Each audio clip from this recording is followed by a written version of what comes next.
If he is really so good at making money, then why not just buy a few hundred kilograms of charcoal for his fourth uncle? Why waste the energy going into the mountains to cut these things?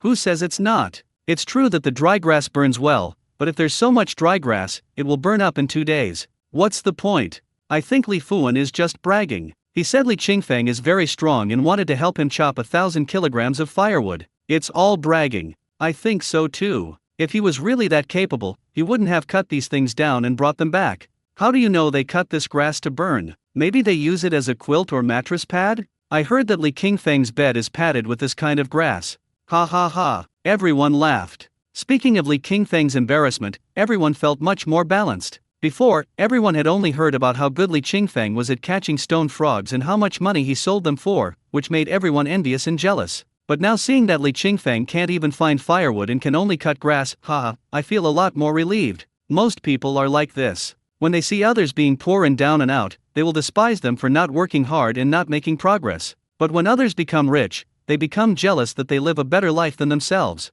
So, don't visit relatives when you are poor, and don't show off yourself when you are rich. Whether you are poor or rich, just know what is going on in your life.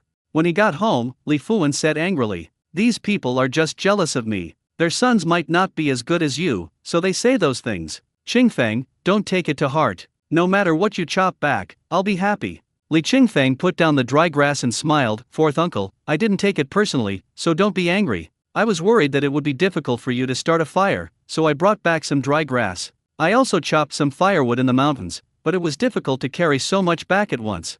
What a joke! Wouldn't it be terrifying if we carried all the firewood back at once? Li Qingfeng doesn't want to be treated as a monster by the villagers at the moment, so it is necessary for him to keep a low profile. Li Fuan thought Li Qingfeng was just talking and didn't take it seriously. After handing Ziyu over to Qingfeng, he went to make lunch. Li Qingfeng fed his daughter milk powder, changed her diaper, and then took her for a walk in the yard. The little guy was still in a low mood, but he didn't have a fever, and there were no scars on his chest or back, which was very strange. After lunch, Li Qingfeng went into the mountains again. When he came back in the afternoon and passed by the banyan tree again, everyone was stunned. Li Qingfeng was seen carrying a wooden pole as thick as his arm on his shoulders, with 4 bundles of firewood on each end. There are 8 bundles at both ends. Oh shit! Collective petrification. Li Fuan was also shocked when he saw this. He knew Qingfeng was very strong, but he didn't expect it to be this strong. Let's say this bundle of firewood weighs 40 kilograms. 8 bundles weigh about 300 kilograms.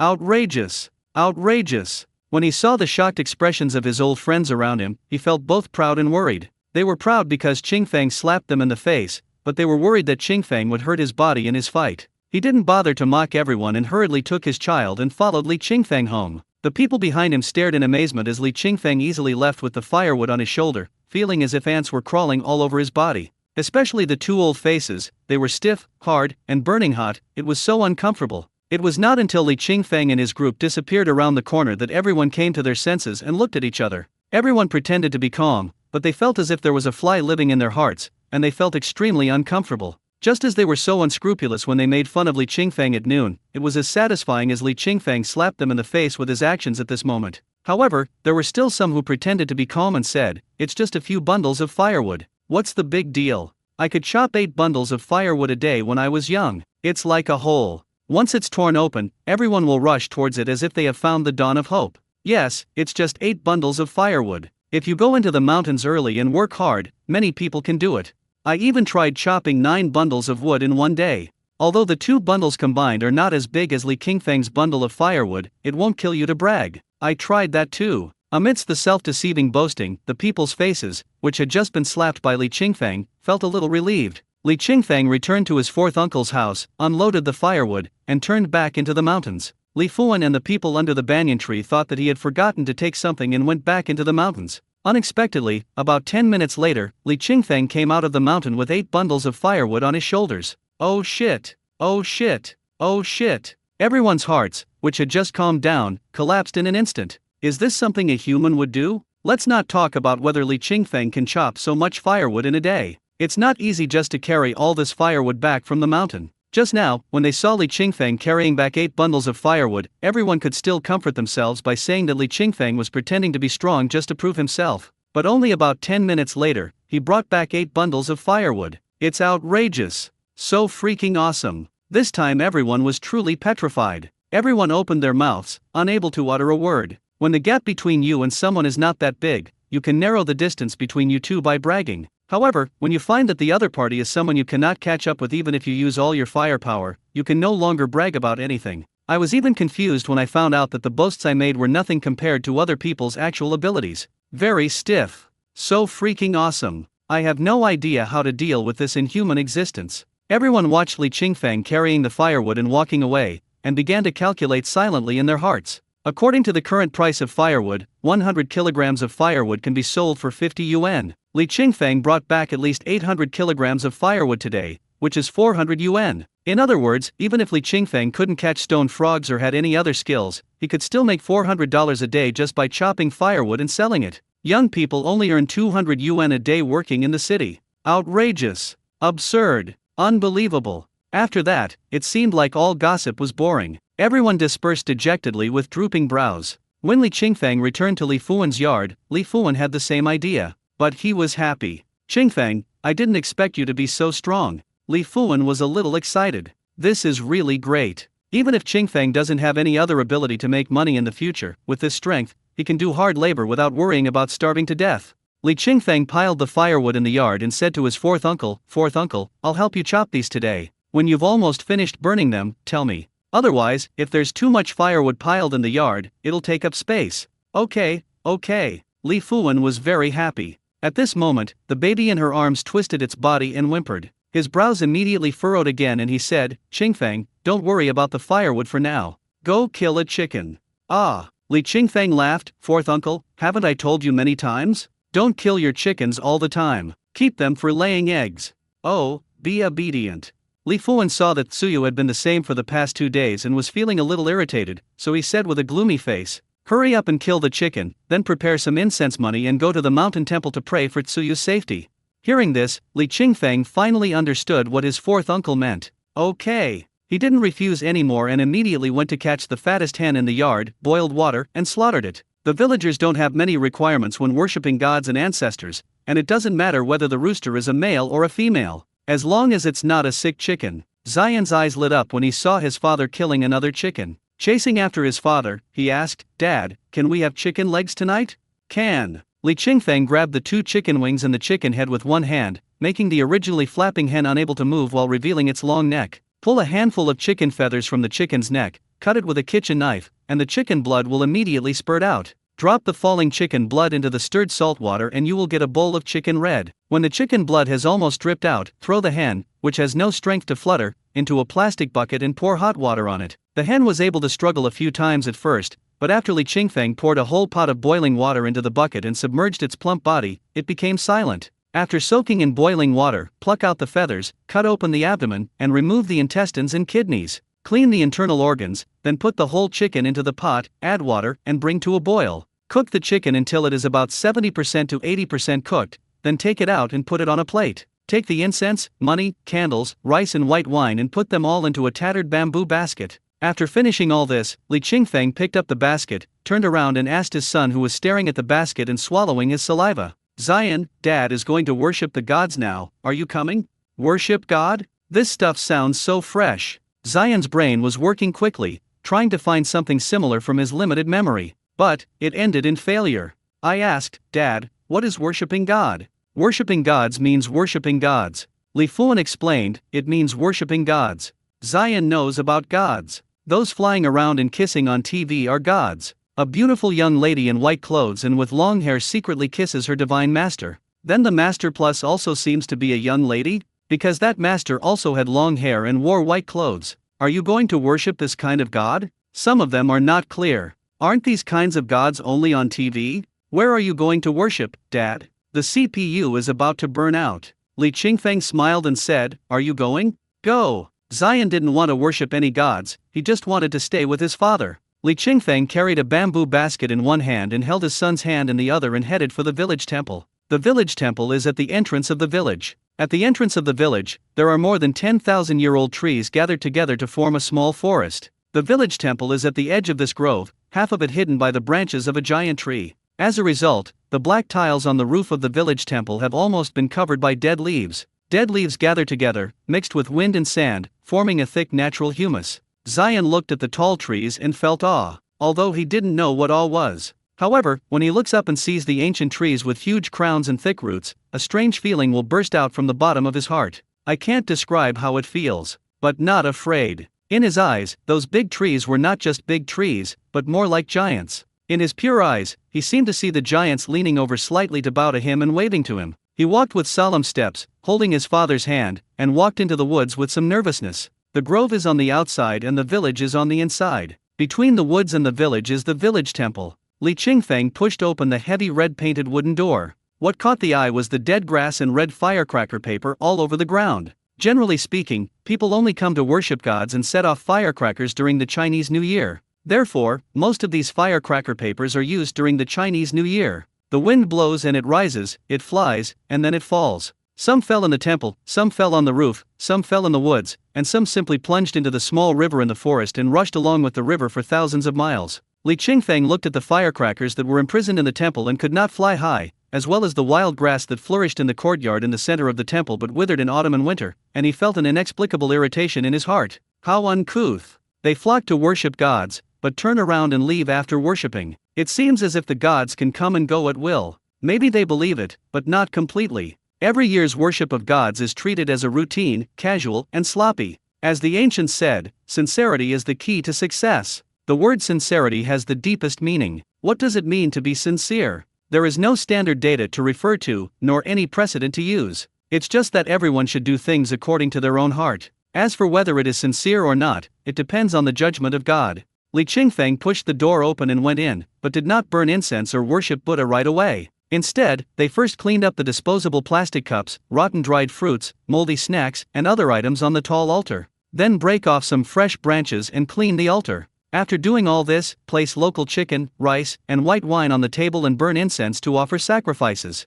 Generally speaking, after these things are placed on the altar, they have to be left there for about 10 minutes before they can be removed. Therefore, Li Qingfeng used these 10 minutes to clean the courtyard of the village temple. After clearing out the weeds, firecracker paper, and other things, used the ability of telekinesis to clean the humus on the roof. Zion spent the whole time playing with sand in the open space outside the village temple. When his father called him back to the village temple, his eyes lit up. "Dad, did you clean all this?" I looked at the newly renovated temple with some surprise and felt it was incredible. Li Qingfeng smiled and said, "Yes, Zion, remember, next time you come to worship the gods, if you see something dirty or messy here, clean it up, okay?" "Yeah." Zion nodded, then asked with a confused look on his face, "Dad, what is worshiping gods?" "Worship the gods." Li Qingfeng pulled his son to the altar and pointed to the blue portrait behind the altar. The portrait was painted with a blue pigment on a white lime wall. It is said that there were originally several statues of gods carved from camphor wood in this village temple, but they were moved away and burned by village committee cotters when the Wen family was reborn. After the wave passed, an old charlatan in the village used paint to replace the statue of the god on the wall. The old charlatan lived a wealthy life and died many years ago. Zion looked at the portrait on the wall and murmured, "Dad, is that you? Shh, stop talking nonsense." Li Qingfeng glared at his son, "Come on, be like daddy." As he said this, he put his hands together and bowed to the statue. Seeing this, Zion immediately imitated his father, put his two little hands together and bowed. There was a smile of excitement on the little face. This was his first time worshipping God. It was so novel. Seeing that he did not resist these things, Li Qingfeng did not say anything and let him bow to the statue several times with a smile on his face. There is local chicken tonight, and Li Qingfeng plans to make local chicken and yam soup. It's just right to grind the yam into powder and give some to my daughter. After returning to my fourth uncle's house and putting down my things, I went to dig some yams. Wash and peel the yam, cut into sections, put it into an iron pot together with the chopped chicken, bring to a boil over high heat, and simmer over medium heat. After about half an hour, the white boiling hot chicken soup will begin to emit a rich and fragrant aroma. Li Fuan sighed, "I haven't had yam and chicken in a long time. I've almost forgotten what it tastes like." Li Qingfeng took out his cell phone, took a photo of the hot soup, and said with a smile, "Who told you not to go dig yams? There are so many yams in the mountains, you can dig up a lot just by digging. Why don't you go? What's the point of chatting with those people in the village all day?" Chui shui, a colloquialism in Guangdong and Guangxi, means to chat or have a conversation. Li Fuan rolled his eyes and snorted. "What do you know? I'm all alone at home. I don't know how to use your smartphones, and I don't have anyone to talk to. If I don't chat with people, what else can I do?" Li Qingfeng thought about it and felt that there was some truth in it, so he did not refute him. After all, this is the case with most elderly people nowadays. Those who can use smartphones often hold their phones in their hands all day long. Those who don't know how to use smartphones gather in groups of 3 or 5 to gossip. There are not many old ladies like the one who sat on the ground and cried because her peanuts were eaten by mice in a village. Most people are vulgar and will inevitably fall into cliches. Li Fuan is a common man among common people. In his opinion, as long as people don't starve to death or freeze to death, that's enough. As for the rest, it depends on God's will. Yam and local chicken stew is a very common dish. However, it caused quite a stir among Li Qingfeng's friends. At first, Tang Xing was envious. Brother Feng, is the food so good? Where do you eat? Are you short of wine? Li Qingfeng replied, I'm at my fourth uncle's house, come quickly. Mao Xiaowang. Brother Feng, when are you going to dig yams? Take me with you? Li Qingfeng, any time is fine, it depends on your time. Zhang Bing. Brother Feng, your soup is delicious. After Li Qingfeng replied to his friends one by one, he looked up and saw Tang Xing coming with wine. When Li Fuan saw the wine, his eyes widened. He quickly stood up to take it, unscrewed the lid and put it to his nose. It smells so good, Tang Xing. This wine of yours is even more fragrant than last time. Tang Xing chuckled, sat down on the bench, and first made a bowl of rich and sweet yam and chicken soup, and then said mysteriously, keep your voice down. This is the wine my dad hid in the cabinet. Hearing this, Li Qingfeng was a little amused and said, Tang Xing, why do you act like a child? You even stole your father's wine? There's nothing I can do. Tang Xing complained, you don't know how miserable I'm in. My monthly salary is less than 3,000 yuan, which means I can barely make around 30,000 yuan a year. My father is now collecting pine resin in our own pine forest. The income from pine resin alone is almost 50,000 yuan a year. Plus, he usually digs up some yams and bamboo shoots to sell. He makes 60,000 to 70,000 yuan a year, which is double my salary. And in the winter, when the pine resin was harvested, he would make some honey. Once he sold the honey, he could basically have a good year without having to use his previous savings.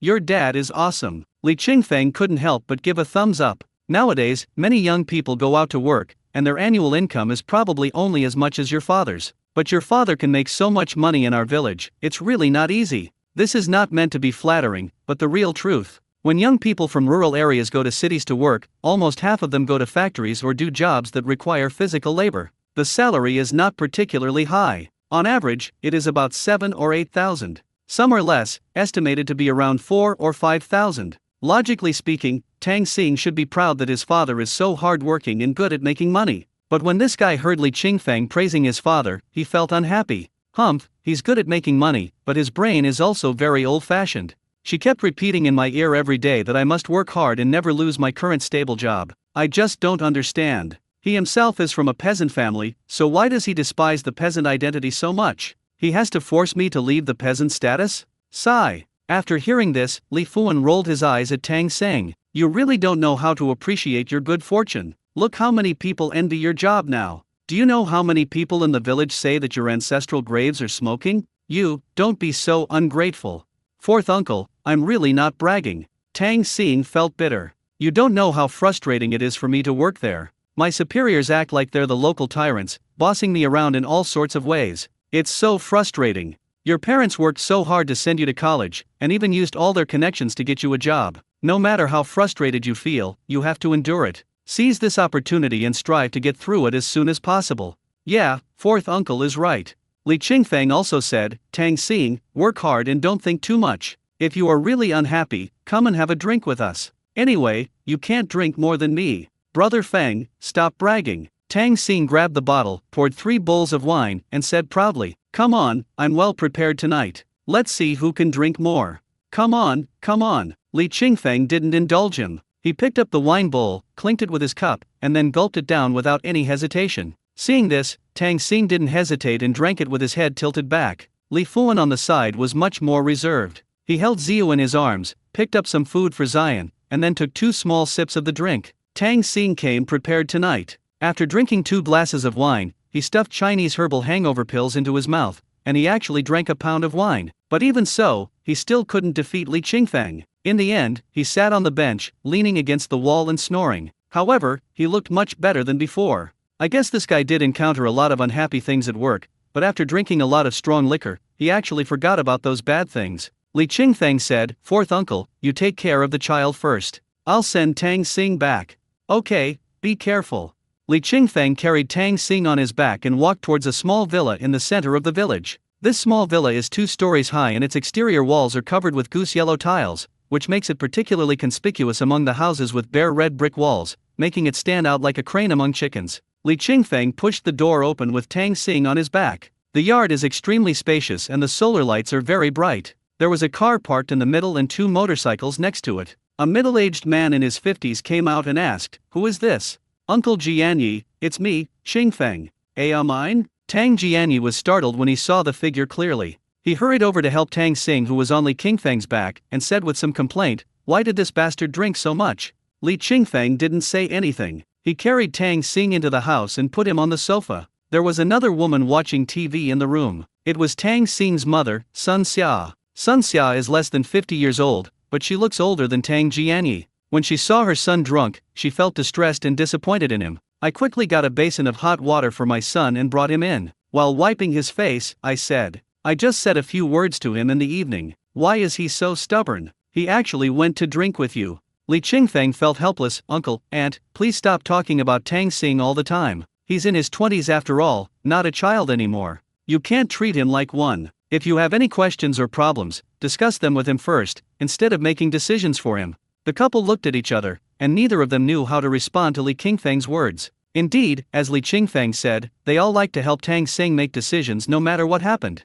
It was their idea to go to college. It was their idea to take the civil service exam. Even letting Tang Xing work in the township was their idea. But they had no bad intentions, they just wanted their son to take fewer detours. To be precise, this is the good intention of them and the vast majority of other parents. But it is precisely this good intention that makes many young people who are children feel suffocated. The same is true for Tang Xing. They are clearly being treated differently in the workplace, and it can even be said that they are being bullied. However, for his parents' good intentions, he had to endure it. He cannot and dare not let his parents down. He was afraid to see his parents' heartbroken eyes. His parents have given so much for him. If he still breaks their hearts, wouldn't he become a sinner for all eternity?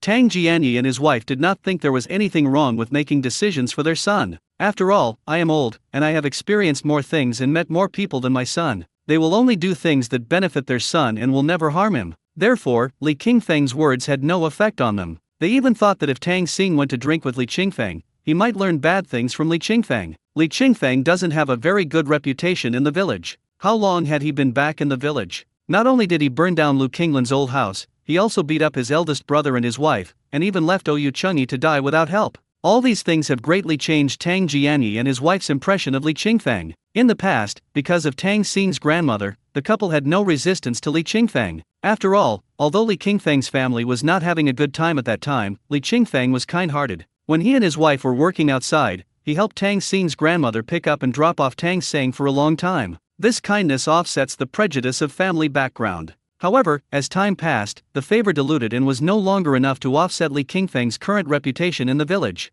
But now that Li Qingfeng had sent Tang Xing back safely, they couldn't say anything unpleasant. You can't say something like, "Don't have any contact with our son anymore, we're afraid you'll lead him astray," in front of others. The two of them thanked Li Qingfeng very politely, and then warmly invited him to have a cup of tea before leaving. Li Qingfeng missed his children and left without drinking tea. When I returned to my fourth uncle's house, Zion was already asleep. Li Fuan smiled and said, "This child played with other children in the village during the day and didn't take a nap. I saw that he couldn't stand it any longer, so I let him lie down on my bed and take a nap." For this purpose, Li Fuan specially took out a new set of clothes from the cardboard box and put it on the bed to prevent Zion from feeling that his quilt was smelly. Li Qingfeng looked at the message on his phone, then looked at Zion. "In that case, fourth uncle, let Zion sleep at your place tonight." "Ah." Li Fuan was puzzled. "You're not taking him back?" Li Qingfeng replied while explaining, "I have to go into the mountains to catch stone frogs. The restaurant in the city ordered stone frogs from me and asked me to deliver them tomorrow." "I see. Then you go ahead. I'll take care of the child. Now that Zion is asleep, it will be easier for me to take care of Ziyu." Li Qingfeng nodded and prepared to leave. But before he turned around, Ziyu in Li Fuan's arms started whimpering, twisting her little body, and looking unhappy and crying. Two little hands were stretched out towards Li Qingfeng, as if saying, "Dad, hug me." Li Qingfeng's heart softened all of a sudden. He quickly hugged his daughter, kissed her forehead, held her tightly in his arms, rocked her gently and whispered, "What's wrong, baby? Why are you unhappy?" "Daddy has to go to work. Can you wait for him to come back?" He. The little guy jumped around and kept pushing towards Li Qingfeng. It seemed as if she was afraid that her father would put her down again. Okay, Daddy will hug me, Daddy will hug me. Li Qingfeng held his daughter in his arms, holding the mobile phone, looking at the message on it, and was in a dilemma. On the phone, Zhang Bing sent him a message saying that the restaurant needed stone frogs tomorrow, the more the better. The stone frogs that were delivered before are gone, and there is no supply today. Ask Li Qingfeng to send more. In addition to the stone frog, Zhang Bing thought the yam that Li Qingfeng posted on his WeChat moments was also good, so he asked him to bring the yam as well. And the pheasant eggs mentioned earlier. Li Qingfeng had originally agreed, but now looking at his daughter's condition, he hesitated. What should I do? He couldn't bear to put his daughter down. But it is difficult to refuse something that has been agreed to. Finally, he made a bold decision. Fourth uncle, you take care of Zion while I carry Ziyu into the mountains to catch stone frogs. Ah! Li Fuan, who had been sitting on the bench, stood up suddenly and asked in surprise, You're going to carry Ziyu into the mountains? Yes. Li Qingfeng nodded seriously, I feel more at ease carrying her on my back. But there are so many wild animals and poisonous creatures in the mountains. If you carry Tsuyu into the mountains, what if? Li Fuan didn't dare to say anything further, for he was afraid of being a jinx. He looked a little excited and anxious, and persuaded. Qingfeng, I know you don't believe in ghosts and gods, but you carried such a young child into the mountains late at night. If he really ran into something dirty, Tsuyu has been in a bad mood these past 2 days.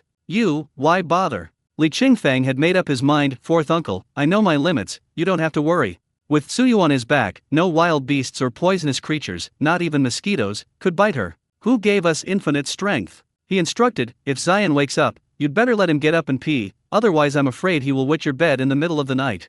Okay. Li Fuan didn't want to talk too much about weird things with Li Qingfeng, so as to avoid the two of them quarreling again like before. He just reminded Li Qingfeng to be more careful and not go to dangerous places. After Li Qingfeng agreed, he went home first. I fed my daughter, gave her a bath, wrapped her in a diaper, put on some thicker clothes, wrapped her whole body in a blanket, and put on a hat. He was fully armed, put on his back with his hands behind his back, and then tied up with straps.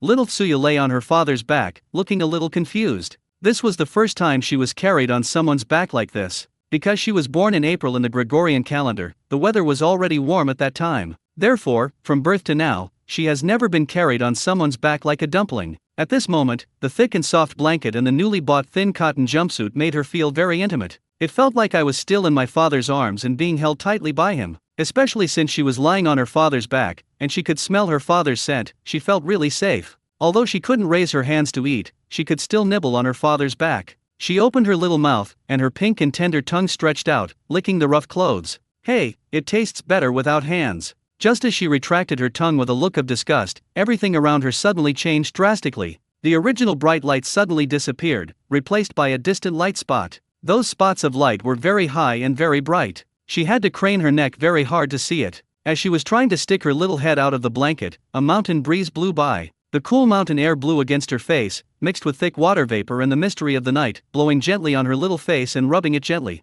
The strong sense of familiarity made the little guy shudder all over and he was stunned for a long while. Then, the depressed mood suddenly lifted, and the little face that had been gloomy for several days instantly showed a sweet smile. Shock, shock, shock. Hearing the daughter on his back suddenly burst into a series of happy laughter, Li Qingfeng, who was originally using divine power to teleport, suddenly stopped and turned to look at his daughter. Baby? Why are you so happy? Do you like working with Daddy? Then Daddy will take you to work every day from now on, okay? The little girl seemed to understand what her father said. She jumped up and let out another burst of cheerful laughter. In fact, she didn't understand what her father said, she was just simply happy. As for why she is happy, perhaps only she herself knows. Seeing that his daughter, who had been in low spirits for many days, was now in high spirits, Li Qingfeng felt relieved and was no longer so worried. When they entered the mountain just now, he was afraid that his daughter would cry because she couldn't adapt to the darkness in the mountains, but unexpectedly, the little girl was not afraid of the dark at all, and seemed very excited. Although he was turning on the flashlight at this time, the light from the flashlight was lost in the darkness of the forest and was only slightly brighter than that of a firefly.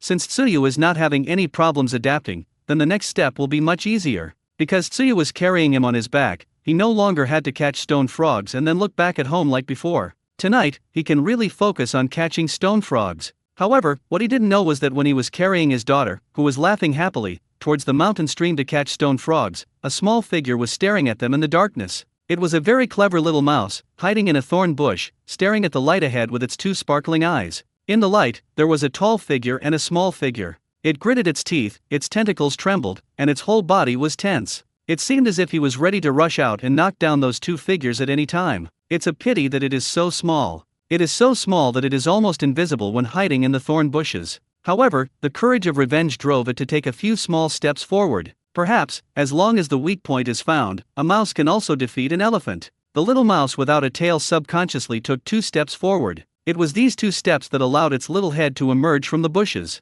At this moment, a dark shadow suddenly appeared beside him. The little mouse was startled and quickly retracted its head. In the darkness, a pair of dark green eyes stared at it with murderous intent. It seemed like it was warning it that if it dared to come out of the thorn bush, it would be torn to pieces. The little mouse with a broken tail huffed a few times and took a few steps back. A mouse may be able to defeat an elephant, but that's because the elephant is huge and not flexible enough. They can rely on their small bodies and agile movements to fight against elephants. However, when they encounter a natural enemy that is also much larger than themselves and more agile than themselves, they can only run away with their tails between their legs. Although it has lost its tail, it does not affect its ability to run. Taking advantage of its small size, it moved back and forth in the thorn bushes and soon disappeared completely into the darkness. The dark figure with green eyes uttered an inaudible snort in frustration. It looked back at the light in the mountain stream, listened to the pleasant laughter, and was lost in thought for a while. When it came to its senses, the light was gone. It withdrew its gaze, pricked up its ears, turned and walked towards the dark forest. The steps are graceful, swaying gracefully. Li Qingfeng made the right decision to carry his daughter into the mountains tonight. Because after entering the mountains, not only did Suyu feel much better, but she also slept very soundly. Normally, when she fell asleep, she could only sleep for 3 or 4 hours, and then she would wake up hungry and ask for milk. Li Qingfeng originally planned to go home and feed his daughter when she woke up hungry. But unexpectedly, after the little guy fell asleep on his back tonight, he slept particularly sweetly and peacefully. He was neither frightened nor woken up from hunger. Seeing that his daughter was sleeping soundly, Li Qingfeng kept looking for stone frogs along the mountain stream. Because of his great strength and powerful jumping ability, the bushes and weeds around the mountain stream could not do anything to him. If it really doesn't work, just punch out and open up a mountain path. Yes, it's that awesome. When one's strength reaches a certain level, he can not only use it as an axe to chop branches, but also to split mountains and break rocks. Of course, for no reason at all, Li Qingfeng would not think of trying to break the mountain and the rocks. But he vaguely felt that he had the ability, but it had not been verified yet.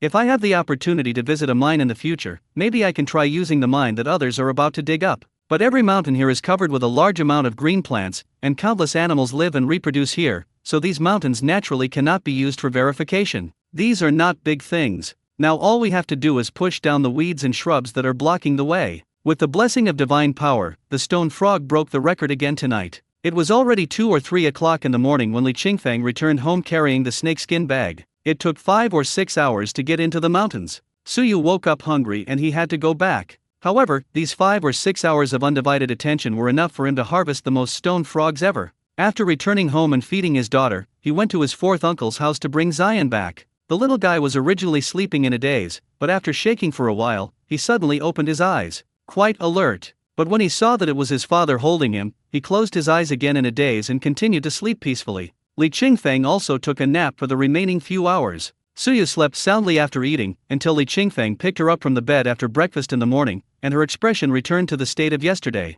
Somewhat painful. Yes, it is a bit painful. Li Qingfeng held his daughter in his arms, standing in the morning light. When a breeze blows on her face, my daughter's expression will relax a little, but only some. The rest of the time, she would frown and look a little painful. Pain? When this word appeared in Li Qingfeng's mind, he was shocked. How can it be painful? It shouldn't be. A 6 or 7-month-old baby showing such an expression must not be struggling with something in her heart. There must be something wrong with her body. However, Li Qingfeng has been checking his daughter's chest and back these days and has not seen any injuries. The exposed parts of his face and hands were even more intact, with no injuries at all. So, where does my daughter's pain come from? Li Qingfeng felt that he was still not professional enough. After sending Shiwa to Danlei Hotel today, he must take his daughter to the hospital. After making up her mind, she quickly changed her daughter's diaper and fed her milk powder. Then she packed her things and her son who had just eaten and set off for Li Qinghe's house. Li Qinghe and his wife were at home today. When they saw Li Qinghe coming, their expressions were a little more relaxed than last time. After all, Li Qingfeng sent a lot of fruits to Hoki last time and also taught Hoki how to do things. For Hoki's sake, Liao Gafang smiled, which was rare today. Qingfeng, are you going to sell things again?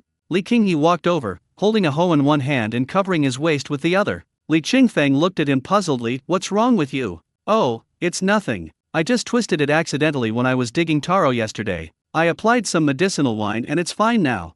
As he said that, he walked over and pinched Xian's face. Liao Gafang complained unhappily. I told him not to lie in bed and look at his phone all the time at night, but he just wouldn't listen. Whenever he has free time during the day, he'll lie on the recliner and look at his phone. Even when he's asleep at night, he'll still lie in bed and look at his phone. If it's not his back that's being strained, whose is it? What's the matter with looking at the phone? Seeing his wife always talking about her cell phone, Li Qinghe retorted. I'm not the only one looking at my phone, everyone else is looking at it too. I sprained my back because you're constantly moving the bed and cleaning under it, which is against feng shui. What does my phone have to do with it? Li Qingfeng frowned upon hearing this and said, Brother, you can't do this. You hurt your back yourself, what does feng shui have to do with it? My sister-in-law asked you to look at your phone less because it's for your own good.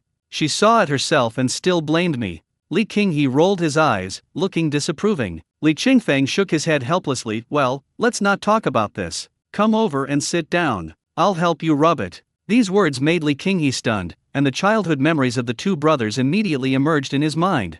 Once, young Li Qingfeng twisted his ankle accidentally on his way home from school and screamed in pain. Li Qinghe was originally playing with his friends of the same age, but when he saw his younger brother crying, he left his friends and came to his younger brother and said, Brother, just sit down and I'll give you a rub. Upon hearing this, Xiao Qingfeng sat down and exposed his feet. Xiao Qinghe then imitated the adults and massaged his brother's ankles in a very professional manner. At the encouragement of his friends, he also showed off a set of bone-setting techniques he learned from TV. As a result, Xiao Qingfeng's ankle did not heal, but became even more painful. He had no choice but to carry his chubby brother home on his back, and by the way, he experienced his father's 10 dragon subduing slaps. Dad grabbed him and spanked him hard. My butt is beaten to pieces. Xiao Qingfeng's ankle injury itself was not that serious, but because of his reckless behavior, he almost lost one foot. Looking back on the past, and seeing his brother, who was now in his early 30s, saying similar things, Li Qinghe suddenly felt as if time had gone back. I wondered if this guy would take this opportunity to avenge himself. Although he was a little skeptical, he still sat down with a smile on his face. I don't have any problem anymore. I'll just need to apply the medicinal wine for a few days. I don't think so. Li Qingfeng handed Zia to his sister-in-law, then squatted behind Li Qinghe. He placed one hand on the big brother's shoulder to stabilize his body, and placed the other hand on his lower back to find the acupuncture point. As soon as I touched it, I immediately felt the blockage in the meridians, and it was quite serious. This is not something that happens overnight, but is the result of years of poor sitting posture and living habits. If you have always been in good health and have sprained your waist due to improper exertion, such large-scale congestion will not occur. Li Qinghe's waist is fine now because he is young, but when he gets older, his movements will most likely be restricted, and he may even suffer from muscle atrophy and decreased mobility. Those with mild symptoms require bracing, while those with more severe symptoms require surgical intervention. The more Li Qingfeng touched, the more his brows furrowed. This severely strained lower back made him suddenly realize one thing: he is different from his elder brother. When he was young, he had the support of his father and older brother, so even if he followed them to do farm work, he just did it casually. When he grew up, he worked outside and didn't have to face the earth every day. It can be said that he had almost never experienced the hardships of farm work.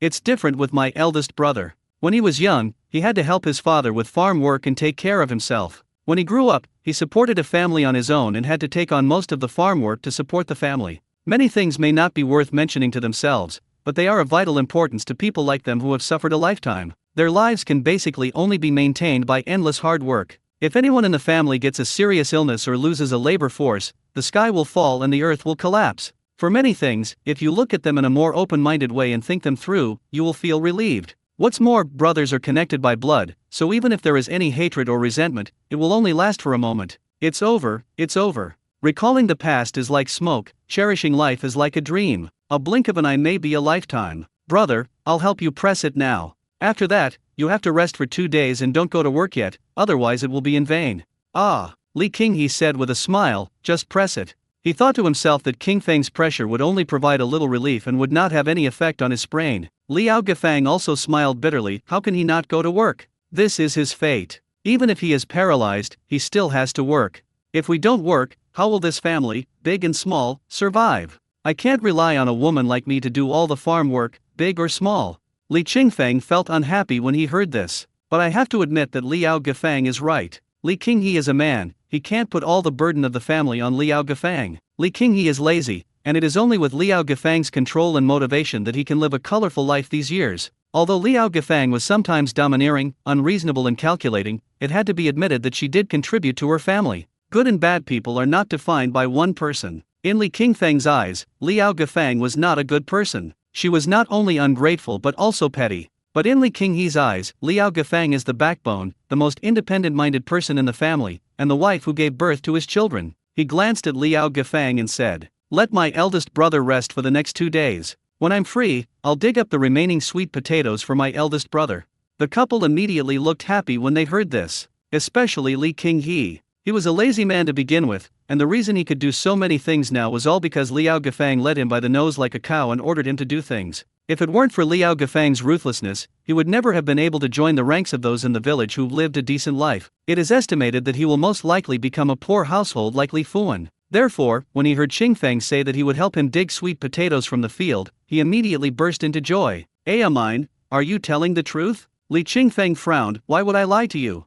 Although what Li Qinghe and his wife did before was not very good, after all, they are blood-related elder brothers, so Li Qingfeng is too lazy to care too much. Besides, I have supernatural powers, so it is just a piece of cake for me to help them dig some taro and sweet potatoes. If they dig it themselves, it will probably take them 10 days to half a month. If you dig it yourself, it will only take a day at most." Li Qingfeng said, "As long as you don't dig, I will help you dig. If you insist on digging, then just dig slowly and I won't help you." The meaning is very clear. If I tell you not to dig and to rest for a few days, and you don't listen and insist on digging by yourself, then you can dig slowly by yourself and I will definitely not help you. On the contrary, as long as you are obedient, I will help you with this small favor. Li Qinghe and his wife naturally knew that digging sweet potatoes and taro was nothing for a strong man like Li Qingfeng. As a result, the smiles on the couple's faces widened.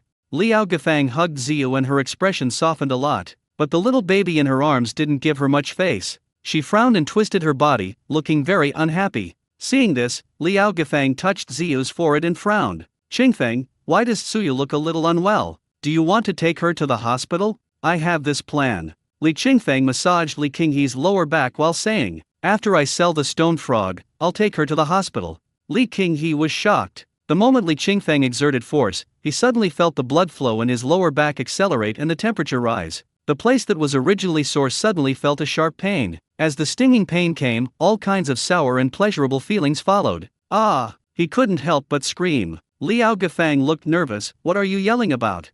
It feels so good." Li Qinghe laughed. "It hurts and feels good at the same time." Liao Gafang rolled her eyes. Li Qingfeng massaged and instructed, "Brother, I've cleared the blockage for you this time, and your pain will be relieved immediately. However, you also need to take care of yourself. Stop lying around looking at your phone and don't drink." I know. Li Qinghe agreed readily. Liao Gafang, however, mercilessly exposed him. "You might as well kill him if you tell him not to look at his phone." Li Qinghe frowned. "This woman is just too talkative. Qingfeng's massage is so comfortable. What if he lets go after you say such things?" "Qingfeng, I'll listen to you and I won't lie down and look at my phone anymore." "Hey, instead of lying down, you can watch it while sitting." Li Qingfeng didn't think much about it and nodded. "It would be best if you can figure it out yourself." As he said this, he exerted force again and pressed hard on the acupuncture points and meridians on Li Qinghe's lower back. Li Qinghe yelled "ah" again, and suddenly felt a sense of satisfaction. After the massage, Li Qinghe stood up and was stunned. "Oh shit! I originally thought it would just relieve the symptoms a little, but it actually cured it. My lower back doesn't hurt at all. Isn't it amazing? Surprise! Unbelievable!" I turned my head to look at Li Qingfeng, and suddenly I felt that he was so unfamiliar. When did he acquire such ability? The sprained waist, the strain accumulated over the years, was healed by just a press from him? So amazing! Is this something a human can do? What's even more amazing is that when Li Qingfeng pressed him like this, Li Qinghe inexplicably felt a strange emotion in his heart. In fact, this feeling has always existed, since childhood, but as we grew older and separated as brothers, this feeling gradually faded. But somehow, at this moment, the feelings that had been buried in my heart for a long time were suddenly magnified infinitely. Suddenly it came up. In an instant, scenes of the two brothers relying on each other when they were young kept flashing in the depths of his memory. The good, the sad, the happy, the painful, all were found back one by one. What comes with it is a strong sense of dependence and trust. Li Qinghe was a little flustered. How so? How could I become so sentimental? Didn't he just press my waist? Why do I suddenly feel so dependent and trustful towards him? Without time to think about it, seeing Li Qingfeng was about to leave, he hurriedly said, Qingfeng, come back early tonight so we can have dinner together. I don't have to work today, so I'll make some fried rice cakes and some braised pork. Didn't you love braised pork the most when you were a kid? Yumasai is a local fried pastry. Cow roe is a delicacy made by mixing pork belly and taro. Seeing that his elder brother was interested in bringing the two brothers closer together, Li Qingfeng did not refuse.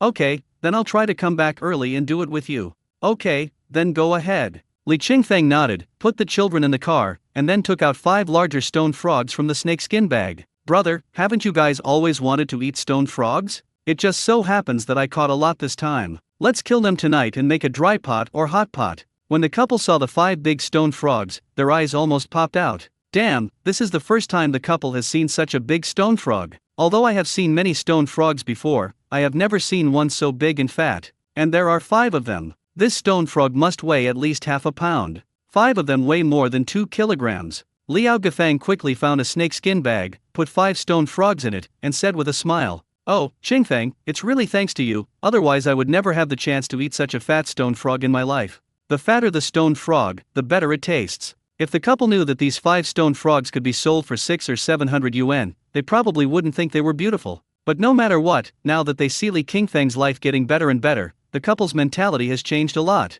They used to be afraid that Li Qingfeng would drag them down, but now it seems that won't happen. People are like this. When they see someone who is not as good as themselves, they will look down on them. When you see someone who is better than you want to curry favor with him. Now Li Qinghe and his wife seem to want to curry favor with Li Qingfeng. Li Qingfeng is not a fool, so he naturally understands the reason. But what can we do? He is my blood brother. Even if he did something wrong in the past, it's over. I can't keep holding on to him. Besides, Li Qinghe and his wife are a bit snobbish and a bit of a bargain hunter. Li Qingfeng is a man who values friendship and loyalty. He will remember the kindness his elder brother showed him when he was young for the rest of his life. Therefore, after seeing his elder brother and sister-in-law's attitude change, he did not dwell on the past. Don't be unreasonable. When they arrived at the Donglei Hotel, everyone in the kitchen was stunned by the stone frog that Li Qingfeng brought, especially the purchasing director. Seeing this black man filling a cage with stone frogs, I was secretly shocked. 30 kilograms of stone frogs,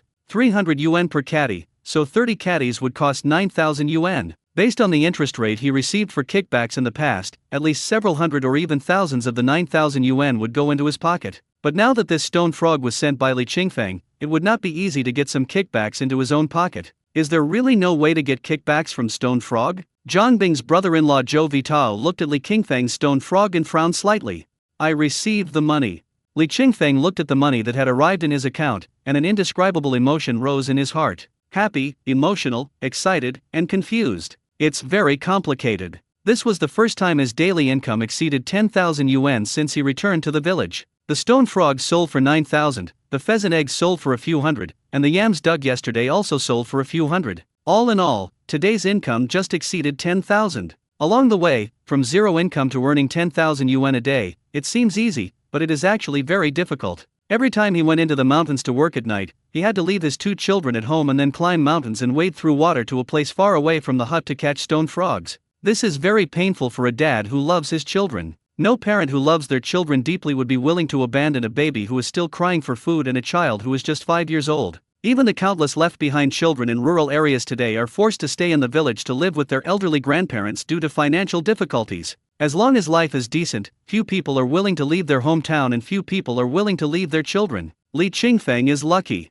His separation from his child was only for a few hours, but even these few hours were tormenting for him. Fortunately, all the efforts paid off. Looking at his daughter in his arms, and then at Zion who was being fed by Deng Jike, Li Qingfeng couldn't help but smile. He planned to take his son out to play after taking his daughter to see a doctor. By the way, buy him the dinosaur toy he has been longing for. For a daughter, you can buy her a walker and other things. After leaving the hotel, Li Qingfeng took the children to the hospital first. Because Donglei Hotel is closest to Renmin Hospital, we went to Renmin Hospital. There are only a few hospitals in this small county town. Renmin Hospital, Maternal and Child Health Hospital, Traditional Chinese Medicine Hospital, and Town Health Center. Apart from these 4 major ones, the rest are some small clinics. Among them, Renmin Hospital is the largest and has the best equipment. Therefore, Li Qingfeng didn't think too much about it and brought the children directly to Renmin Hospital. When Zion saw that his father actually brought him to the hospital, his little face, which had been excited because he knew his father was going to take him to buy toys, instantly drooped.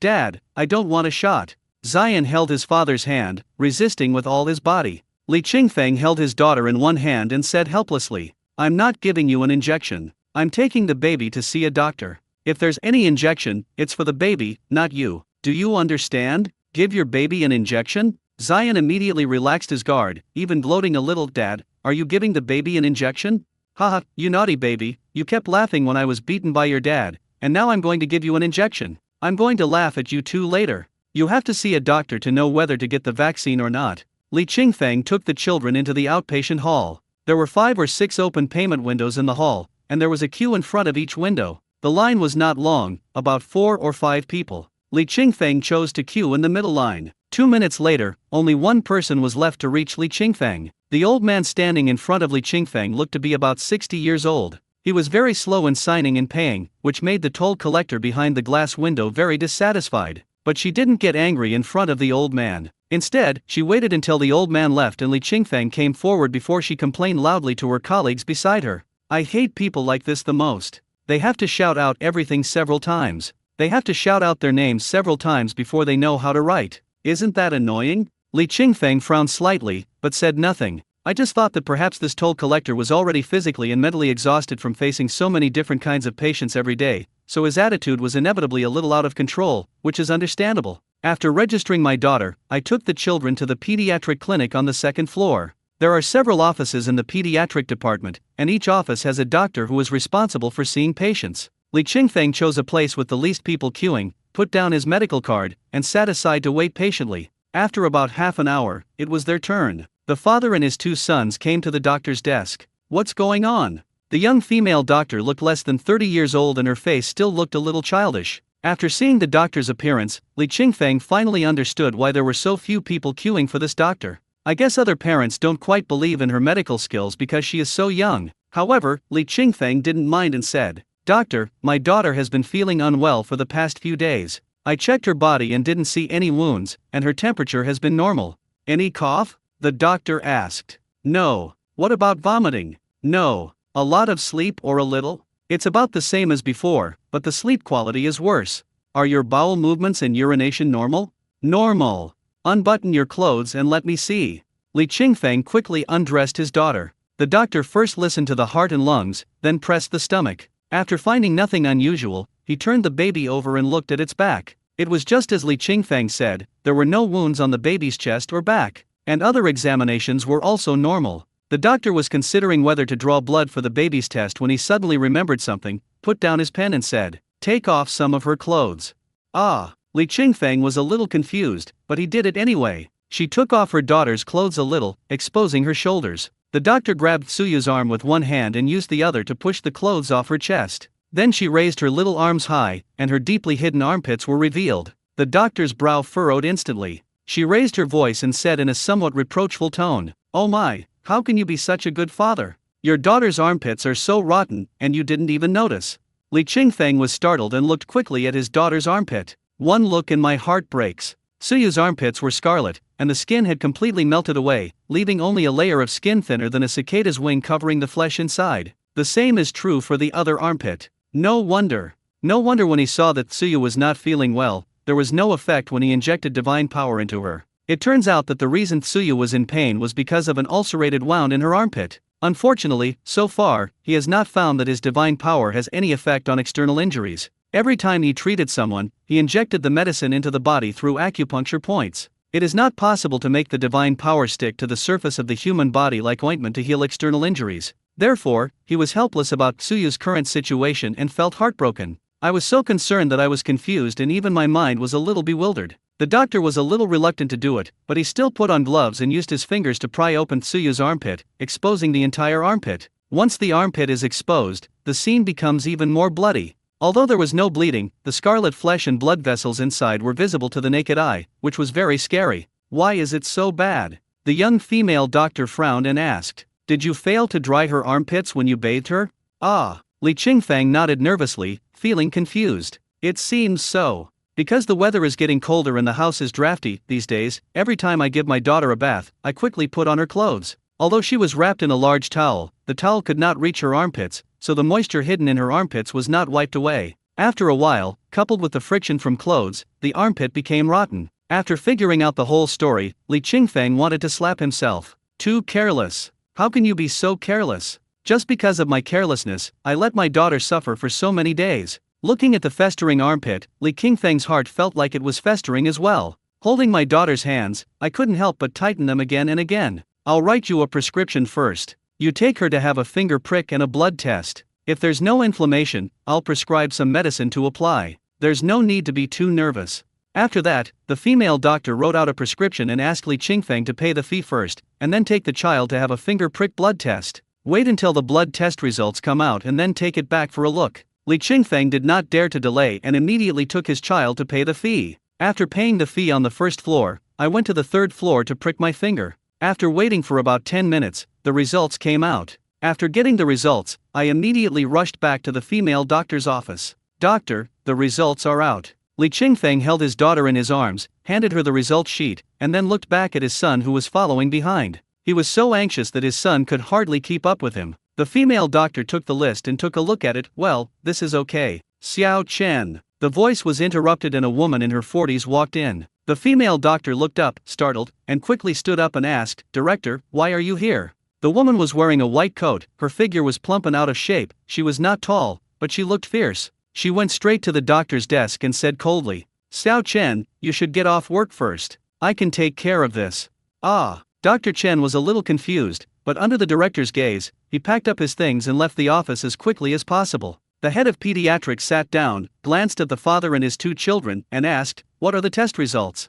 Here. Li Qingfeng hurriedly picked up the test report from the table and handed it forward. The head of pediatrics frowned. What else? Just this one. Just this one? The head of pediatrics' breathing became heavier, and he flipped through the medical records and said, Your daughter is still so young, I suggest you get a more comprehensive checkup. Otherwise, bacterial infection, viral infection, etc., are all very dangerous. Li Qingfeng didn't know anything about bacteria and viruses. After hearing what the doctor said, he suddenly became nervous. Doctor, whatever you say to check, we'll do as you say. Then I'll prescribe a urine test, an ultrasound, an electrocardiogram, and a CT scan. After the director finished speaking, he glanced at the blood test form again and said, Your blood test is not comprehensive enough. I will give you another blood test form. Okay. Li Qingfeng's mind was filled with the shocking image of the ulcer under his daughter's armpit. He accepted whatever the doctor said without any objection. After getting the checkup order, I went to pay the bill. Because Renmin Hospital is a county-level hospital, only hospitalization can be reimbursed by medical insurance, and outpatient treatment is not reimbursed, so this time the payment is very expensive, more than 1,000. However, Li Qingfeng did not feel any pain or hesitation, and immediately scanned the code to pay. Compared to my daughter, let alone 1,000, even 10,000, 100,000, or 1 million are nothing. After paying the fee, there will be various inspections. Li Qingfeng took his two children back and forth in the hospital building. Other tests like electrocardiogram and ultrasound were fine, there was no damage and my daughter didn't resist much. But having blood drawn is really scary. 3 tubes of blood need to be drawn. Moreover, because the baby was too small and the blood vessels were too thin, the nurse could not find the right one. She pricked both hands but still could not get enough blood for 3 tubes. Then he went to get his feet treated. Suyu was already crying heart-wrenchingly, thinking that once her 2 little hands were released, her suffering would be over. However, she didn't expect that the next second, her little feet would be grabbed tightly and she couldn't move. Wow! She cried with all her might, and her cries could be heard almost throughout the building. Li Qingfeng hugged his daughter and pursed his lips, trying hard not to let the tears fall, but the tears that filled his eyes finally formed a line and rolled down. A man in his early 30s didn't cry when he went bankrupt. He didn't cry when his wife ran away with the money. I didn't cry when my brother and sister-in-law despised me and made me homeless. But now, seeing his young daughter suffering like this, he cried. Zion also cried. He regrets it so much. He shouldn't gloat over other people's misfortune. He pulled hard at the nurse's clothes and yelled, Don't touch my baby. Don't touch my baby. Li Qingfeng quickly pulled him away. Stop making trouble. Oh, the baby is crying. She doesn't want to bleed. Oh. Zion rubbed his eyes, unable to stop the tears, and could only cry out in pain, Don't touch my baby. After the nurse pricked both of Tsuyu's feet, she finally collected 3 tubes of blood. At this time, Tsuyu was crying so hard that her throat was hoarse. Li Qingfeng hugged her tightly and coaxed her. Be good, baby. Daddy was wrong. Daddy is sorry for you. Daddy is a bad guy. Daddy didn't take good care of the baby. Daddy was wrong. My eyes are still wet. But fortunately, it's all over. All that's left is to wait for the test results. However, after all this busy work, it was soon 12 o'clock. The doctors and nurses have all gone off work, leaving only those on duty. The test results will not be available until the afternoon. After Li Qingfeng calmed down, he no longer felt like taking the child out to play. He just ate something at a fast food restaurant next to the hospital, and then took the child back to the hospital to sit and wait. This wait lasted 2 or 3 hours. I finally got the test results, went back to the doctor's office, and found the director of pediatrics, Dongyan. Dongyan glanced at the result sheets casually, frowned, and shook her head. Her action startled Li Qingfeng, and he hurriedly asked, "Doctor, is there anything wrong with my daughter?" "Alas." Dongyan sighed and said with some embarrassment, "Your situation is a bit troublesome. I personally suggest that you be hospitalized for treatment." Hospitalization? Li Qingfeng was really scared. Didn't the young doctor say this morning that if there was nothing wrong, all I had to do was apply some medicine? Why do you need to be hospitalized at this time? Too much concern leads to confusion. Li Qingfeng was completely immersed in self-blame and regret at this moment. Coupled with the lowest cancer standard of a certain degree, he was very panicked. The doctor suggested hospitalization, and he nodded immediately. "Doctor, we listen to you. If you say to hospitalize the child, then we'll do it. As long as the child is fine, we'll do whatever you say." "Okay, then I'll write you a hospital admission form. You can go downstairs to pay the bill first, and then go to the children's inpatient department on the 6th floor." "Okay, thank you, doctor."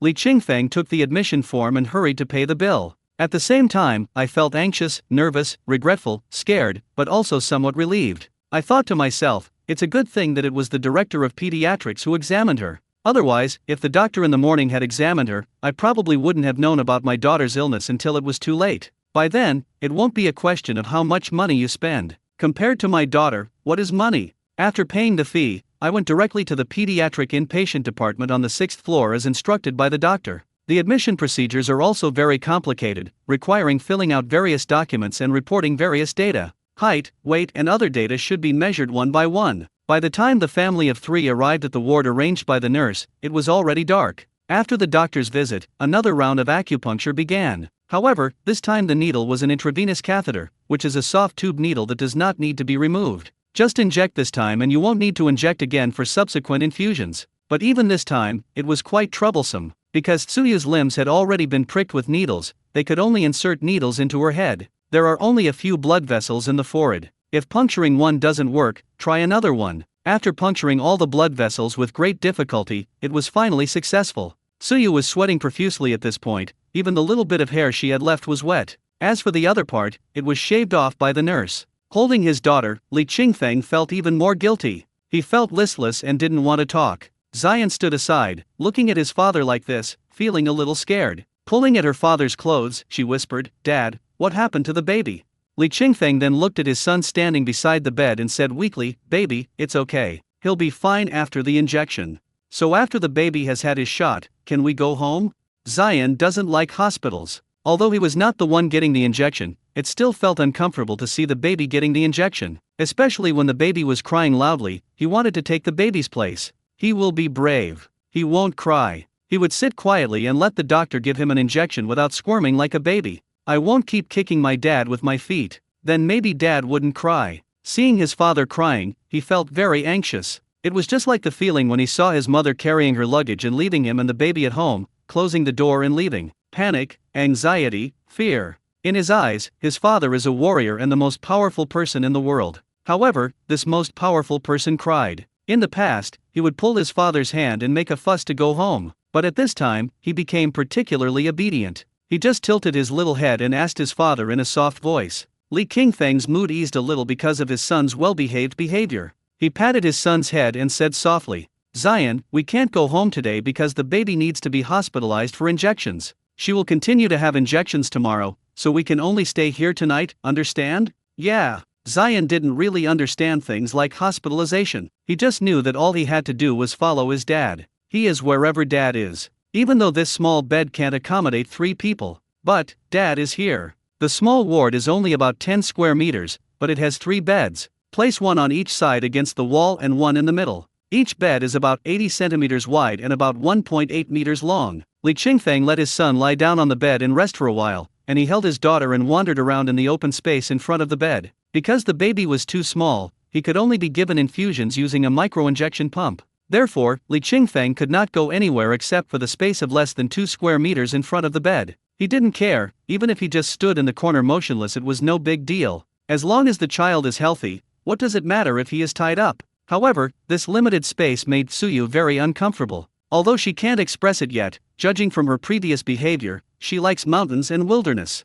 The vast mountains and endless wilderness pleased her most. Therefore, even though her armpits were severely ulcerated last night, after arriving in the forest, she still laughed happily and even slept soundly on her father's back. A soul that yearns for the wilderness will become extremely tormented and uncomfortable once trapped in a cramped space. Even though her father held her in his arms and rocked her gently, her little face was still covered with tears, her eyebrows were drooping, and her little mouth was flattened into an arch. Zion lay quietly on the hospital bed, looking extremely well behaved. His big eyes looked at his father and his sister, showing his worry. "Dad, when are we going home?" He couldn't help but ask again. Li Qingfeng shook his daughter slightly and asked, "Are you hungry?"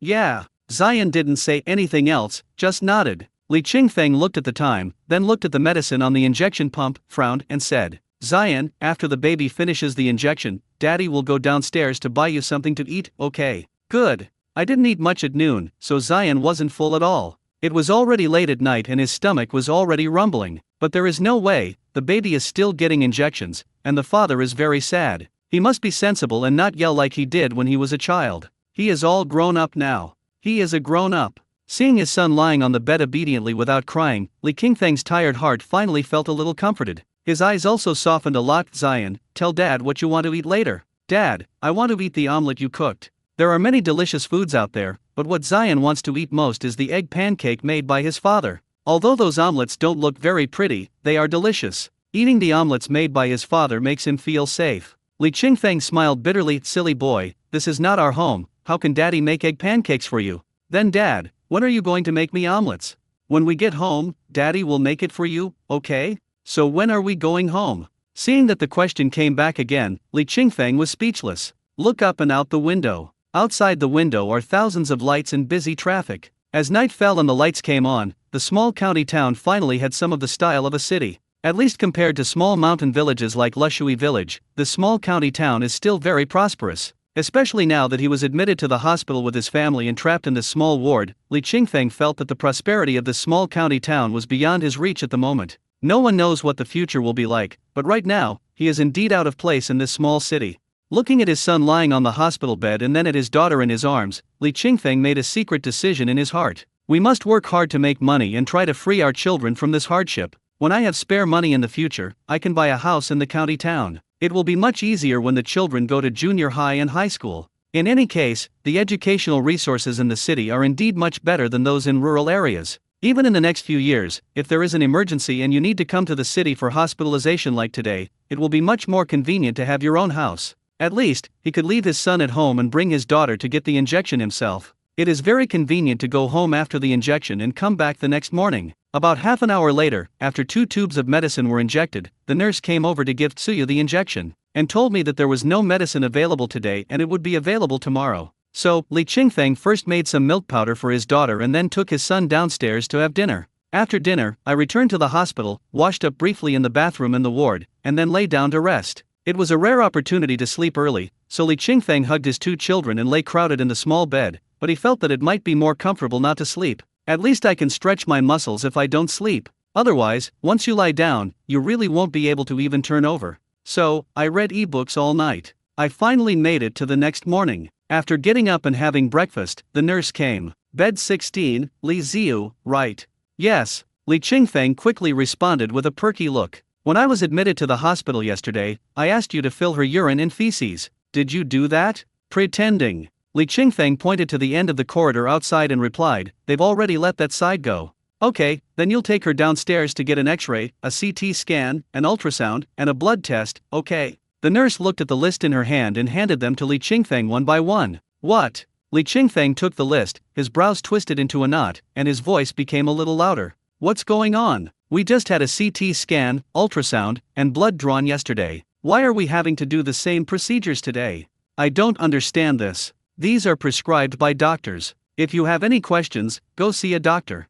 The nurse said something and turned away. Li Qingfeng held the 3 lists in his hand, looked at his son who was still eating, and then looked at his daughter who was still in poor condition after waking up. He solemnly instructed, Zion, sit here and eat your food. Daddy's going to ask the doctor a question and will be back soon. Dad.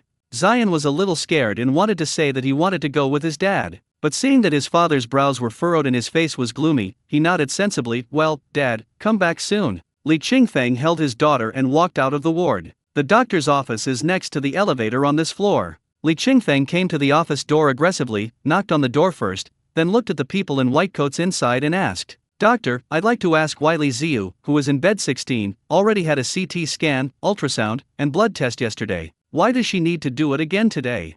He was not afraid of spending money. As long as his daughter's injury could be cured, it didn't matter how much it cost. He really couldn't bear to see his daughter suffer. Among the doctors, a younger female doctor raised her head, took a look, and walked out and said, Bed 16, right? Her name is Li Ziyu, right? Yes. Li Qingfeng's expression remained unchanged. He did not soften his attitude at all because the other party was a woman. He still spoke in a questioning tone. Doctor, we already completed all the necessary tests in the outpatient clinic yesterday. Why do we need to do it again today?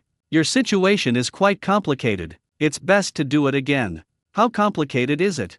Li Qingfeng asked. Doctor, can you tell me if she has an infection or something growing inside her body? Why do we have to do the same inspection items over and over again? Such a young child, they only had 3 tubes of blood drawn yesterday, and they need more today? Even blood sellers wouldn't be that diligent. His tough attitude and tall stature made the young female doctor feel oppressed. She frowned and turned to look at her colleagues in the office. I wanted to seek help and see if other people could speak up for me, but unexpectedly, everyone seemed to be oblivious to what was happening outside, and they were all concentrating on looking at the materials in their hands. There was no other way, the female doctor could only say solemnly, Your situation is quite complicated. Please go back to your room first. I'll have the director come find you later. Okay, I'll wait in the ward. If you can't give me a satisfactory explanation, I'll come back. Li Qingfeng carried his daughter back to the ward. Zion was delighted to see his father come back so soon. Dad, look, I've finished eating. He held up the disposable packaging box as if to show off, revealing a mouth full of food. Li Qingfeng smiled casually and returned to sit beside the bed. Is it delicious? Tasty. Drink more water, or your teeth will get damaged. Upon hearing this, Zion immediately picked up the cup and drank water. The old lady on the bed beside him smiled and said, Your son is so well behaved. He doesn't cry or make a fuss even though he's here alone. If it were my eldest grandson, he would have thrown a tantrum. Li Qingfeng smiled and said, Sometimes he is very well behaved, but sometimes he is not well behaved and makes a fuss. Then, he looked at the baby in the old lady's arms and asked, Is this your grandson? Why is he in the hospital? I had a fever, and the doctor said hospitalization would be better, so we were admitted. Fever? Li Qingfeng was a little confused. Is it serious? How many degrees? 38 degrees. I don't know if it's serious or not. His parents aren't home, they're out working. I'm an old woman taking care of such a young child. I just do whatever the doctor says, right? As long as the child is healthy, why should I care so much about other things? The old lady said this with some helplessness and some open-mindedness. Li Qingfeng nodded thoughtfully, yes, as long as the child is well, nothing else matters. As they were talking, a man in a white coat walked in. Li Qingfeng turned his head and saw that it was Dong Yan, the director of pediatrics whom he had met in the outpatient clinic yesterday. He quickly put his daughter on the bed and stood up and said, Doctor, you're here. Please take a look. My daughter's armpits look the same as yesterday. There's no change. Dong Yan took out a cotton swab from her pocket and stepped forward and said, Then open her clothes and let me take a look. Li Qingfeng did not hesitate and immediately opened his daughter's clothes, then took a few steps back to make room for the doctor. He couldn't see his daughter at this time, he could only see the doctor's back. The doctor put the cotton swab in his daughter's armpit and a loud cry rang out instantly. Suyu is crying. To be exact, he only cried once, and then opened his little mouth, in great pain, but couldn't cry out. Her little body was tense, her little feet were pushing hard against the bed, her buttocks were arched, and her face was flushed red. A state of extreme pain. It was so painful that I couldn't even cry. Li Qingfeng looked sideways and happened to see this scene. He also saw the doctor's cotton swab stained with blood being withdrawn from Tsuyu's armpit. He was startled, and rushed forward and immediately picked up his daughter. After falling into his arms, Tsuyu burst into tears. She was extremely frightened, her hands and feet moving around wildly, without a sense of security at all. Dongyan threw away the cotton swab and sighed, Alas, yours is already infected, so we asked you to do another check to see if the infection index has decreased or increased. Otherwise, it will be difficult for us to use medicine. At this time, I heard my daughter crying and the doctor talking about infection or something. Li Qingfeng was completely panicked and confused. He had no other thoughts in his mind and no confidence. He just nodded repeatedly. Okay, doctor, let's go do the examination later. This examination is another round of torture. After yesterday's torture, Suyu's spirit was much worse than before at home. I can't sleep well at night and I can't enjoy my milk. Now, a new round of torture began. She started crying before the nurse even started giving her the injection. Seeing his daughter crying, Li Qingfeng also wanted to cry. Zion was more fragile. He was rubbing his eyes and shedding tears. His little mouth was flat and crooked, and he whimpered, asking the nurse not to touch his baby. Li Qingfeng could only scold him to stand aside, and then he grabbed his daughter's feet with both hands to prevent her from moving. After the nurse drew enough blood, Suyu's voice became hoarse from crying, her little face turned from red to white, and she looked a little listless. She no longer had the strength to cry out, and she lay on her father's chest, crying. Li Qingfeng's heart was broken again and again. He hugged his daughter tightly and kept saying sorry in his heart. It was his negligence that caused all this. After sending the 3 tubes of blood to the laboratory, Li Qingfeng's eyes flickered slightly. A 6 or 7-month-old baby had 3 tubes of blood drawn in 2 consecutive days. Is this working properly? It's a pity that he's not a real doctor and doesn't know if this is normal. But thinking back to what the old lady in the next bed had said and the image of Tsuyu's armpit festering, and looking at her daughter in her arms, she finally chose to believe the doctor. He believes that doctors have a kind heart. Yes, doctors have a kind heart. After returning to the ward, the nurse quickly came over to get the medicine and left a few packets for Tsuyu to mix with water and take. Li Qingfeng didn't think much about it. After Ziyu finished the infusion, he diluted the medicine with water. After rushing open the box, I found that these medicines were all bitter. I guess Tsuyu would not like to take them. This was indeed the case. After the medicine had cooled down, when I took it to feed Tsuyu, she refused to take it and kept crying. After much coaxing and pouring the medicine into Tsuyu's mouth, the little one pushed it out with his tongue. After feeding him the medicine for half an hour, he didn't swallow any of it. Li Qingfeng felt exhausted both physically and mentally. This was the first time he felt tired after gaining divine power. The exhaustion was mental, not physical. Brother Feng? Zhang Bing pushed the door open. Li Qingfeng was startled and stood up and asked, Miss Zhang, why are you here? Didn't you say Tsuyu was in the hospital? I came to see her and bring some food to Zion. Last night, Li Qingfeng told everyone that Tsuyu was in the hospital. Zhang Bing knew about it, and Li Qinghe and the others knew about it too. Zion saw Aunt Zhang Bing coming and hurriedly got out of bed. Auntie, are you here to see my baby? Yes. Zhang Bing handed him a large bag of cakes and said with a gentle smile, this is for you. Take it and eat it. Thank you, Auntie. After receiving the delicious food, Zion immediately sat on the high stool beside him and started eating obediently. Li Qingfeng felt a little embarrassed. Ms. Zhang, I always make you spend so much money. I don't know how to thank you. Brother Feng, we're one family, don't say that. Zhang Bing walked closer, looked at Ziyu in Li Qingfeng's arms, frowned and said, oh, it's only been a day, and you seem to have lost weight. What's going on? It's nothing serious. Li Qingfeng sighed, it's just that I didn't dry her armpits dry when she showered, so they got soaked and a little infected. Oh, poor little thing, can Auntie hug you?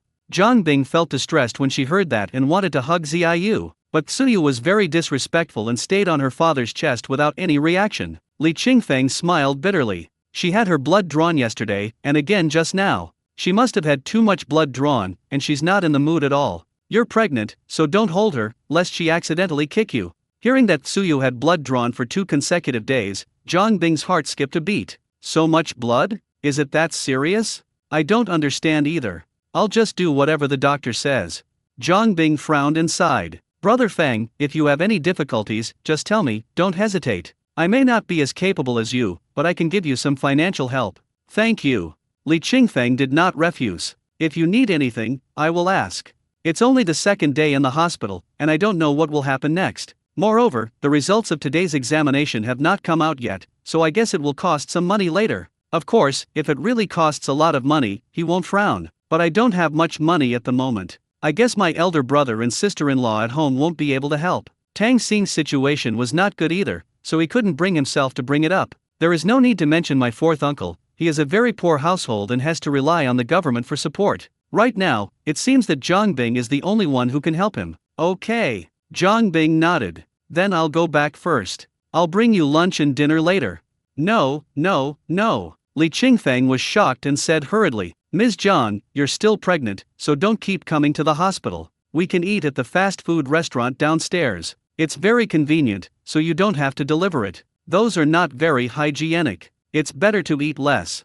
Zhangbing said without letting anyone know. Well, I won't come myself. I'll have the driver bring it to you. Besides, Zion is still so young, he can't follow you to eat those fast foods outside every day. Even if you can stand it, he can't. It's settled. When it's almost time for dinner, I'll have the driver bring you food. That way you don't have to run around with 2 kids. Li Qingfeng looked at his listless daughter, nodded, and said a little embarrassedly, Well, Miss Zhang, thank you so much. I really don't know how to put it into words. Anyway, I'm very grateful. If you need me in any way in the future, just let me know. Haha, then it's settled. The baby in my belly will have to rely on you, Brother Feng, to take care of it.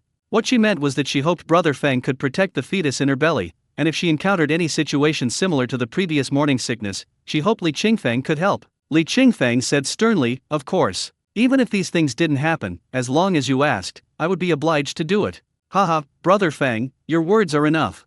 Zhangbing was in a good mood, feeling that his whole body was radiant. She was a little nervous and scared during her first pregnancy, but now with Brother Feng as her magic hand, she doesn't feel so scared anymore. He is definitely a magic hand, he cured such severe morning sickness with just a few gentle massages, he is definitely worthy of the name Magic Hand. Then I'll go back first. Zhangbing touched Ziyu's little face and said softly, Baby, get well soon. Then, she turned to look at Zion. Zion, what do you want to eat for lunch today? Tell your auntie and I'll ask someone to make it for you. I want to eat meat. The little guy shouted with his mouth full of food, and shrimp, and fish. He may not know that meat already includes shrimp and fish. And there are plenty of ribs.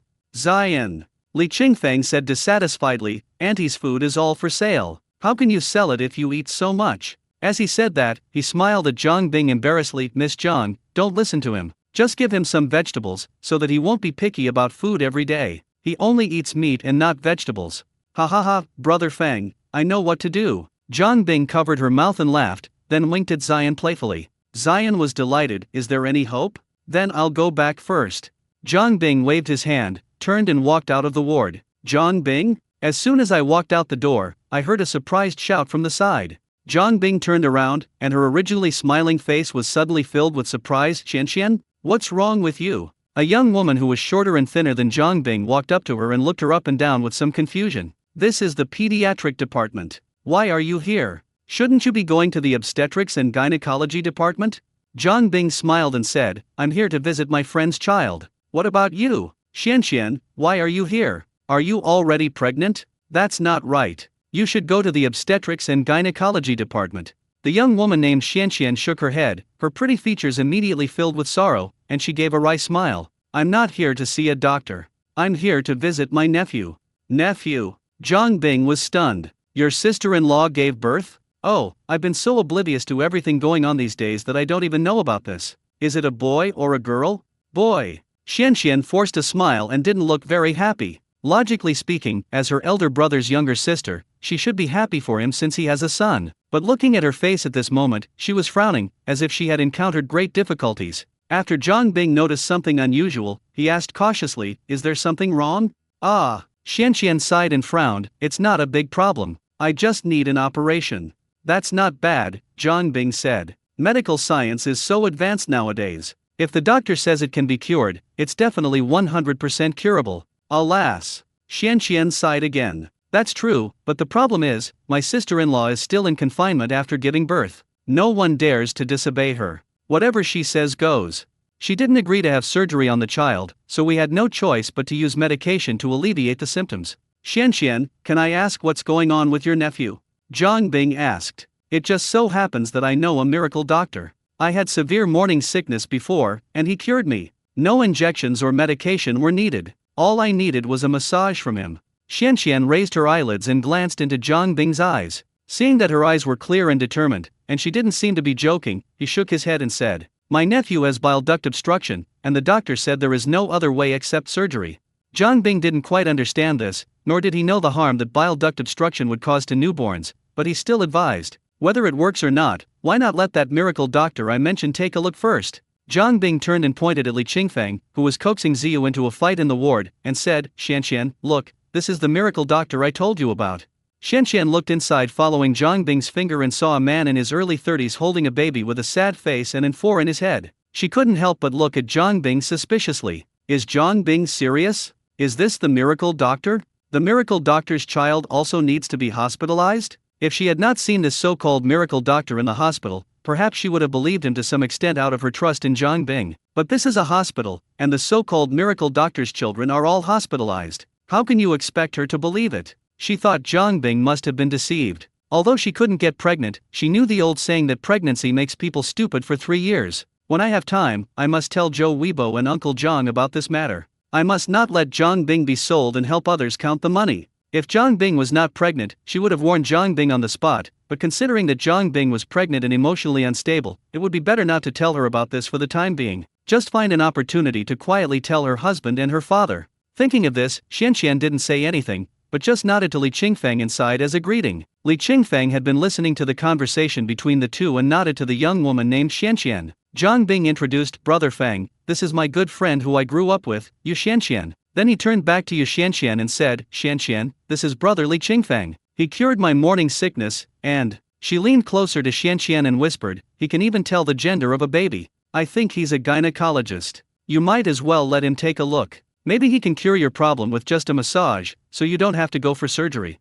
Oh my god. Yu Xianxian looked at Zhang Bing in disbelief and thought, Zhang Bing is really crazy. She had seen countless experienced Chinese doctors for her problem but to no avail. Apart from Western medicine surgery, there was no other way to treat it. But now that Zhang Bing knew the truth, she actually said that her illness could be cured by just giving this man a massage. So scary. So crazy. What methods did this man who couldn't even cure his own child use to make Zhang Bing so obsessed and trust him so much? There's a ghost. There is definitely a ghost. Maybe he used some hallucinogenic drugs or some banned drugs. So scary. It's too dangerous. Be sure to tell Uncle Zhang and Joe Weibo as soon as possible. Otherwise the consequences will be unimaginable.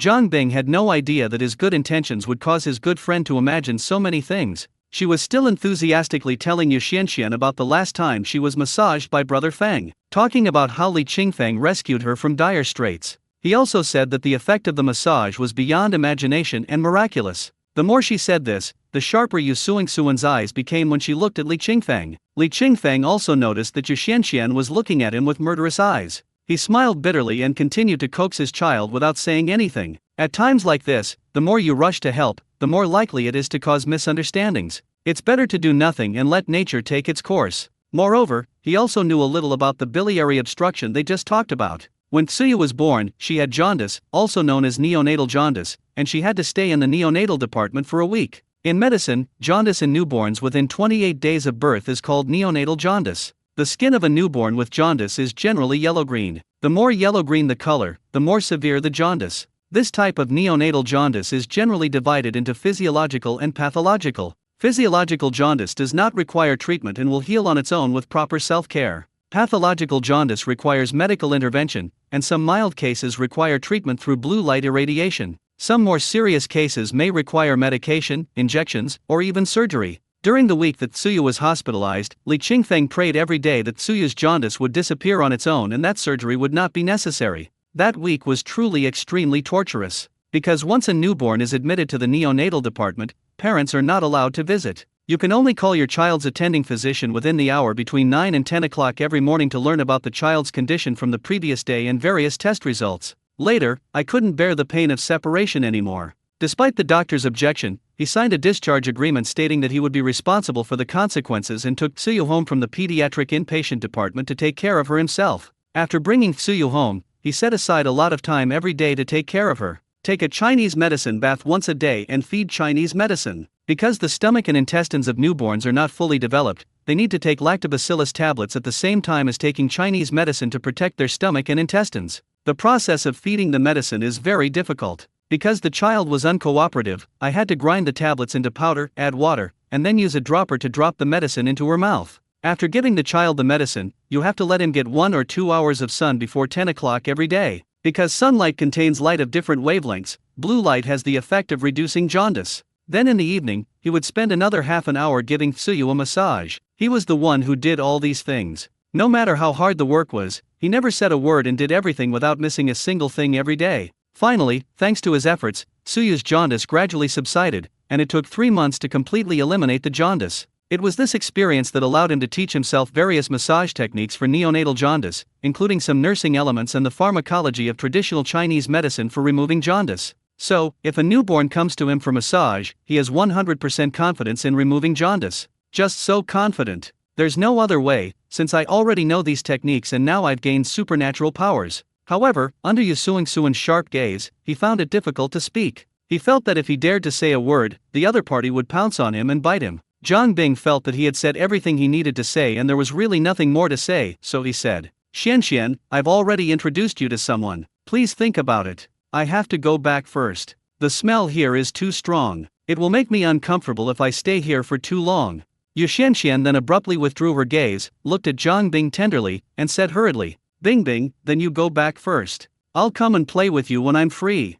Hey, why are you in such a hurry? I'm not going to run away. Take care of your sister-in-law and your nephew first. Zhang Bing smiled and waved his hand, I'm leaving now. Be careful, go slower.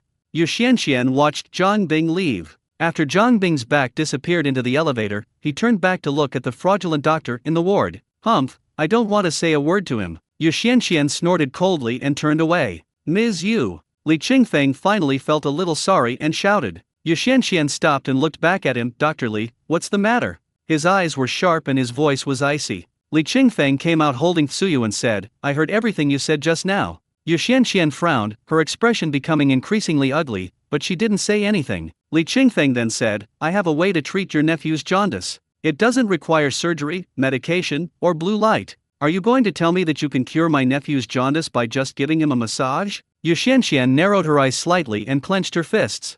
Right. Li Qingfeng grinned. You're right. That's exactly how I plan to treat your nephew's jaundice.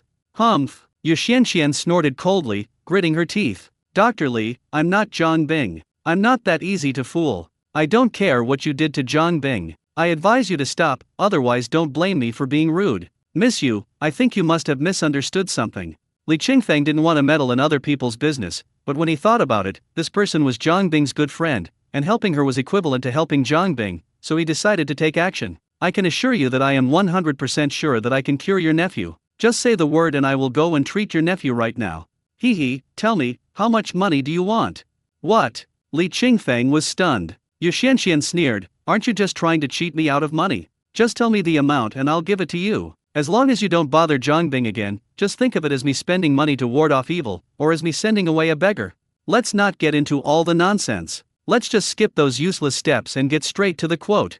Although Yu Xianxian is not very tall, she has a strong aura. She looks quite heroic, and her facial features are tougher than those of ordinary women. She looks a bit like Bridget Linear. She is pretty, but when she looks at you, she is really fierce, more fierce than the average woman. At this moment, her face showed sarcasm, and her words were full of ridicule and mockery. Li Qingfeng was a little angry. Ms. Yu, you are insulting me. You can insult my situation, you can say I'm poor, you can say I'm down and out, but you can't accuse me of taking advantage of patients and defrauding them. Insult?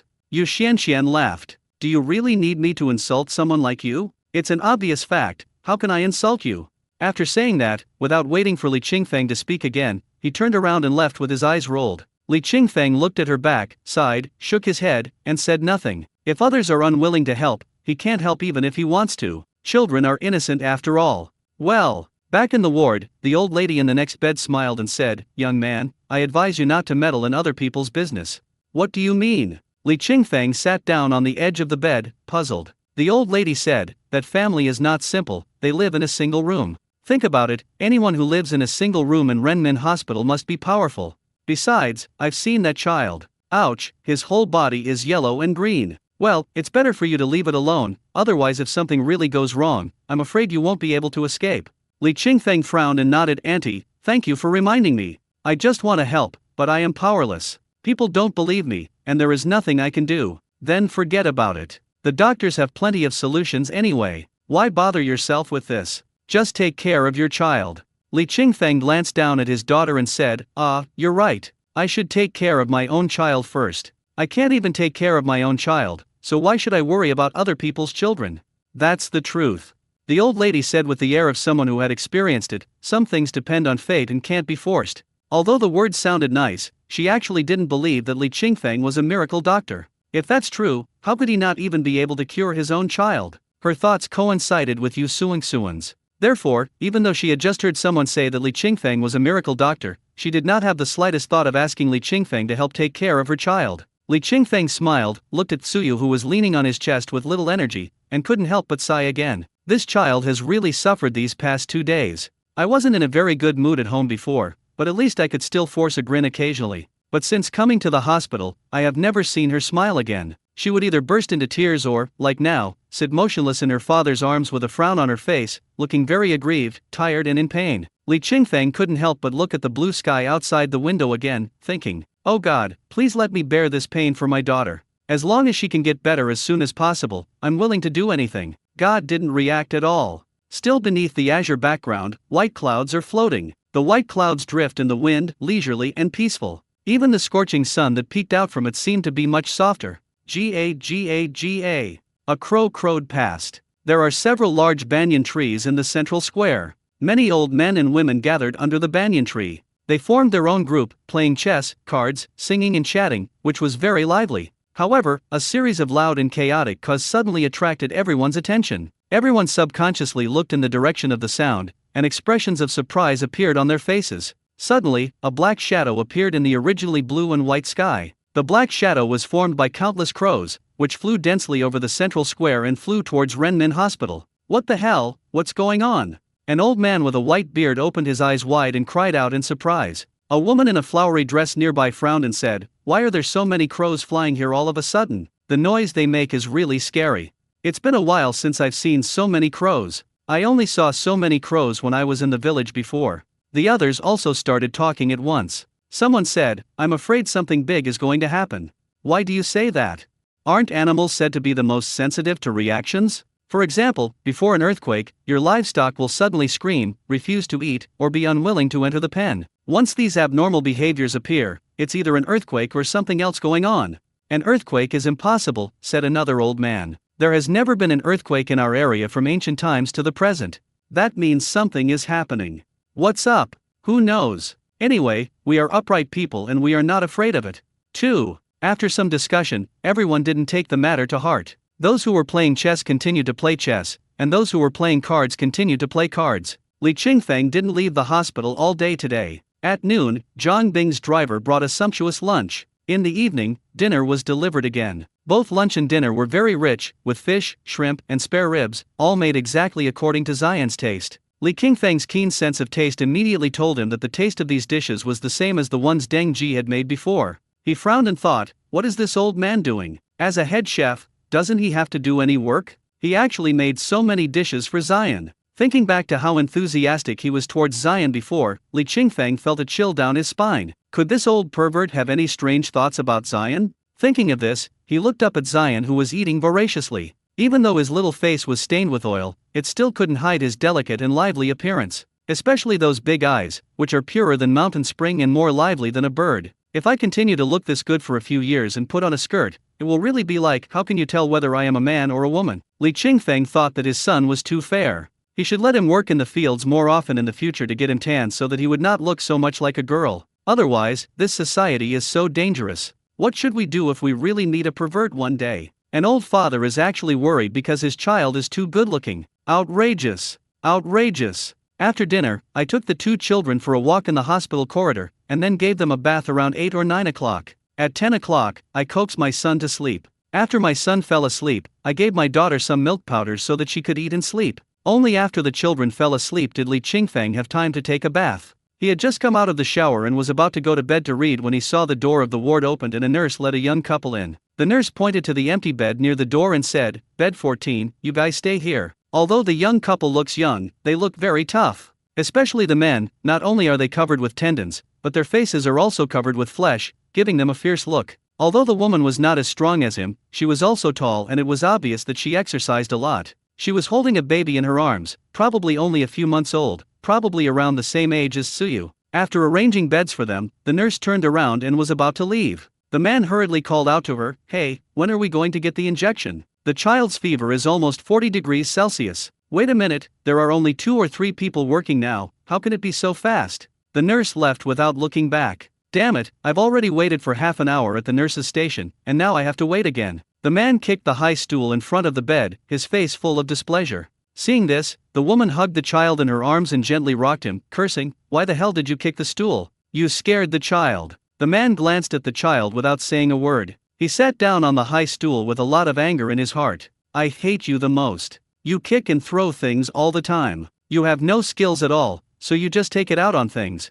The woman coaxed her child while scolding her husband. "If you had any ability, our children wouldn't have to suffer this.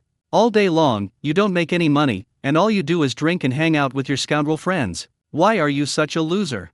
I called you a long time ago to tell you that the child was feeling unwell. I asked you to get some medicine, but you said you were busy. What are you doing without time? Are you developing rockets or something? It's all right now. The child's fever has reached 40 degrees. Are you satisfied?" The man sat dejectedly on the stool, not saying a word, and let his wife scold him. When she had almost finished scolding him, she finally said in defense, "I'm having dinner with a client, right? I've told you several times, but you just don't believe me and insist I deliver the medicine. How can I deliver it? If all else fails, can't you bring the child to buy it?" As he said this, he seemed to feel a little guilty. He stood up again, glanced at the child in his wife's arms, and was about to reach out to touch the child's forehead. But the woman turned away suddenly, avoiding his hand, and scolded, "Go away and don't be an eyesore here. Go buy a basin and give your daughter a bath later." The man withdrew his hand, turned around and walked out. Halfway through the walk, he stopped again, turned around and asked, "What do you want to eat for supper? I'll buy it for you."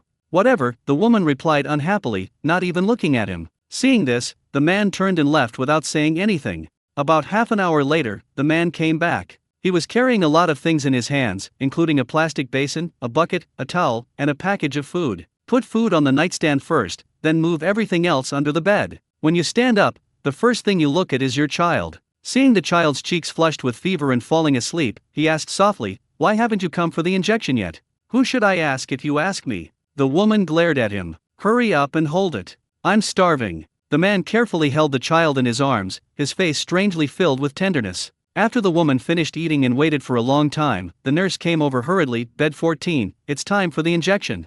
Why does it take so long? It's already 12 o'clock. The man complained with an unhappy look on his face. The young nurse sighed. "Oh, there's nothing I can do. I'm not a doctor. I need a doctor to prescribe you medicine so I can mix the solution and give you the injection. Besides, there are only 2 of us on the night shift, and with so many patients, we can't handle it. If you're too busy, won't you hire a few more people? The child is so young, and you let her have a fever for so long. How can you be doctors?" The man yelled at the nurse in a very rude manner. Li Qingfeng is looking at information on his mobile phone. "I read some books on traditional Chinese medicine. At this time, I heard the man's voice was so loud that it almost woke up my daughter, so I reminded her, 'Brother, the children are asleep, please keep your voice down.'"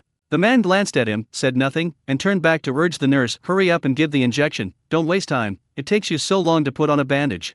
The young nurse didn't say anything. After wiping the baby's skin with alcohol for disinfection, she said, "Hold her tight and don't let her move her hands. Otherwise, the blood vessels are too thin and it will be difficult to inject." The man held the baby, breathing heavily through his nose, and said nothing. The nurse carefully pushed the needle into the back of the baby's hand, almost concentrating and holding her breath, but still couldn't insert it accurately, so she had to pull the needle out a little and then push it in again. But it's still not allowed. At this time, the baby was crying heart-wrenchingly because of the pain and shaking his whole body violently. This makes the nurse's job more difficult. Seeing that this hand was not working, the nurse switched to another hand and reminded, "Hold her tighter. If that doesn't work, put her down on the bed and have her mother hold down her heels and body while you hold her arms. Otherwise, how can I give her the injection if she moves around like this?" The man's face was full of impatience at this time, but for the sake of the child, he still controlled his temper and put the child on the bed. The woman followed the nurse's instructions and pressed the child's body with her stomach and chest, so that the child's legs were spread apart and stopped kicking. The child's father grabbed the baby's arm and said impatiently, "Is this okay?" The nurse didn't say anything. After wiping the skin with alcohol, she gave the baby an injection. However, the couple seemed reluctant to grab the child too hard, causing the baby to dance in pain. Seeing that she couldn't get her hand in either, the nurse became anxious. "Oh, what's wrong with you two? Didn't I tell you to hold the baby down? How can you do this? Damn it, it's your poor skills, who are you blaming?" The man was filled with anger when he saw that the child had been given injections repeatedly but none of them were accurate. Seeing the nurse putting the blame on them, he could no longer hide his anger and started cursing at the nurse by pointing at her nose. Do you know how to give a needle? If not, get someone else. You can't even do it with 2 hands. Do you eat shit? Believe it or not, I'll beat you up. The nurse was used to all kinds of big scenes, but she still felt aggrieved at this moment. She wanted to argue a few words, but when she saw the other party's tall stature, she silently swallowed her grievance. Try hitting your feet, the nurse said coldly with a stern face. After another injection, the baby cried even more miserably, almost to the point of being hoarse. The young couple frowned deeply, their faces filled with unconcealable anger. But unfortunately, the nurse didn't insert the needle accurately this time, and pulled out the needle, and tied cotton on the baby's foot to stop the bleeding. The man was angry. Really angry. He straightened up, pointed at the nurse and cursed. You fucking bastard, you can't even insert a needle properly. You tried 3 or 4 places in a row and couldn't get it in. Are you using my daughter as a training ground, you idiot? Are you looking for death? Try to curse again. The nurse felt extremely aggrieved. It was clearly because the couple didn't hold the baby well enough that she made a mistake in injecting the needle. Why did they have to speak so harshly to her in the end? Fuck you. Seeing that the nurse dared to talk back, the man suddenly snatched the syringe from the nurse's hand and stabbed the nurse in the face. The nurse was terrified and instinctively raised her hands to protect her face. Although you will get stabbed if you raise your hand to protect your face, it is better to get stabbed in the arm than in the face. But at this critical moment, I suddenly felt a gust of cold wind blowing beside me. A figure suddenly appeared and grabbed the wrist of the attacker. Brother, please keep your voice down, my 2 children are asleep. The man grabbed the needle and stabbed it into the nurse's face with all his strength. In this short moment, he hesitated and worried. Will I cause trouble for my family if I cause such trouble? Will it affect my daughter's treatment? Although he is always swearing and doesn't look like a good person, he is actually not an unforgivable bad person. His badness is only on the surface. It's all because of his mouth. The bad thing is his bad temper. That fleeting moment of hesitation and worry was not enough to stop him from stopping what he was doing. Driven by inertia, the needle in his hand was forcefully stabbing towards the nurse's face. Seeing the needle about to pierce the nurse's arm, all the adults in the ward felt their hearts jump to their throats. Bang! The arm was grabbed. The man in bed 16 stood beside him at some point and said in a somewhat complaining and cold voice, Brother, please keep your voice down, my 2 children are asleep. If you wake them up, I'll have to ask you to help me soothe the kids. Li Qingfeng looked at the man with cold eyes. The man nodded blankly and gritted his teeth secretly. It hurts so much. I feel like my wrist is going to break. Who is this? Why are his palms so strong? I considered myself an extraordinary strongman, but I never expected that he would grab my hand and make it completely impossible to move. Not only that, he also had a feeling that if he struggled even a little, the bones of his entire hand would likely be shattered on the spot. Excuse me. After he said this, Li Qingfeng smiled slightly, released his hand, and asked the nurse, Are you okay? The nurse was still a little shocked. She nodded hesitantly and glanced at Li Qingfeng. Thank you. You're welcome. Li Qingfeng said with a smile, I'll help catch the child while you give her the injection again. Is that okay? The nurse nodded and looked at the man with some fear. Li Qingfeng knew what she was afraid of, so he said to the man, Brother, I know being a father is not easy. I'm also a father of 2 children, so I understand what it's like better than you. But I still want to advise you not to be too anxious when encountering things, otherwise it will not only hurt yourself, but also your family. The man nodded and said to the nurse, I'm sorry, I was wrong just now. I just couldn't bear to see my daughter cry. I'm sorry. It's okay. The nurse replied softly and gave the baby another injection. This time, with Li Qingfeng here, acupuncture was much easier. The child couldn't move at all under Li Qingfeng's palm. Although the child's parents were horrified as they watched, there was nothing they could do. The child has such a high fever, we can't let her keep having the fever without giving her an injection. After the nurse gave the child the injection and set up the injection pump, she picked up her things and left. When he reached the door, he suddenly stopped and looked back at the child lying on the bed. Then he looked at Li Qingfeng again, wanting to say something, but in the end he didn't say it. Turn around and leave. Li Qingfeng returned to bed and picked up his phone to look at the information again. This environment is not very conducive to sleeping, so I'll just read some books and learn more. The man in bed 14 washed the fruit and handed him one. Brother, have an apple. Thank you for what you did just now. Otherwise, I might not get any benefit. Li Qingfeng took the apple and smiled. We are all parents, I understand you. Alas, I don't have any bad intentions, it's just that my temper is a little out of control. The man sat back on the bench in front of bed 14 and said helplessly, Just now, I was just impulsive and almost did something stupid. Alas, it's a good thing you stopped me, otherwise it would have been troublesome later. Not to mention other things, my daughter's treatment would probably have been delayed. I've told you so many times to change your temper, but you just won't listen. The woman pinched the man hard and started cursing. Li Qingfeng looked at the couple, feeling a bit amused and helpless. This is really the case of birds of a feather flock together. After the couple had finished arguing, Li Qingfeng said slowly, "Don't be too nervous, you two. I think your child is just suffering from indigestion. Just give her a good tummy massage and she'll be fine." "Ah, chicken shit?" The man was stunned and asked in surprise, "Brother, are you saying my child accidentally ate chicken shit?" As he said this, he suddenly turned to look at the woman and shouted, "How do you look at a child? How can you let a child eat chicken shit? Chicken shit, you!" The woman slapped the man hard on the head and cursed. "I'm talking about indigestion. Indigestion, do you even know what it means? You do nothing all day long, not even paying attention to your children. Is there any father like you? Oh, oh, oh." The man rubbed his head, laughed awkwardly, and turned back to look at Li Qingfeng, asking with a look of inquiry, "Brother, what do you mean by indigestion?" Li Qingfeng shook his head, stood up, walked to bed 14, pointed at the baby's abdomen and said, "Look, if the child's abdomen is noticeably swollen, there's a bad odor in the mouth, and the tongue is covered in thick yellow fur and red, then it's most likely indigestion." When he came over to grab the child's feet just now, he keenly smelled the bad odor in the child's mouth. Because his body is strengthened, his senses are much different from those of ordinary people. Therefore, the child can easily discover things that his parents may not have noticed. The couple followed Li Qingfeng's instructions and looked one by one, only then did they discover something abnormal about their child. "My stomach is indeed much bloated than usual, and my tongue coating is thick, yellow, and has a strange smell." After discovering this, the couple started cursing each other again. The man scolded the woman for not knowing how to feed the child and for feeding the child too much. The woman scolded the man for not caring about anything, not paying attention to the children, and hanging around all day. Li Qingfeng was annoyed by the two people's quarreling, so he stopped them and said, "Stop, stop, stop, both of you, stop arguing and listen to me first."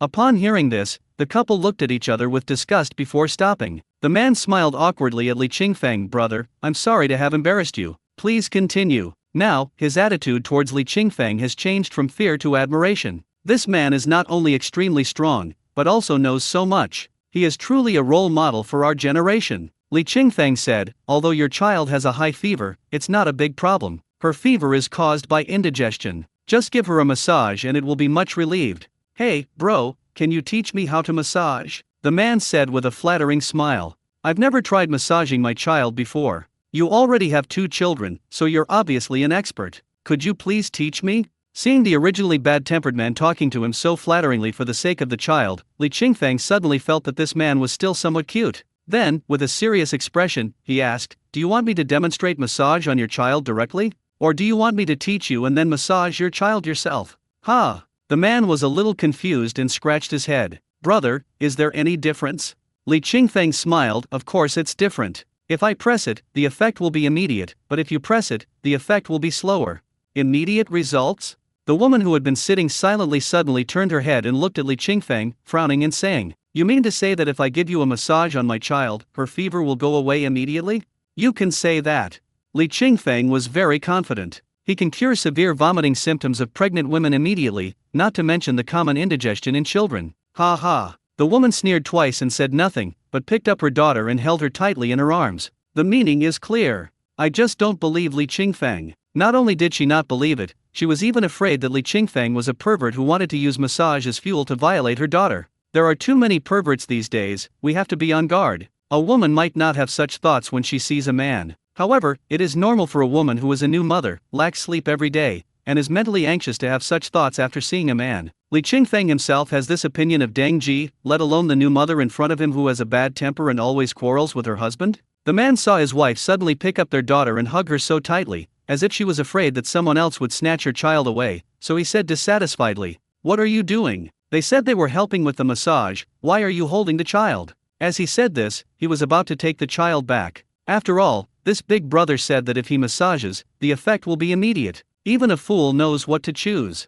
"Go away. Don't touch my child." The woman raised her leg and kicked the man, saying viciously, "Are you crazy? You're crazy, give me the child." The man was ready to snatch the child away. The woman kicked him again and cursed, "You fucking idiot, why do you believe everything others say? If he could really cure your daughter, he wouldn't be here. A person who can't even take care of his own child dares to say that he can cure other people's children. What a good writer." Hearing this, the man smiled at Li Qingfeng with an embarrassed look on his face. "Brother, I'm sorry, my wife has been a little grumpy lately, so please don't bother with her. She's not usually like this, it's just because the child isn't feeling well that she's acting like this. I understand. Li Qingfeng nodded. Since your wife is not happy about it, let's not force her. I'll teach you the massage techniques, and you can give your daughter a massage. No, brother, since you have this ability, you must try it on my daughter. I believe you. The man knew how to judge people and said sincerely, brother, as long as you can really cure my daughter, you will always be my big brother. Li Qingfeng was amused by this man with a certain chivalrous spirit. Haha, okay, then I'll give it a try. Then, he said to the woman who had her back turned, Sister, if you don't believe me, you should at least believe in yourself. Do you think I can do anything bad to your child under your nose? The woman looked down at the baby in her arms and saw that the baby's face was still wet with tears, which made her feel distressed. This is only the first day. Once you are admitted to this hospital, you will be discharged within a week. This is the unspoken rule of Renmin Hospital. People in the village often say that once you go to Renmin Hospital, even if you have a common cold, you will have to spend 500 or 600 yuan before you can go home. What's more, being hospitalized? We came late tonight, so the doctor could only give the child an injection. But when tomorrow morning comes, the child will definitely need a comprehensive examination. She was afraid of spending money and also afraid that her children would suffer. Right now, her husband doesn't have a stable job, and she doesn't have a job either. The family of 3 relies entirely on the land at home to support themselves. Thinking of this, she wavered. She turned around slightly, her eyes reddened as she asked, Brother, can you really cure her? The kind that allows us to be discharged and go home right away? Of course. Seeing the woman's red eyes and thinking about the content of the couple's previous quarrel, Li Qingfeng roughly understood what was going on. He said in a firm tone, as long as you trust me, I can immediately cure your daughter's fever caused by indigestion, and you can go home immediately. I guarantee that she won't have a fever caused by indigestion again in the near future. Really? The man was overjoyed. He grabbed Li Qingfeng's arm and asked, Brother, are you telling the truth? Yes. Li Qingfeng nodded at him. The woman hesitantly handed the child out and said, Would you mind giving it a try? Thank you, brother. The man hurriedly hugged his daughter. Then she carefully placed her several-month-old daughter on the bed. The little baby was already sleepy at this time, but his eyes were half closed and he was not really asleep. This is the case with children who have indigestion and fever. Not only do they have a poor appetite, but they also sleep poorly. As soon as the man took her and put her on the bed, her little face immediately twisted and she burst into tears. Seeing this, Li Qingfeng stepped forward, pushed the man away, and raised his hand to press on the baby's abdomen. Originally, when the woman heard her daughter crying, she wanted to pick her up and comfort her. But unexpectedly, as soon as Li Qingfeng's palm fell, his daughter, whose face was originally distorted and crying ugly, immediately relaxed her brows and her crying gradually weakened. Moreover, they were surprised to see that their daughter, who was originally half asleep, slowly closed her eyes during the gentle massage. Really closed my eyes. It's not closed with a big gap. The couple subconsciously held their breath, fearing that their loud breathing might wake up their daughter. The ward, which was originally noisy, suddenly became silent. Boom! Suddenly, a loud thunder sounded. The couple was shocked. Boom! Another thunder sounded. The man was about to start cursing, but when he opened his mouth, he suddenly discovered that the thunderous sound actually came from his daughter's butt. There was also a sour smell coming out. Very sour. Very smelly. Boom! Another one. The man, who was originally angry, couldn't help laughing when his daughter let out her third fart. The woman next to him kicked him and cursed with a smile, Get out. The man had to cover his mouth and laugh. The baby lying on the bed was letting out air continuously as if a switch was turned on. Boom! Boom! Puff! The smell in the ward became stronger. Li Qingfeng glanced back at the sleeping child and ordered, Go open the door. Oh. The man reacted slowly and went to open the door of the ward. As the gas was expelled, the baby's expression changed greatly. It was unhappy and even painful at the beginning, but looking at that little face now, there was actually a hint of peace in it. Both the couple breathed a sigh of relief. Although the child's body temperature would not drop instantly, anyone could see that their daughter's condition was much better than before. When Li Qingfeng stopped, both of them hurriedly thanked him. The man grasped Li Qingfeng's hand and said sincerely, Brother, you are my brother. You will always be my brother. Brother, thank you. Thank you. The woman also changed her previous temper and bowed to Li Qingfeng to express her gratitude. At the same time, he apologized for his previous attitude. Thank you very much, I was not very polite just now, please don't mind. It's okay. Li Qingfeng waved his hands. You don't have to be so polite. It's just a small favor. Brother. The man saw Li Qingfeng's hand break free, and immediately grabbed it again, saying very seriously, Brother, thank you.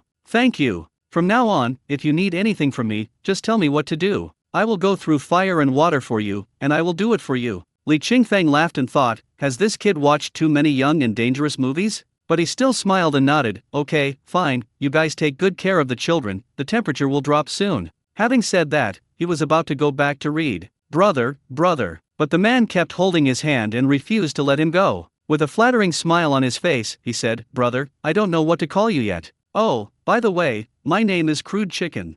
Thick Cock? Li Qingfeng frowned. No, brother, it's Chujiji, not thick cock. Chu means clear, and Ji means auspicious. Chu Jiji explained, originally, my grandfather named me Chu Jia, but when I went to fill out the household registration form, the registrar made a mistake. As he said this, Han Han laughed twice. Li Qingfeng said happily, you are such a cheerful person. My name is Li Qingfeng. Qing means Qingshan, and Feng means peak. Brother Feng. Chu Jiji clenched his hands, held Li Qingfeng tightly, and said word by word, from now on, you are my, Chu Jiji's, big brother. What a joke. Anyone who doesn't embrace such a powerful person would be an idiot. Although Chu Jiji is not sure how awesome Brother Feng is, from all the current signs it can be seen that Brother Feng is no ordinary person. Not only is it powerful, but it can also cure diseases. If this were in a novel, he might become the male protagonist. At least he can be the second male lead. In short, one more friend means one more way. What's more, this is a friend with real ability. Li Qingfeng laughed and said, haha, all is fine. Brother, let's leave our contact information. My home is near the county town. If you are free, come to my house for dinner.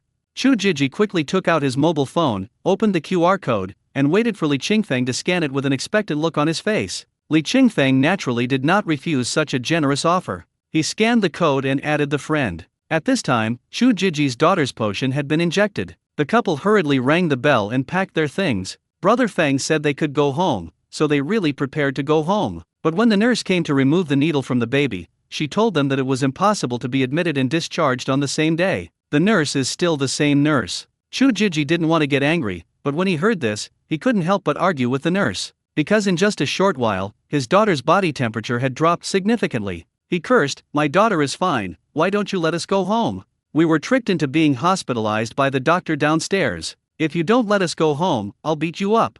Jiji, don't be so mean.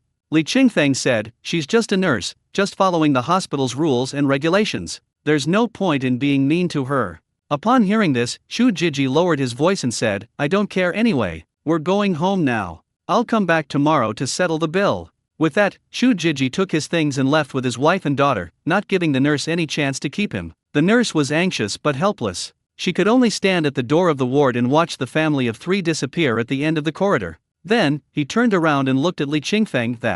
Li Qingfeng looked up and saw the nurse coming back, so he asked, what's wrong? The nurse glanced at the old lady in bed 15, swallowed back what she wanted to say, and replaced it with a sentence, thank you.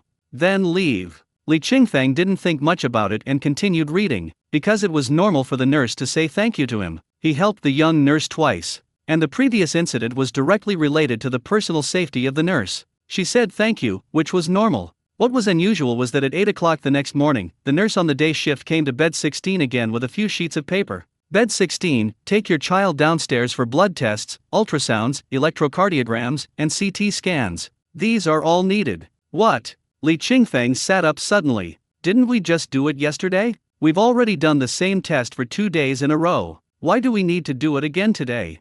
The nurse raised her eyebrows and said, I don't know about that. Anyway, this is what the doctor prescribed for you. I'm just responsible for delivering it to you. Hearing this, Li Qingfeng had no choice but to take the order. Exactly the same list. This is the third set. Blood test, the ultrasound, electrocardiogram, CT. Why do we have to do the same tests every day? Could it be that my daughter has some serious tumor or something? He frowned and looked at his daughter lying on the bed. Maybe, I can see for myself? He couldn't understand the films taken in the hospital, so he spent the past 2 days in the hospital studying the human body structure diagram on his mobile phone. Although I still don't understand it very well, I understand it a little better than ordinary people. At least we can know which things are inherent in the human body and which are not. In other words, if a tumor really grows in the human body, he can still see it. I just don't know if my vision can penetrate the human body like X-rays. Before this, he had never had any bad thoughts, so he had never used his supervision to explore the human body. If it were someone else, they might have used it to look at beautiful women long ago, but he didn't.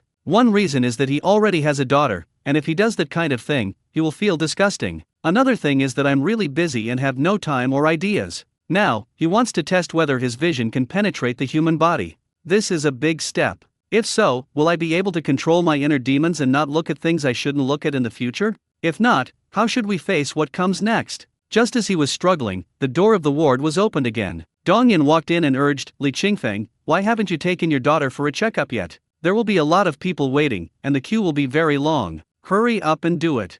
Doctor, why do we need to continue the examination today? What is going on? Li Qingfeng really couldn't understand. What kind of difficult and complicated diseases require the same examination every day? Even if it is a tumor, it won't grow so fast. It needs to be monitored every day. Dong Yin was about to leave, but when she heard Li Qingfeng ask this, she turned around and walked towards Ziyu. He raised his hand and pinched Suyu's little face, and said with a distressed look, "Oh, you seem to be thinner than when you came the day before yesterday. You don't look in the best condition either, and you look a little worse than that day." Then, he sighed again and said to Li Qingfeng, "Well, take her for a checkup first. After the examination, I'll come back and tell you after I look at the results. Anyway, just trust me, I won't harm you." Seeing Dong Yan's charitable and compassionate face, Li Qingfeng nodded. "Okay, doctor, let's go check it out now." After Dong Yan left the ward, the old lady in bed 15 asked, "Hey, that's strange. Wasn't there a child in the bed next to me who was admitted to the hospital last night? Why was he gone when I woke up this morning?" The old lady saw it when Chu Jiji was about to stab the nurse, but after Li Qingfeng went over to stop him, the noise became quieter and she fell asleep. She didn't know what happened next. Li Qingfeng replied calmly, "Oh, they were discharged from the hospital last night." "Ah, he was just admitted last night and was discharged last night? What's going on?"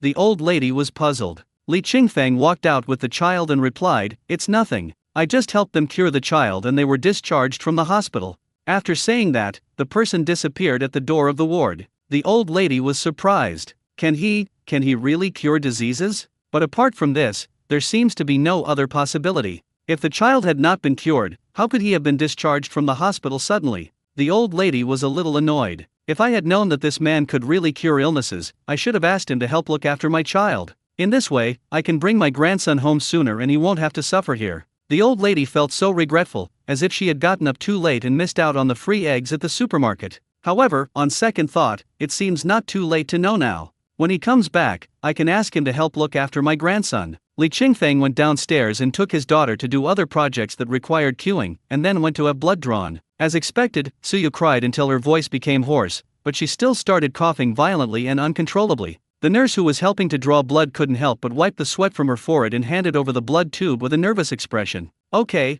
take it to the laboratory." "Thank you." Li Qingfeng hugged his daughter, who was coughing violently and had tears on her face, and left with the vacuum blood collection tube. Zion followed closely behind his father, tears also on his face. Just as the father and his two sons walked out of the door, a figure suddenly flashed by and said, "Go to the stairs, it's urgent." Li Qingfeng was stunned for a moment, then pretended nothing had happened and continued walking forward. But he didn't go to the laboratory. Instead, he took the child and turned two corners and went to the stairs. As soon as I opened the door to the fire escape, I saw a familiar face. It turned out to be the nurse on duty last night. Seeing the father and his two sons coming, the young nurse said nervously, "Come in quickly and close the door." "What's wrong?" Li Qingfeng saw that the nurse looked unwell and became inexplicably nervous. The nurse looked at the stairs above, then looked at the stairs below, and after confirming that no one was there, she whispered, "You've been fooled." "What's the meaning? There's nothing wrong with your daughter at all. It's Dong Yan." The nurse swallowed, clenched her fist, then unclenched it, forcing herself to calm down before speaking word by word. "Dong Yan is taking revenge on you." "Ah." Li Qingfeng seemed to understand something suddenly, but immediately filled with another doubt. "But I don't know Dong Yan. Why would she want to take revenge on me? Just go to bed 8 on the 4th floor and you'll know." After the nurse said this, she immediately walked down the stairs. Li Qingfeng watched her hurriedly leave, and did not try to stop her or ask any more questions, but just said thank you. "Is it bed 8 on the 4th floor? Very good. I'd like to go and see what kind of monsters they are." Li Qingfeng clenched his fists, pulled his son, and walked quickly to the 4th floor. There are not many steps on one floor, only a few dozen, far inferior to human mind. After finding bed 8 and standing outside the ward door, Li Qingfeng used his vision to see through the wall and suddenly understood everything. He was a little skeptical just now. Dong Yin stood beside bed 8 and said with a smug smile, "What a pity. I coaxed him into submission with just 2 words. He's now foolishly taking his daughter to get her blood drawn again. Haha, I'm dying of laughter." I've never seen such an idiot. I had my blood drawn for 3 days straight and didn't realize I was being tricked. When he saw me ordering all sorts of tests for his daughter for 3 consecutive days, he thought she had some serious illness. Haha, but actually, there was nothing wrong. His daughter just has peeling and ulceration under her armpits. Just apply some medicine. But he didn't know and really thought how seriously ill his daughter was. Let me tell you, he refused to take his daughter for testing, so I took the opportunity to examine her underarms and deliberately poked her ulcerated skin with a cotton swab. As soon as he heard his daughter's cry and saw the bloody cotton swab, he stopped questioning and immediately took his daughter for a checkup. Ha ha ha, I'm dying of laughter. What an idiot. I've never seen such a stupid guy. The ward was originally a triple room, but because of Dong Yan, it has now become a single room. There was only one person living in this single ward, Pan Wyman. Wife, you are amazing. Pan Wyman rode. His leg was in a cast and looked very heavy. The whole man was lying on the bed, his face was haggard and his body was thin. He no longer had the tall, mighty, and heroic appearance of the past. But after hearing what his wife said, his originally tired eyes suddenly burst into light. He was ecstatic. He is proud. He is happy. Hearing that Li Qingfeng's daughter was becoming as thin and depressed as he was because of his wife, he even felt the pleasure and satisfaction of revenge. Even if the other person is just a baby less than 1 year old. He said, "You are amazing. Yin Yan, you are truly my goddess." Looking at his short, fat wife with acne scars all over her face, Pan Wyman suddenly felt that there was no need to marry a very beautiful wife. The best choice is to marry someone who is capable and can help you. When Dongyan heard Pan Wyman praising her like this, her expression immediately softened, and she said affectionately, "Hubby, don't worry. I'll give that bastard some more test orders tomorrow. If we don't kill his daughter, we'll make sure she's tortured beyond recognition, so I can avenge you." Pan Wyman nodded approvingly. "Yin Yan, you've worked so hard. Hubby, for you, no matter how hard it is, it's worth it." Dongyan sat down on the edge of the bed and leaned intimately on Pan Wyman. The two are already an old couple, but Pan Wyman's downfall this time has made their relationship seem to have returned to their honeymoon days. At that time, both of them were still young. Although Dongyan was not beautiful, she was an excellent medical student and came from a good family. Although Pan Wyman came from a humble background, he had an outstanding appearance. The two got together with the help of a matchmaker and supported each other during their honeymoon. It's a pity that this society is a big melting pot. After a few years, Pan Wyman got tired of Dongyan. Dongyan is not pretty to begin with. Even if you don't think so at first, you'll get tired of her after seeing her every day. As a result, the relationship between the couple became increasingly distant. But this time, Pan Wyman, who had always been successful, suffered a lot at the hands of Li Qingfeng. Not only was his leg broken, but he was also expelled from the party and his public office. All of a sudden, he went from being a mighty captain to a disabled person. Very angry. Also very depressed. It was not until he accidentally discovered that Li Qingfeng had brought his child to Renmin Hospital that his stagnant heart finally began to beat. The flames of revenge are burning. He wants Li Qingfeng to have a taste of it too. If you can't touch Li Qingfeng, then touch his daughter. Who made him so unlucky that he fell into his control? Ha ha ha. Li Qingfeng, this time you will be skinned alive if you don't die. Whenever he heard the nurse in the infusion room drawing blood from the little kid and the little kid crying heartbreakingly, he would feel extremely happy. The kid's voice could almost be heard throughout the entire building. It feels so fucking good. This is how she should be tortured. The same is true for Dong Yan. She loves her husband deeply. I deeply love this tall and mighty man. With her looks, it was impossible for her to marry a man like Pan Wyman who had excellent appearance. But her family was well off, her ancestors had been doctors for generations and were very prestigious locally, so Pan Wyman agreed to the marriage. After all, having a great father-in-law can make your life a lot easier. But what she didn't expect was that her husband, whom she couldn't bear to hit or scold, actually had his leg broken by that bastard Li Qingfeng.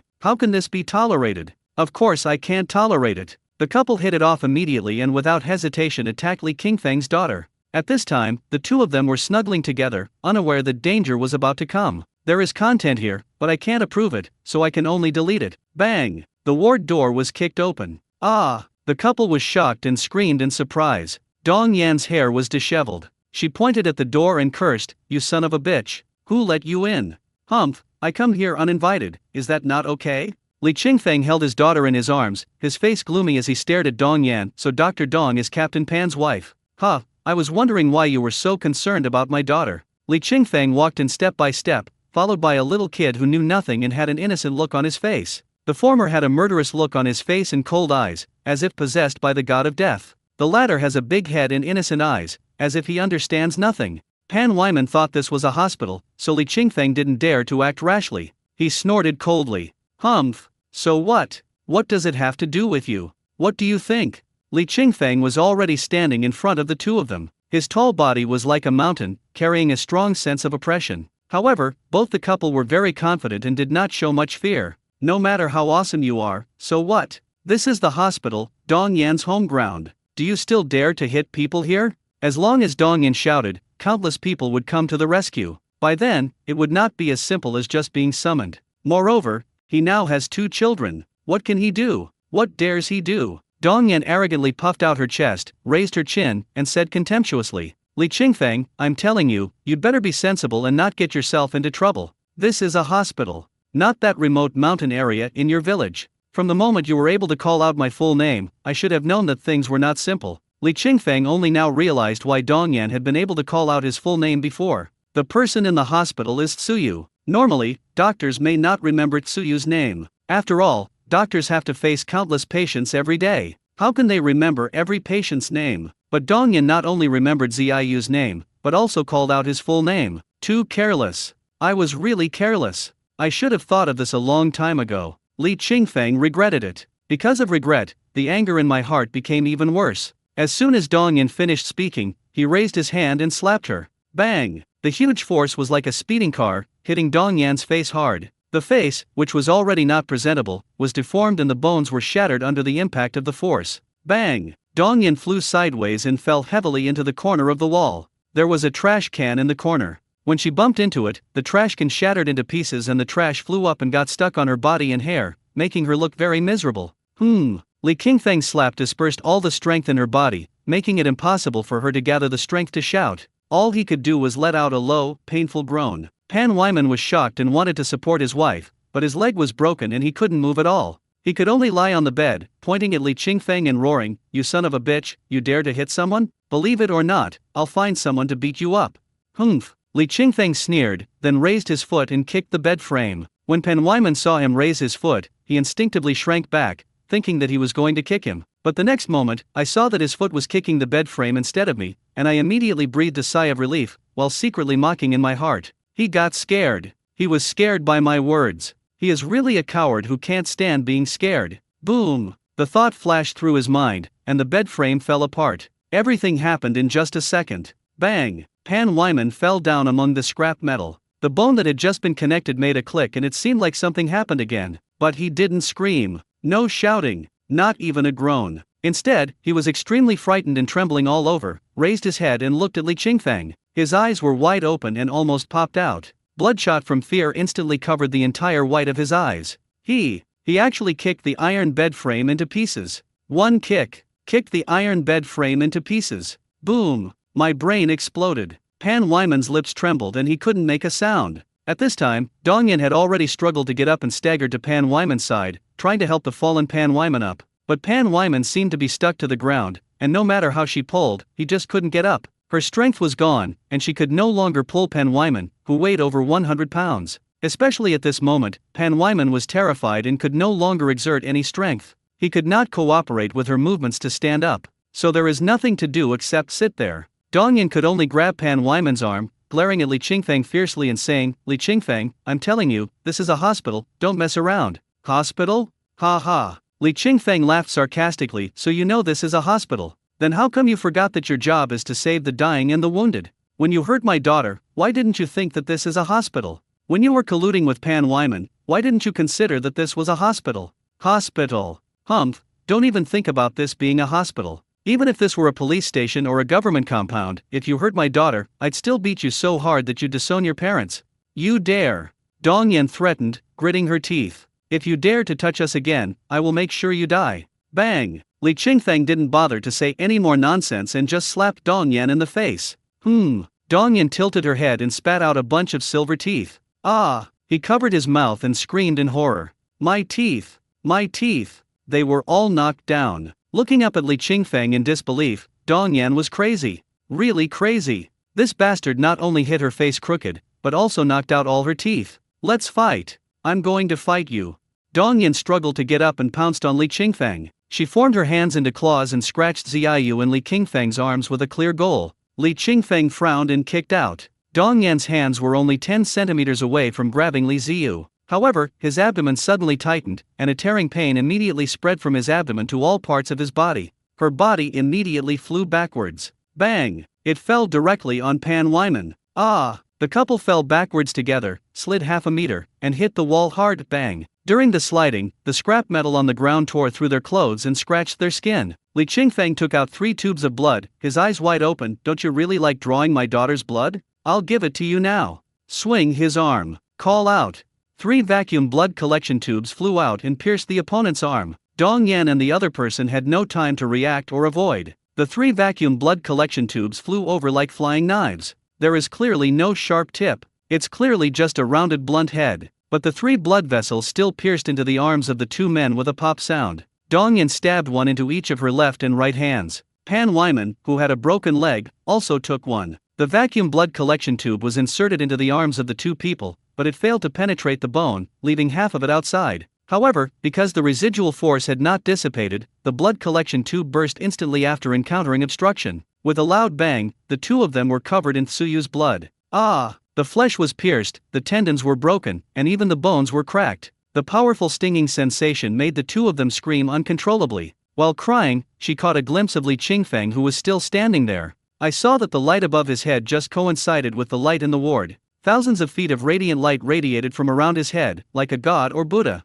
Bang! The ward door was opened again. A crowd of people rushed in. A nurse who was passing by just now noticed something was wrong, secretly checked the situation through the crack in the door, and then went to report it. But unexpectedly, from the time she discovered something was wrong to the time she reported it to someone, it took no more than 2 minutes, but it was still too late. The ward was in a mess, the trash can exploded, and the iron bed frame turned into scrap metal. Director of Pediatrics Dong Yan and her husband, former Captain Pan, collapsed in the corner, covered in bruises and crying bitterly. What's going on? Among the crowd there were doctors and security guards. Call the police, call the police. A male doctor shouted. Several security guards immediately surrounded Li Qingfeng. Li Qingfeng grabbed Zion, who looked a little frightened, and turned around to glance at everyone. When Dong Yan did something bad, you all turned a blind eye and turned a deaf ear. Humph, now I'm seeking justice myself, and you guys are here so quickly. The voice was cold and full of sarcasm. If you don't want to get hurt, just get out of the way. Li Qingfeng glanced at the security guards, whose average age was 60, and said coldly, right and wrong, true and false, you should know better than me. Dong Yan issued repeated test orders for a baby under 1-year-old for 3 consecutive days. It was impossible for other people in the hospital not to know about it. Even if the doctors in other departments don't know, do the nurses in the infusion room who are responsible for drawing blood know? Does the doctor in the CT room know? Does the doctor in the ultrasound room know? Does the doctor in the laboratory department know? Of course I know. Even the young nurse on night shift knew about it, so how could others not know? But even though these people knew that Dong Yan had issued an abnormal examination order and that she had done something that violated a doctor's principles, no one stood up. Li Qingfeng didn't want to pursue anything. He knew that people are often helpless and unable to do things of their own accord, and even if he saw an old lady fall on the side of the road, he might not dare to help her up. He does not blame human indifference. I don't expect anyone to uphold justice for me. However, if anyone wants to stop him from protecting his children, if anyone wants to stop him from seeking justice for his children, then don't blame him for being ruthless. Everyone present felt a little guilty. The male doctor who called the police pointed at Li Qingfeng and said angrily, "You're still so arrogant after beating someone up. Do you really think the hospital is your home? I'm telling you, you can't leave today. Whether you can leave or not is not up to you." Li Qingfeng held his daughter and pulled his son and was about to walk out. "Catch him!" the male doctor shouted. Several elderly security guards looked at each other hesitantly. "Damn it, didn't you see how this guy beat Dong Yan and her husband? You're asking us to come up here, are you trying to make us old guys retire early?" Seeing that the old men were afraid to come forward, the male doctor shouted again. "What are you old bastards afraid of? Are you afraid of him? Even if you can't catch him, won't you catch his child? Catch the child?" When his reverse scale was touched, Li Qingfeng raised his hand and slapped him. Bang! The male doctor tilted his head and covered his face in disbelief. "Who hit me? Turn your head and take a look." Shocked. "I don't know when, that person is already in front of me. Don't set your sights on my child." Li Qingfeng reminded him lightly. "Me." The male doctor swallowed his saliva, took 2 steps back and shut his mouth obediently. The distance was 3 or 4 meters, and there was a security guard in between, but this person appeared in front of him without anyone noticing. Very bizarre. Very weird. Can't afford to offend. I shut up. Li Qingfeng held out his hand. Zion, let's go home.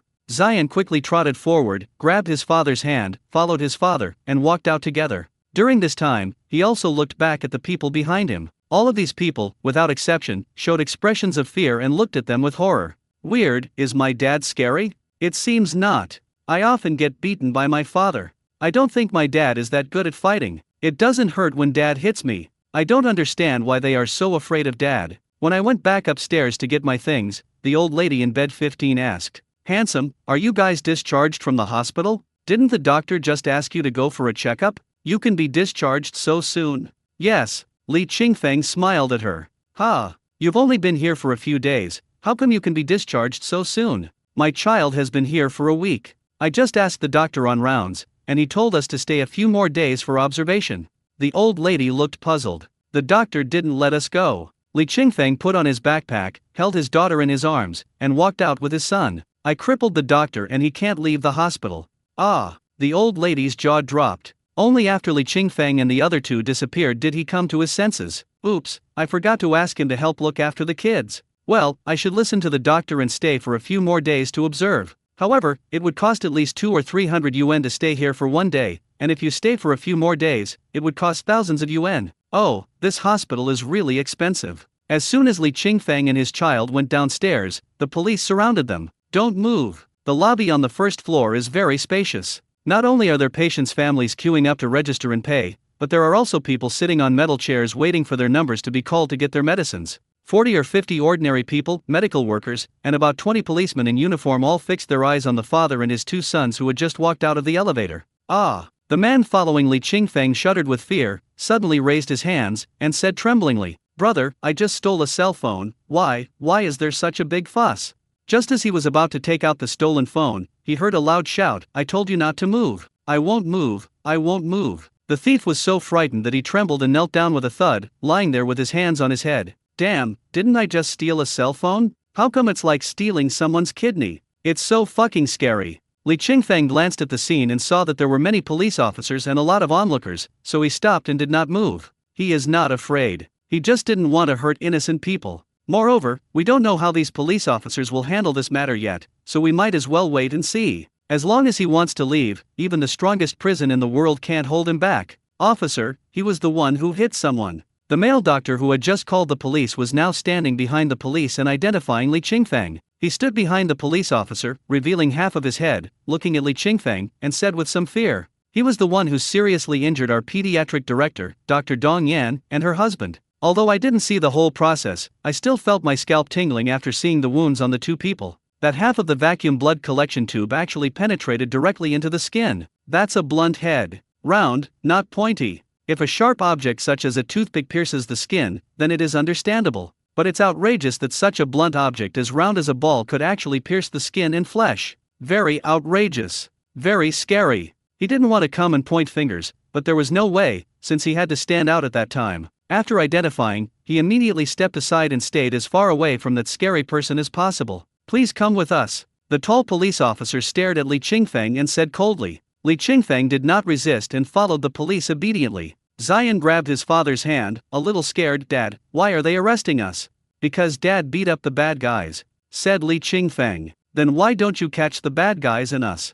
Zion asked again. Li Qingfeng was stunned by the question and didn't know how to answer for a moment. Half of the police officers were responsible for sending the father and his two sons back to the police station first. The other half of the police officers stayed to do other work. After Li Qingfeng and others left the hospital gate in the police car, the remaining police officers had also arrived at the scene. Looking at the pile of scrap metal on the ground, the police officer frowned. "What's going on? Why is there a pile of scrap metal here?" "Officer, this was originally a good hospital bed, but somehow it became like this." The male doctor was also a little confused. A nurse said, "When I came for the 4 this morning, the bed was still in good condition. Dr. Dong's husband had been lying on this bed." The officer's frown deepened. He squatted down and checked some scrap metal. Seeing that the broken ends of the scrap metal were very fresh, he confirmed what the two men said. But what kind of power can turn a once intact iron bed into scrap metal? The police officer was puzzled. After taking notes in the ward, everyone left and prepared to find Dong Yan and his wife who were treating the wounds to find out what happened.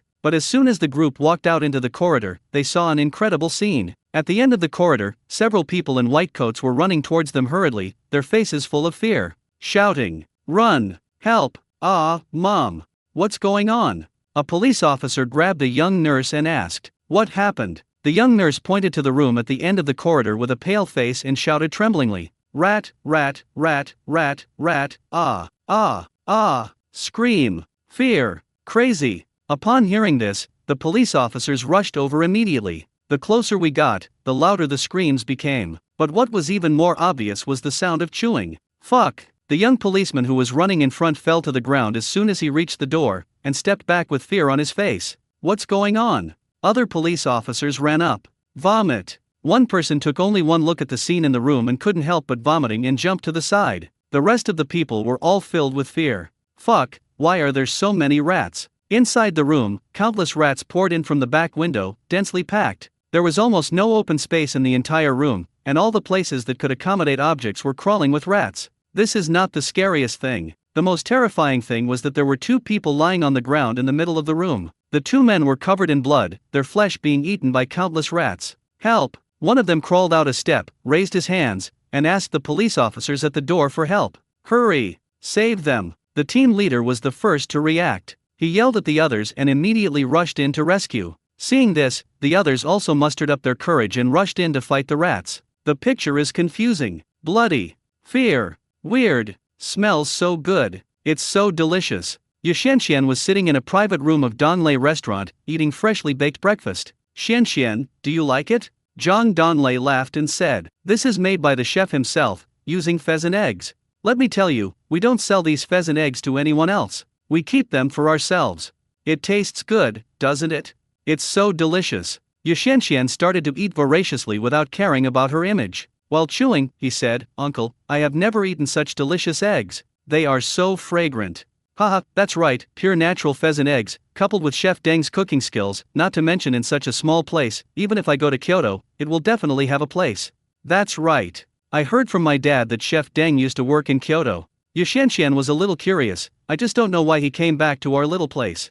That's hard to say. Zhang Donlei asked, "Why did you think of playing with Bingbing today? Didn't your sister-in-law just give birth to a little nephew for you? I heard from your dad that your nephew is in the hospital?" "Yeah." Speaking of this, Yu Suingsuan's face was a little solemn. "My nephew has bile duct obstruction, and the doctor said he needs surgery. But my sister-in-law is not in a good mood and has been refusing to do the surgery. Alas, this woman has been through a near-death experience, so it's inevitable that she'll have some emotional fluctuations." Zhang Donglei consoled her, "When you have time, go spend more time with your sister-in-law and comfort her. This woman needs companionship whether she is pregnant, giving birth, or after giving birth. Your brother is busy with work, and as his sister-in-law, you can take care of your sister-in-law when you have time." "Uncle, I understand what you said." Yu Xianxian nodded calmly and said, "However, I didn't come here today because of my sister-in-law." "Oh? I thought your sister-in-law missed the good things here and asked you to bring some back." "No." Yu Xianxian shook her head, her expression still solemn. At this time, the door of the box was opened and Zhou Weibo walked in. "Dad! Xianxian, you're here so soon.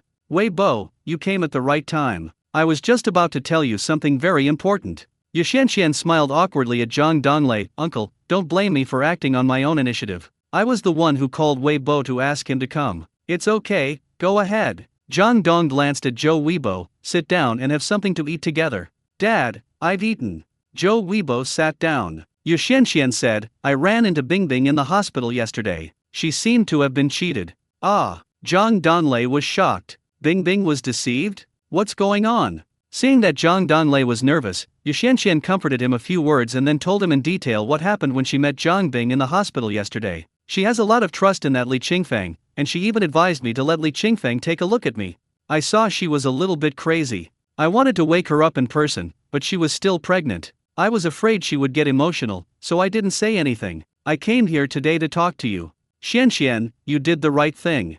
Zhang Donlei frowned and nodded. "Bingbing is pregnant now, and her mood is indeed a bit capricious. You are right not to say anything to her." "Uncle, what should we do next? Do we really want Bingbing to continue being deceived?" Yu Xianxian felt a little disgusted when she thought of Li Qingfang's appearance. "I think that so-called miracle doctor is a fraud. His own child is in the hospital, and he still dares to call himself a miracle doctor. It's ridiculous." I will talk to Bing Bing about this matter. Joe Weibo smiled at Zhang Donglei in a flattering manner. Dad, don't worry, no one can hurt Bing Bing with me here. Yeah, Zhang Donglei nodded. Didn't I tell Bing Bing last time? After we find out the sex of the fetus, if it doesn't match what that person said, she's not allowed to have any contact with that person anymore. By then, she won't have anything to say. Yes, Dad, you are right. If you hadn't told me, I would have almost forgotten about it. Joe Weibo thanked Xianxian, thank you for coming here today to tell us all this. Hey, what's the relationship between me and Bing Bing? We're good friends who grew up together. This is what I should do. Xianxian waved her hand proudly. None of this matters. As long as we don't let that liar succeed, that's all. It's okay to cheat him out of money, but I'm afraid he has some ulterior motive. People like that are obviously poor. They'll do anything for money and gain. As he said this, he glanced at Joe Weibo with some concern. Joe Weibo is indeed a handsome man, otherwise Zhang Bing would not have fallen for him. His family had nothing, and he had several brothers who were extremely poor. If he wasn't really good looking, how could he have gotten the chance to get close to the Zhang family? However, when it comes to good looks, Xianxian had to admit that the big liar from yesterday was better than Joe Weibo in terms of figure, facial features, and temperament. To put it bluntly, Joe Weibo looks like a pretty boy and doesn't look very manly. But the fraudulent miracle doctor from yesterday was different. Not only does he look more outstanding, but he is also very masculine. If he were to launch an attack on Zhang Bing, I wonder if Zhang Bing could resist. If he can't resist, then Joe Weibo will be in trouble. Just as I was daydreaming, the phone on the desk rang. Xianxian picked up the phone and soon yelled, Okay, I'll be right back. I'll be right back. Having said that, he immediately picked up his things and ran away. Xianxian, what's wrong? Zhang Donglei stood up with a concerned look on his face. My sister-in-law has something urgent to do, so I'll leave first. Uncle, goodbye. Xianxian had already disappeared at the door. Zhang Donglei sighed, sat down and said, Weibo, you should spend more time with Bing Bing and stop running around the countryside all day. Joe Weibo looked a little embarrassed and explained, Dad, I'm going to the countryside to buy fresh ingredients. I'm worried about other people going. Now that our restaurant's business has picked up, the flow of customers in the housekeeping department has also stabilized. The more we are at this time, the more we must not be careless, lest we give our competitors an opportunity to take advantage. There's no end to making money. Zhang Donglei said, then stood up and left. At the same time, Li Qingfeng had been sitting in the police station waiting for a while. There were only the father and his two sons in the interrogation room. The police officer who escorted them in received a phone call before he had time to sit down and left in a hurry. After waiting for a while, my cell phone rang. I picked it up and saw that it was Zhang Bing calling. Brother Feng, are you still in the hospital? Are you all okay? Did any rats get into your place? Zhang Bing on the other end of the phone asked anxiously. Li Qingfeng was a little puzzled. It's okay? What rat? What's wrong with the rat? Don't you know? A lot of rats suddenly swarmed into Renmin Hospital. I heard that Dr. Dong, the head of the pediatric department, and her husband were bitten to pieces. If it weren't for the police who happened to be there, I don't think they would have survived. How could this happen? Li Qingfeng didn't expect that such a big thing happened in the hospital just after he left for a while. Rats attacked Renmin Hospital? This is too outrageous. And he actually bit Dong Yan and her husband so hard that they were seriously injured? How so? Why would a mouse bite the couple for no reason? Li Qingfeng was completely confused and said, Ms. Zhang, I'm fine. My child and I are not in the hospital right now. Oh, that's good. Zhang Bing breathed a sigh of relief. Are you guys discharged from the hospital and going home? Haha, that's not the case. Li Qingfeng smiled sheepishly. I beat Dong Yan and her husband, and was taken to the police station.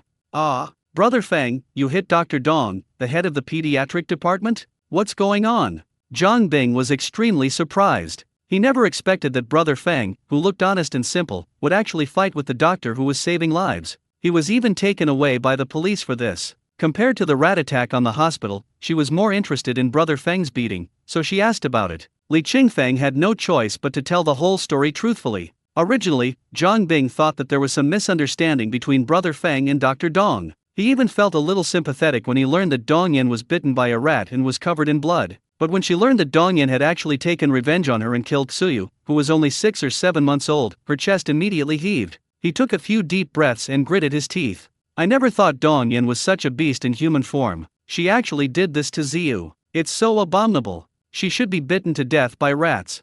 After cursing for a while, Zhang Bing said again, Brother Feng, don't worry, I will come to you right away. No. Li Qingfeng was shocked. You're still pregnant. It's okay, Brother Feng. The deputy director has a very good relationship with my father, and his daughter and I are good friends who grew up together. I'll go and plead for you, and he won't make things difficult for you. After Zhang Bing explained, he hung up the phone and turned to go out. The nanny beside her hurriedly tried to dissuade her. Miss, you're pregnant, how can you run around everywhere? Besides, it's so chaotic out there right now, and something so weird happened in the hospital, so let's just stay home. No, Brother Feng's business is my business, I have to go on this trip. Ignoring the nanny's objections, she was about to go out with her bag, but unexpectedly, he saw Zhou Weibo walking towards him in a hurry. After glancing at the nanny, Zhou Weibo walked over, took Zhang Bing's hand, and asked, Bing, where are you going? Seeing Zhou Weibo appear, the nanny who had just tipped off secretly breathed a sigh of relief. Zhang Bing, who had no idea what was going on, looked up at her tall husband and said anxiously, Weibo, Brother Feng is in trouble. He's been taken to the police station. I have to go find Uncle Yu and ask him to think of a solution and not make things difficult for Brother Feng. Brother Feng. What the hell is this Brother Feng again? What kind of medicine did Li Qingfeng give Zhang Bing? Why does Zhang Bing value him so much? She's already 3 months pregnant, and she still has to run around for him. Zhou Weibo's expression remained unchanged, but he couldn't help cursing in his heart. Li Qingfeng, what the hell are you trying to do? This is my wife. Bing, listen to me first, don't be anxious. Zhou Weibo held Zhang Bing's hand and said tenderly, you're pregnant now, so don't run around, okay? Otherwise, if Dad finds out, he'll say I don't care about you anymore. Oh, I don't have time to talk to you about this. Zhang Bing pushed Zhou Weibo away and continued to walk out. Brother Feng is with the child, and Ziyu is still sick. It must be uncomfortable in the police station. I have to go there quickly. Bing. Zhou Weibo grabbed her. Seeing that she was only thinking about Li Qingfeng, she couldn't help but feel angry. What's wrong with you? I told you not to go. Can you please listen to me? You are not alone now. You have our child in your belly. Can you be more sensible? Even if you don't care about your own body, you should think about our children. I really love you, I love you so much, I don't want anything to happen to you, do you understand? The seemingly angry but actually affectionate words immediately confused Zhang Bing's mind. She was a little anxious and felt a little guilty. Looking at her husband who was busy every day, her heart softened and she said, Weibo, Brother Feng is my savior. I can't just turn a blind eye to what happened to him, can you understand? Bing, can we think about this from a different angle? Zhou Weibo said when he saw Zhang Bing's expression soften. Think about it, if Li Qingfeng had no problems, the police would just ask him questions if they arrested him and wouldn't do anything to him. There would be no need for you to use connections. But if he really did something wrong, then the police handling him is legal and reasonable. If you help him now, isn't that clearly violating the law? Zhang Bing frowned and looked at her somewhat unfamiliar husband. Why would you think that? He's my savior and our child's benefactor. If something happens to him, no matter what the reason, we should show some concern for him. Bing, tell me first why he was arrested by the police. Zhou Weibo grabbed Zhang Bing's shoulders, stared into her eyes and asked. Because he beat up Dong Yan, the director of pediatrics at Renmin Hospital. Zhang Bing pushed Zhou Weibo's hand away and said impatiently, but I'm telling you, Dong Yan deserves a beating. Regardless of whether Dong Yan should have hit the doctor or not, it was wrong for him to hit the doctor. This kind of person clearly has a violent tendency. Bing, don't associate with people like him anymore. I don't want to discuss this with you. Zhang Bing turned and walked out. If you have anything to say, wait until I come back and talk. What's wrong? Zhang Donlei walked in. I heard you guys arguing from so far away, what are you arguing about? As he said that, he glared at Zhou Weibo, how many times have I told you that Bing is pregnant? Why can't you accommodate her a little? Dad, it's not that I don't accommodate her, it's that she insisted on going to that Li Qingfeng. That Li Qingfeng beat up a doctor at Renmin Hospital and was arrested by the police, and she actually wanted to go to Uncle Yu to plead for him. Zhou Weibo was feeling angry but he didn't vent it out. He simply described the reason for the quarrel between the couple. Zhang Donlei pulled his daughter over and said softly, Bing, this isn't a big deal. It's not worth your trip. That's right, Zhou Weibo agreed. We've already agreed that we'll only allow you to interact with him after we confirm the gender of your baby and that Li Qingfeng isn't a scammer. But you don't take it seriously at all and keep getting involved with him. Zhang Donlei exhaled heavily and frowned. How about this time, I'll call your Uncle Yu for you and ask him to take care of Li Qingfeng. But after this, you are not allowed to have any contact with him anymore. You must wait until the gender of the child is confirmed and he is not a scammer before you can continue to be friends with him. Do you understand? I understand. Zhang Bing didn't want to make his father angry, so he could only agree for the time being. In the interrogation room of the police station, Li Qingfeng sat at the table holding his daughter. Zion stood beside his father, his little hands tightly grasping his father's clothes. He looked at the policeman in the room with big eyes, feeling a little scared. After asking some basic information, the police officer behind the desk asked Li Qingfeng why he beat people. She used her status as a doctor to take revenge on my daughter. She ordered all sorts of tests for 3 consecutive days, including 9 blood tests. She also did ultrasounds, CT scans, and electrocardiograms. Is that why you hit someone? What do you mean just because of this? Li Qingfeng asked in disbelief, don't you have children?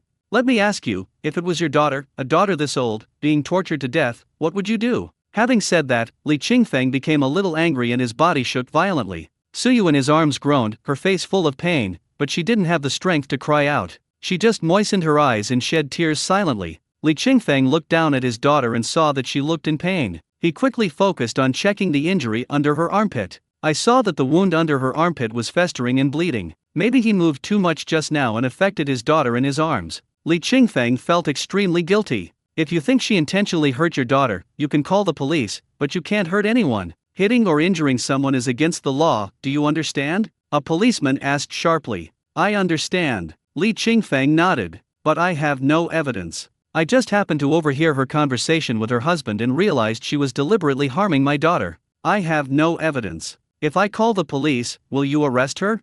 It's no fun if you do this. The policeman was a little impatient with Li Qingfeng's trouble. Whether we will arrest her or not is a matter for us to decide after we collect evidence and investigate. But you didn't even call the police and just went ahead and beat and injured someone. That's breaking the law. Li Qingfeng nodded. Yes, I broke the law. You can arrest me. But before you arrest me, you must arrest Dongyan first, because she hurt my daughter first, and I hurt her later. Even if we have to go to jail, there has to be a priority. Upon hearing this, the policeman threw the pen in his hand onto the table, leaned back in his chair, crossed his arms and said, Dongyan and her husband have been bitten beyond recognition by rats. They're probably still in the emergency room. How do you expect us to arrest them? My daughter has been tortured by Dongyan and is now in such a state. She has no energy at all and refuses to drink milk. Her wounds are still bleeding. Why did you force me to come here instead of letting me treat my daughter first? Li Qingfeng's aggressiveness made the police present want to beat him up. Damn, I haven't encountered such a troublemaker in a long time. He probably doesn't know where this place is.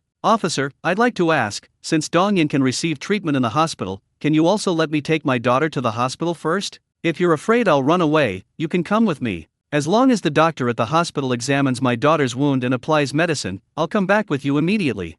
In order to take his daughter to treat the bleeding wound as soon as possible, Li Qingfeng did not make trouble, but spoke to several police officers in a normal tone. But his tone was indeed too ordinary, as if he was not talking to the police, nor asking for help, but talking to an ordinary person, about ordinary things. Such an attitude is considered arrogant by the police officers who have always held great power. Who the hell comes here and dares to be so arrogant? Several people couldn't help but feel a little angry when they looked at Li Qingfeng. So, I simply stopped agreeing with what he said and instead asked him questions using general questioning techniques. Seeing that the police ignored his request and instead asked some repetitive questions nonchalantly, Li Qingfeng stood up and asked word by word, Officer, my daughter's wound is bleeding. Can I go to the hospital first to let the doctor take a look at my daughter's wound? Sit down. The police officer who was questioning him raised his head and glared at Li Qingfeng. This isn't a market. It's not a place where you can come and go as you please. Sit down and answer my questions properly.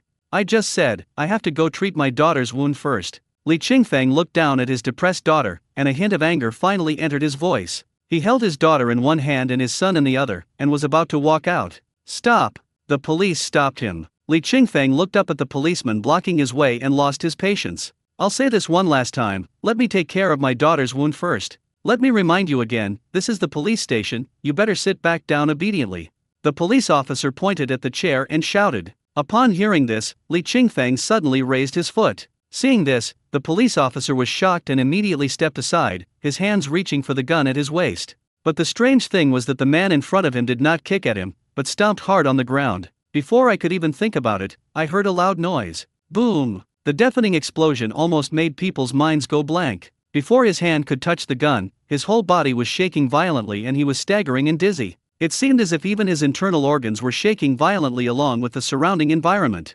Pain! But there is nothing I can do. I can't even breathe.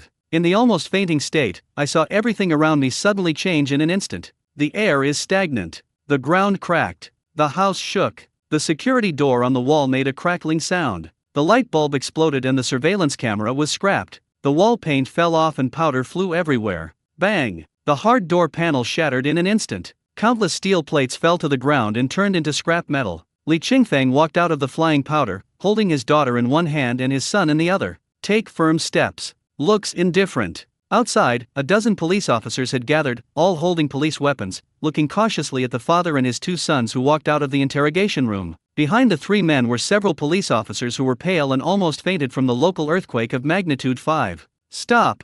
A young police officer stepped forward and blocked Li Qingfeng's way. Li Qingfeng once again concentrated 10 times his strength on the solace of his feet, looked at the fearless young police officer, and said in a deep voice, "Officer, I don't want to cause trouble. I just want to take my daughter to the hospital to treat her wounds." He pulled open his daughter's clothes, revealing her bloody armpits. Look, this was originally just a simple skin break, which could have been healed with some medicine. But Dong Yan, out of personal vendetta, not only used blood tests to harm my daughter, but also deliberately used a cotton swab to pierce her armpit, causing her armpit to bleed profusely. I beg you to let me take my daughter to have the wound treated first. This is the final negotiation. Li Qingfeng was already a little paranoid at this time. When he learned that his daughter had been hurt by Dong Yan for 3 consecutive days, he almost went crazy. If these people insist on colluding with Dong Yan, then let them go to the emergency room and keep Dong Yan company. I can endure the hurt and harm, I can take a step back and see the bigger picture. But don't hurt my child. His daughter and son are his life.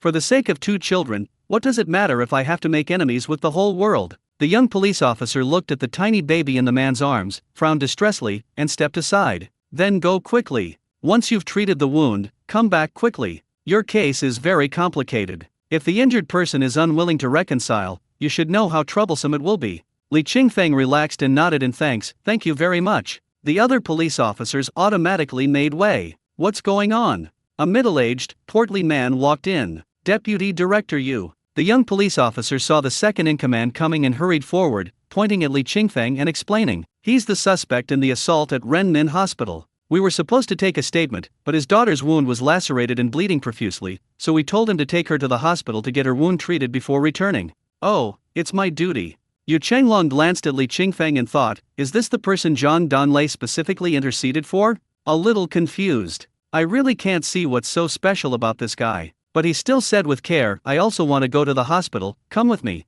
Li Qingfeng nodded in appreciation. "Thank you, Director Yu. Let's go." The word Director Yu made Yu Chenglong feel that Li Qingfeng was not so annoying after all. Just as he turned around and prepared to leave, the young police officer came over again and whispered a reminder. "Deputy Director Yu, please be careful. This guy is not an ordinary person. He just kicked open the door to the interrogation room." People outside saw everything that happened in the interrogation room from the surveillance video. Yu Chenglong frowned. Stomp away? What does it mean to stomp away? He looked back at the inquiry room in confusion. Oh shit! The door is broken. Looking at Li Qingfeng again, I realized that although this man was dressed in ordinary clothes and his skin was as dark as that of an ordinary farmer, he had an indescribable aura. Like a towering tree. More like a towering mountain. Yu Chenglong frowned slightly and thought, what does stomp away mean? When I get back, I must watch the surveillance video myself. After getting in the car, the father and his 2 sons sat in the back seat, and Yu Chenglong sat in the passenger seat.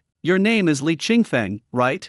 Yu Chenglong frowned. When we get to the hospital, you can find a doctor to treat your daughter's wound, and then come back by yourself, okay? Li Qingfeng nodded and asked in surprise, aren't you going to look at me? Yu Chenglong smiled bitterly. I went to the hospital because of something very important, not to follow you and monitor you. As he said that, he took out his cell phone and made a call. I'll be there soon. Keep your sister-in-law stable first and don't let her do anything rash. Also, don't alert her family. No one is allowed to take any photos or videos. Got it. Deputy Chief Yu, what happened? Asked the young police officer driving the car. Some family matters.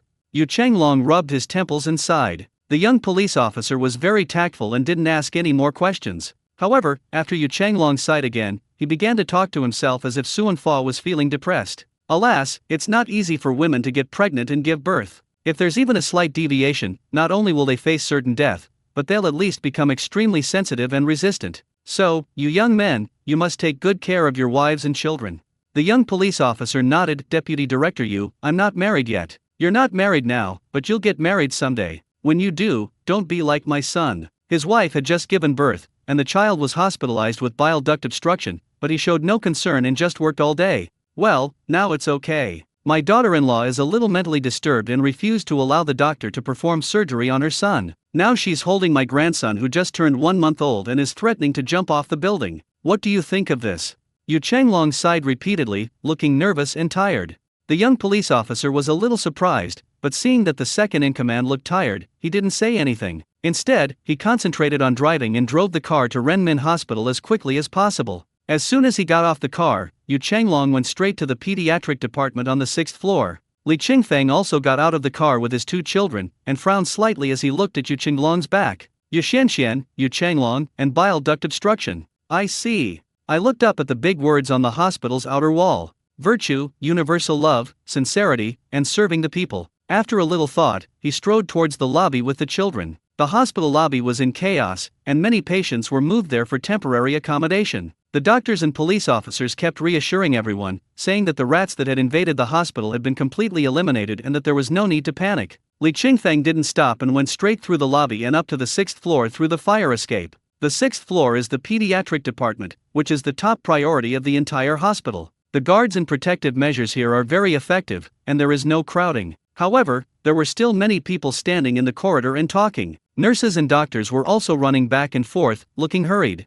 After Li Qingfeng carefully checked, he went directly to the door of the ward at the end of the corridor. The entrance was crowded with people. Several nurses pushed through the crowd with difficulty and shouted, "Everyone, go back to your own wards and don't watch the fun here. Go away, don't get stuck here." A policeman shouted sharply, his emotions somewhat out of control. Li Qingfeng was tall and could see the situation in the ward at a glance. I saw a woman in her 30s sitting at the window in the ward. The woman was holding a baby in her arms, who was probably just 1 month old. Several doctors and policemen did not dare to get too close. They stood 4 or 5 meters away from the woman and kept persuading her to hand over the child, saying that it would be too late if they did not perform surgery on the child. Yu Xianxian, whom she had met yesterday, was also among them, crying and begging the woman not to be impulsive. Yu Qinglong's brows were twisted into a knot, and his voice was dark and a little panicked. "Yunying, listen to Dad and get down from the window first. If there's anything, we can discuss it slowly. Dad, they are all quacks. I don't want to leave my child with them."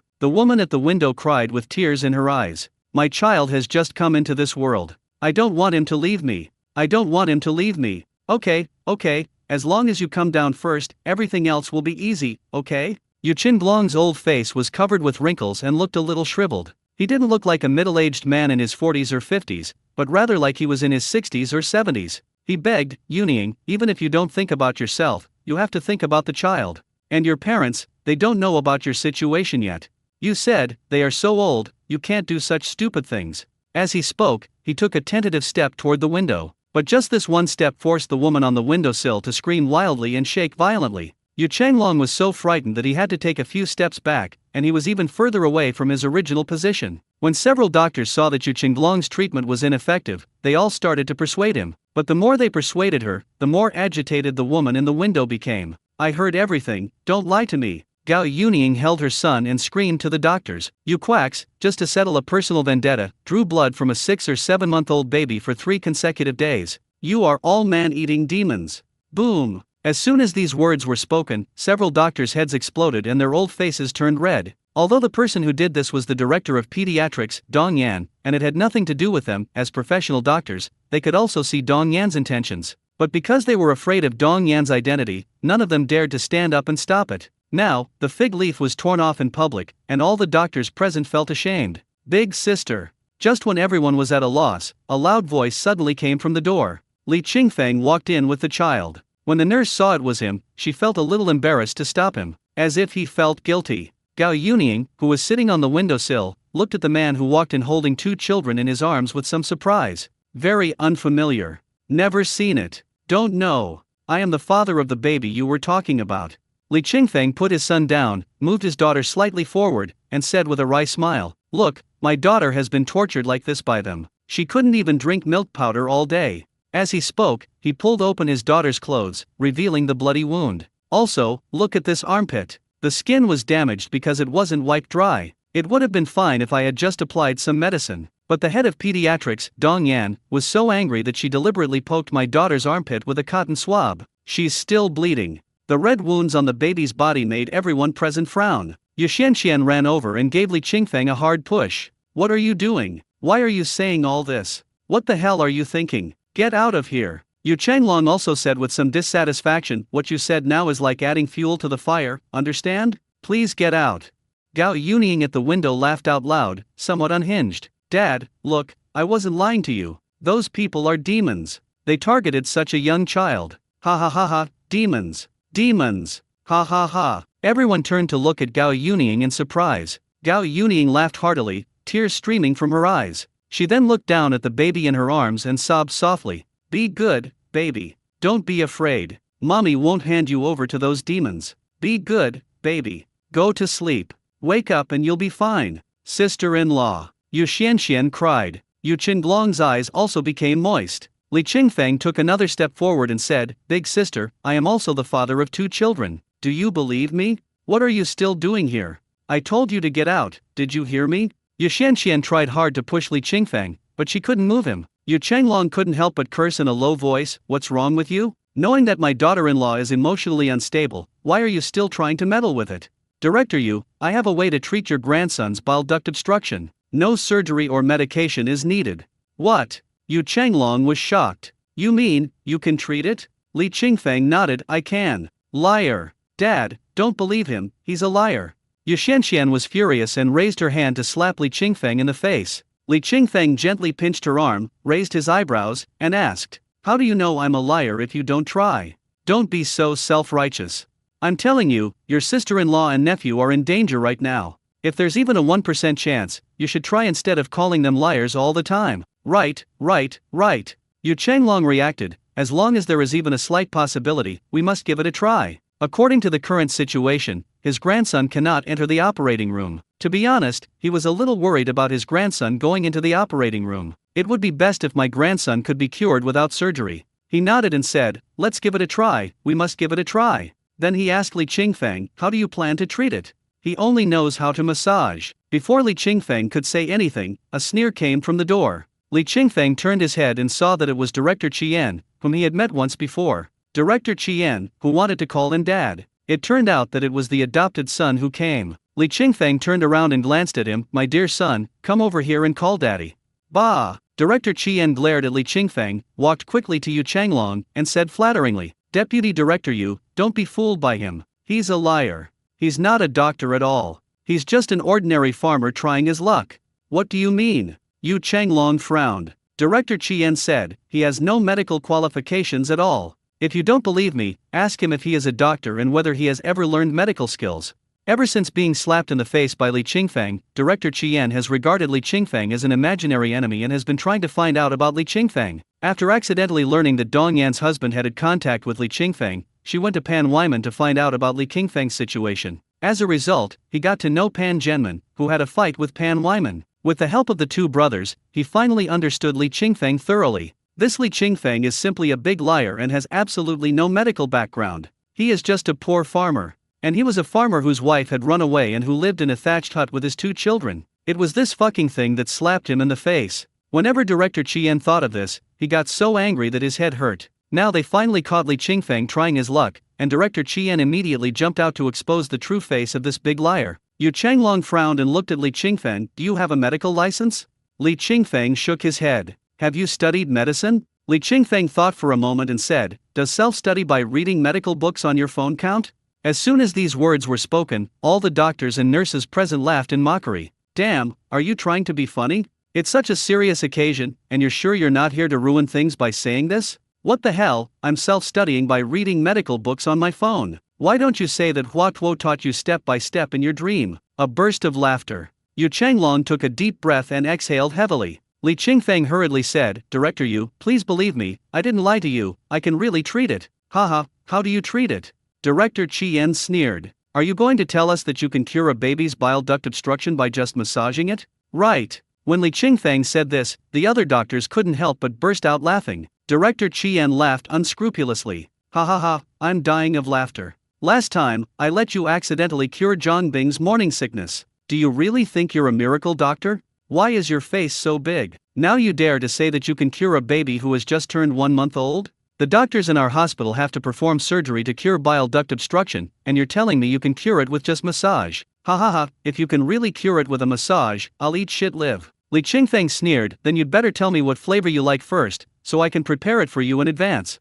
You fart. Director Chien was furious. Go ahead and try. If you can really cure it, I won't call you dad anymore. I'll call you grandpa. Forget about eating shit. I'll do whatever you ask me to do. Okay, it's a deal. Li Qingfeng stuffed the baby in his arms into Yu Chenglong's arms. Please take good care of my daughter. Ah. Yu Chenglong was stunned. Before he could react, he saw the figure in front of him flash and disappear in an instant. Oh shit. This speed. Suddenly, a figure appeared beside Gao Yunying by the window. Li Qingfeng held Gao Yunying's head and supported the baby in her arms. His gaze met those wet eyes, and his voice was gentle but firm. Trust me. At the same time, use the palm of your hand to massage the Beihui acupoint of the mother. While massaging, divine power is injected into the skin, making the massage achieve extraordinary results. The Beihui point is located at the center of the top of the head, at the midpoint of the line connecting the upper corners of the ears on both sides through the top of the head. Massaging this point has the effect of refreshing the brain, opening the orifices, and calming the mind. This woman in labor is emotionally unstable and appears confused, so massaging her Beihui acupoint is just the right thing to do. Gao Yunying only felt a warm current like a tangible spring breeze blowing slowly towards her. Through her head, slowly blow into her body. Blow away the stagnation in her blood. Blow away the anxiety in her bones. Blow away her fatigue. Blow away her anxiety. All negative emotions slowly dissipate in this gentle but warm spring breeze and eventually return to zero. My eyes gradually became clearer. She nodded, I believe you. Then, she placed the baby in her arms into Li Qingfeng's hands. Everyone was amazed to see this scene. Yu Xianxian suddenly shouted, quick, hurry over and save them. Yes, yes, yes. Seeing that the baby was safe, the others rushed over to rescue him. Gao Yunying shouted, don't come over here. Fearing that the situation would get worse again, everyone could only stop and look at the person at the window from afar. Gao Yunying said to Yu Chenglong, Dad, I only trust him. I'm willing to let him treat my son. No one else can touch my son. Okay, I'll do as you say. What is there that Yu Chenglong, who is over 50 years old, doesn't understand? Even if he was a fool, he should have realized that Li Qingfeng was no ordinary person. He stomped his foot and broke the door of the inquiry room. He turned around and teleported to the window. It seems that he did nothing, but he made his daughter-in-law, who was already mentally broken, trust him so much. All signs indicate that Li Qingfeng is no ordinary person. He glared at Director Chien, who was about to speak, and said, I have made the decision on this matter. I will hand my grandson over to him for treatment. No one else is allowed to interfere.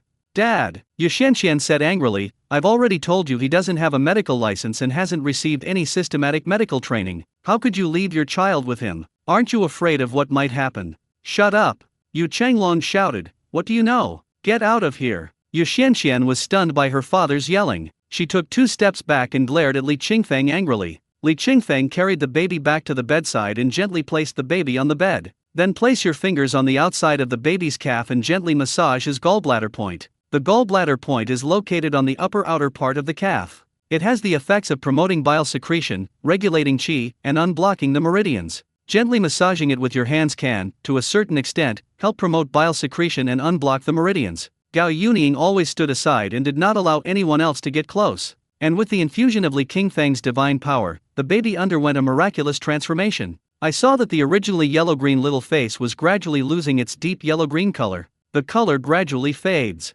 transforms from yellow-green to dark yellow. Then there's yellow, light yellow. In the end, the child's face became white and tender, just like a normal baby. Gao Yunying, who witnessed her son's recovery from critical condition, was covering her mouth and crying uncontrollably. When Li Qingfeng took his hand away from the baby, she knelt down with a plop and kowtowed to Li Qingfeng. Thank you, miraculous doctor.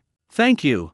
Li Qingfeng hurriedly pulled the woman up and said with a smile, I'm not some miracle doctor. Please don't say that, or I'll be sued. Gao Yunying was born into a wealthy family, so she naturally knew the truth and quickly changed her words. Benefactor, you are a great benefactor to me and my child. Thank you, benefactor. Yu Chenglong also hurried over to check. Seeing that his grandson, who was originally yellow-green, had turned yellow and looked like an ordinary baby, he was very excited. His old face was very moved and he thanked Li Qingfeng. Thank you so much. You are our family's benefactor. Yu Xianxian came over to take a look and was overjoyed to see that her nephew was fine, but she couldn't save face and didn't thank Li Qingfeng. Director Qian also sneaked over and took a look at the baby from a distance. I was surprised to see that the baby, who was originally yellow-green, had returned to normal. At the same time, he couldn't help but imagine the scene of Li Qingfeng stuffing feces into his mouth with his bare hands. Suddenly feeling a chill, he immediately took advantage of the time when others were watching the excitement to quietly retreat and escape.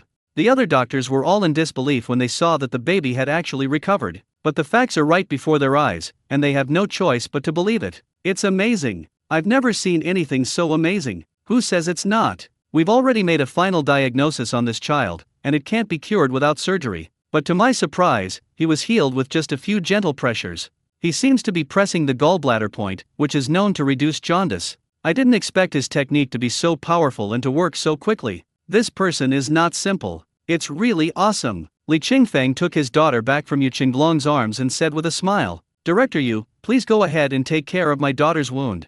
As he said that, he pulled Zion, who looked very proud, out of the ward. Wait a minute. Yu Qinglong chased out and took out his phone. Come on, let's add WeChat. Li Qingfeng didn't think much about it and added Yu Qinglong's WeChat with the idea that one more friend means one more way. But unexpectedly, as soon as I added Yu Qinglong on WeChat, he transferred 20,000 yuan to me. Li Qingfeng did not click to receive the payment, but asked in surprise, "Director Yu, what do you mean?" "Brother Li, I don't mean anything. Don't think too much about it. You saved my grandson. This is a small token of my appreciation. Please accept it."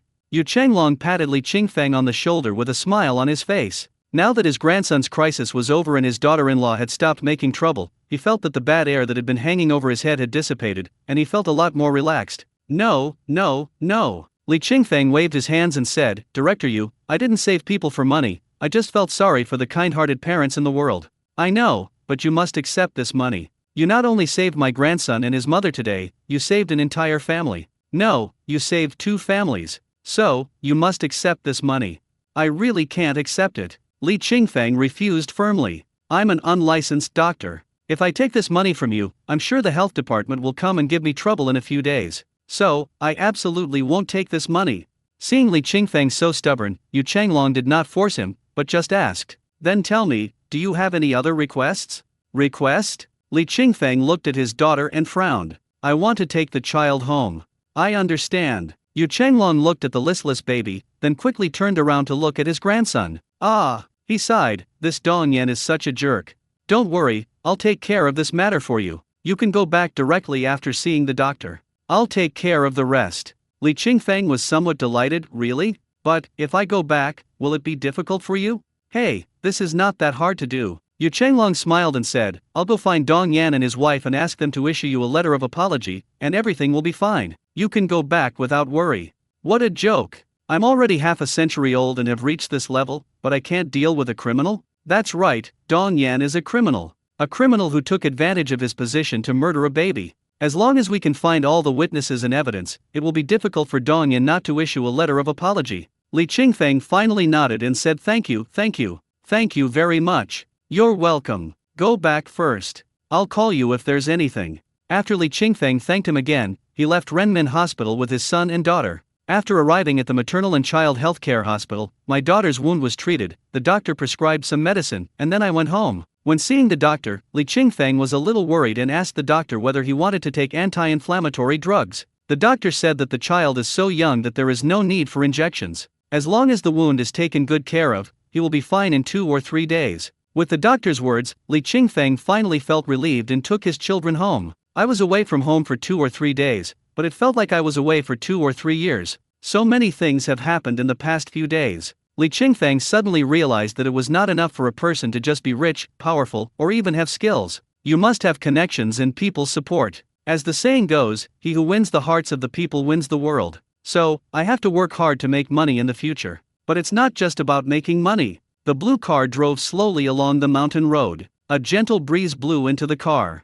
Zion closed his eyes tiredly. Suyu opened her eyes wide and looked out the window in confusion. A giant bird, shining golden in the sunlight, was flying in the sky. She stared at it for a while, then grinned. Hey. Li Qingfeng was startled and quickly looked at his daughter through the rearview mirror. Seeing his daughter, who had been in a low mood, suddenly laugh, his mood immediately brightened up and he smiled at his daughter. Suyu, you stinky baby. When Suyu heard her father's voice, she laughed twice more. Li Qingfeng was even happier. He drove and talked to make his daughter laugh.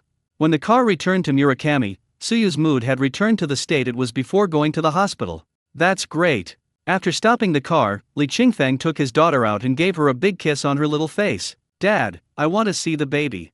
Zion stood aside, pulling his father's hand hard, asking his father to squat down and let him see his sister. Okay, let's take a look." Li Qingfeng squatted down holding his daughter. Zion immediately hugged his sister happily and laughed, "Baby, baby." Suyu laughed, looked at her father, and then looked at her brother. Then, he looked at the familiar surroundings with his big black eyes. Rolling hills, gurgling streams, simple yet cozy thatched houses, endless running water, filled water tanks, and empty stoves. Most importantly, there are various plants and animals everywhere, the air is fresh and pleasant, and the environment is naturally beautiful. Suyu sat on the stone bed and played with toys happily. Zion also took out his paintbrushes and sketchbooks that he hadn't seen in a few days and started painting happily. Li Qingfeng took advantage of the time when the two children were not crying to quickly pack up the things at home. "Even though I've only been out for 2 or 3 days, it's enough time for dust to cover the surface of pots, pans, and utensils. After a quick wash, I boiled some water and started cooking." After a while, several groups of people came into the yard. "Li Fuan is here. The village chief and his wife are here. Tang Xing is here too." Everyone only knew that Tsuyu was sick and hospitalized, and no one knew anything else. "I came here now to visit Tsuyu." Everyone gave Tsuyu some gifts. Li Fuan killed a chicken. Li Qingfeng was speechless when he saw the chicken. "Fourth uncle, why do you like killing chickens so much? If I didn't know, I would have thought you had some deep hatred with chickens." Li Fuan glared at him. "This is for Tsuyu, not for you. Why are you so long-winded?" Tang Xing laughed and said, "Brother Feng, I don't know how to buy things. Look, this is the latest model of diapers I bought after searching on Baidu." As he said that, he handed over a box. Li Qingfeng looked at the large words on the box and became even more speechless. "Tang Xing, you're a fucking adult diaper." Tang Xing was shocked. "What? Adult diapers?" A burst of laughter. The village head and his wife brought rice, eggs and other products they produced themselves. In the evening, everyone gathered together and had dinner happily. Li Qingfeng didn't talk about what happened in the county town, but just picked some light topics to talk about. After dinner, everyone left early without disturbing Li Qingfeng too much. After Li Qingfeng gave the children a bath, he carefully wiped off all the water stains on their bodies before dressing them. In addition, he also gave Tsuyu medicine. After applying calamine lotion on Tsuyu's wound for half a day, it had shown significant improvement. According to this trend, it will probably be completely healed in less than 2 days. Infants and young children have a fast metabolism, so minor wounds heal quickly. After going to bed at night, both children slept soundly. Li Qingfeng leaned against the head of the bed, looking at his phone, and didn't sleep. It doesn't matter to him whether he sleeps or not, so he might as well just read some books. The mountain wind was already a bit cold at this time, blowing like a horn and pouring into the thatched hut from outside, making it still quite cold. It wasn't cold for him, but it was cold for the kids. Looking at the two little faces under the solar light, I couldn't help but reach out and touch them. "It's so cold. This won't work. We have to make the thatched hut more secure tomorrow. Otherwise, the cold wind will blow in, and it will not only be cold when sleeping, but also when the children are taking a bath. In this kind of weather, children can basically only take a bath next to the fire, or go to the hut to wash. It's a bit cold outside after all." He put down his phone and looked outside the hut. The starry sky tonight is extremely bright, and the little bits of light are like broken diamonds, twinkling in the sky. A bright moon hangs high on the top of the mountain, draping a gentle veil across the mountains. The swaying shadows of the trees are covered with long skirts. The late returning birds wear silk scarves on their heads. Even the pheasants coming out of the bushes were wrapped in gauze as wide sleeves, jumping and flying through the sparse woods. "That's great." Li Qingfeng thought that this kind of place is where people should stay. With the child by his side, there are no wolves in sheep's clothing, nor are there any vicious ghosts. Simple and beautiful. On the morning of the second day, Li Qingfeng made simple arrangements for today's work. "I won't go into the mountains to work today. I'll just stay at home with the kids and take good care of Tsuyu." Tsuyu's mood has been improving since she came back yesterday. By this morning, it had basically returned to its previous state. However, the wound under my armpit has not healed completely yet. If you want her to get better quickly, you have to take good care of her. Strengthen and enlarge your thatched house at home today. Reinforcement is nothing more than adding more wood for support. This is simple and crude, and it is not a difficult task for Li Qingfeng. Encryption is a bit more troublesome. It seems a bit unsafe to use only branches and thatch to strengthen the walls of the thatched house. If a flame is blown over accidentally, the thatched hut will become cold. Still gotta get bricks. It just so happened that there were still quite a few red mud bricks in Lu Qinglin's old house. Although the brick was so hard that it could not be grasped in one hand, it was better than nothing. So, I called Lu Qinglin. I originally thought that Lu Qinglin, who was always greedy for small profits, would have to take advantage of him in some way before agreeing to give him the red bricks. But unexpectedly, Lu Qinglan agreed very readily this time. Let him move whatever he wants, and it doesn't matter if he moves everything. Hey, the sun is rising from the west. After Li Qingfeng hung up the phone, he couldn't help but laugh. He thought that his rescue of Lu Qinglan was not in vain. Thinking of the last time he rescued Lu Qinglan, Li Qingfeng couldn't help but think of that valley. The valley was very deep, with a pool of water and a tea forest at the bottom. But because the mountain walls on both sides of the valley are relatively steep, the tea forest does not grow very well. Coincidentally, the tea forest that was not growing well belonged to Li Qingfeng's family. When he was a child, Li Qingfeng went to pick tea leaves with his father. But the last time I went there, I found that the tea forest had been abandoned. Although the tea forest is not very big, it is not small either. It is estimated to be about 4 or 5 acres of land. The tea forest is long and narrow, with a mountain stream running through the middle, dividing the mountain into 2 parts. Half is at the foot of the mountain on the north side, and half is at the foot of the mountain on the east side. Moreover, the exit of the valley happened to be a tall fir forest, which almost blocked the morning sunlight. This means that sunlight only reaches the valley for a few hours at noon. In addition, the tea forest is overgrown with weeds and poorly managed, causing the tea trees to grow extremely weak.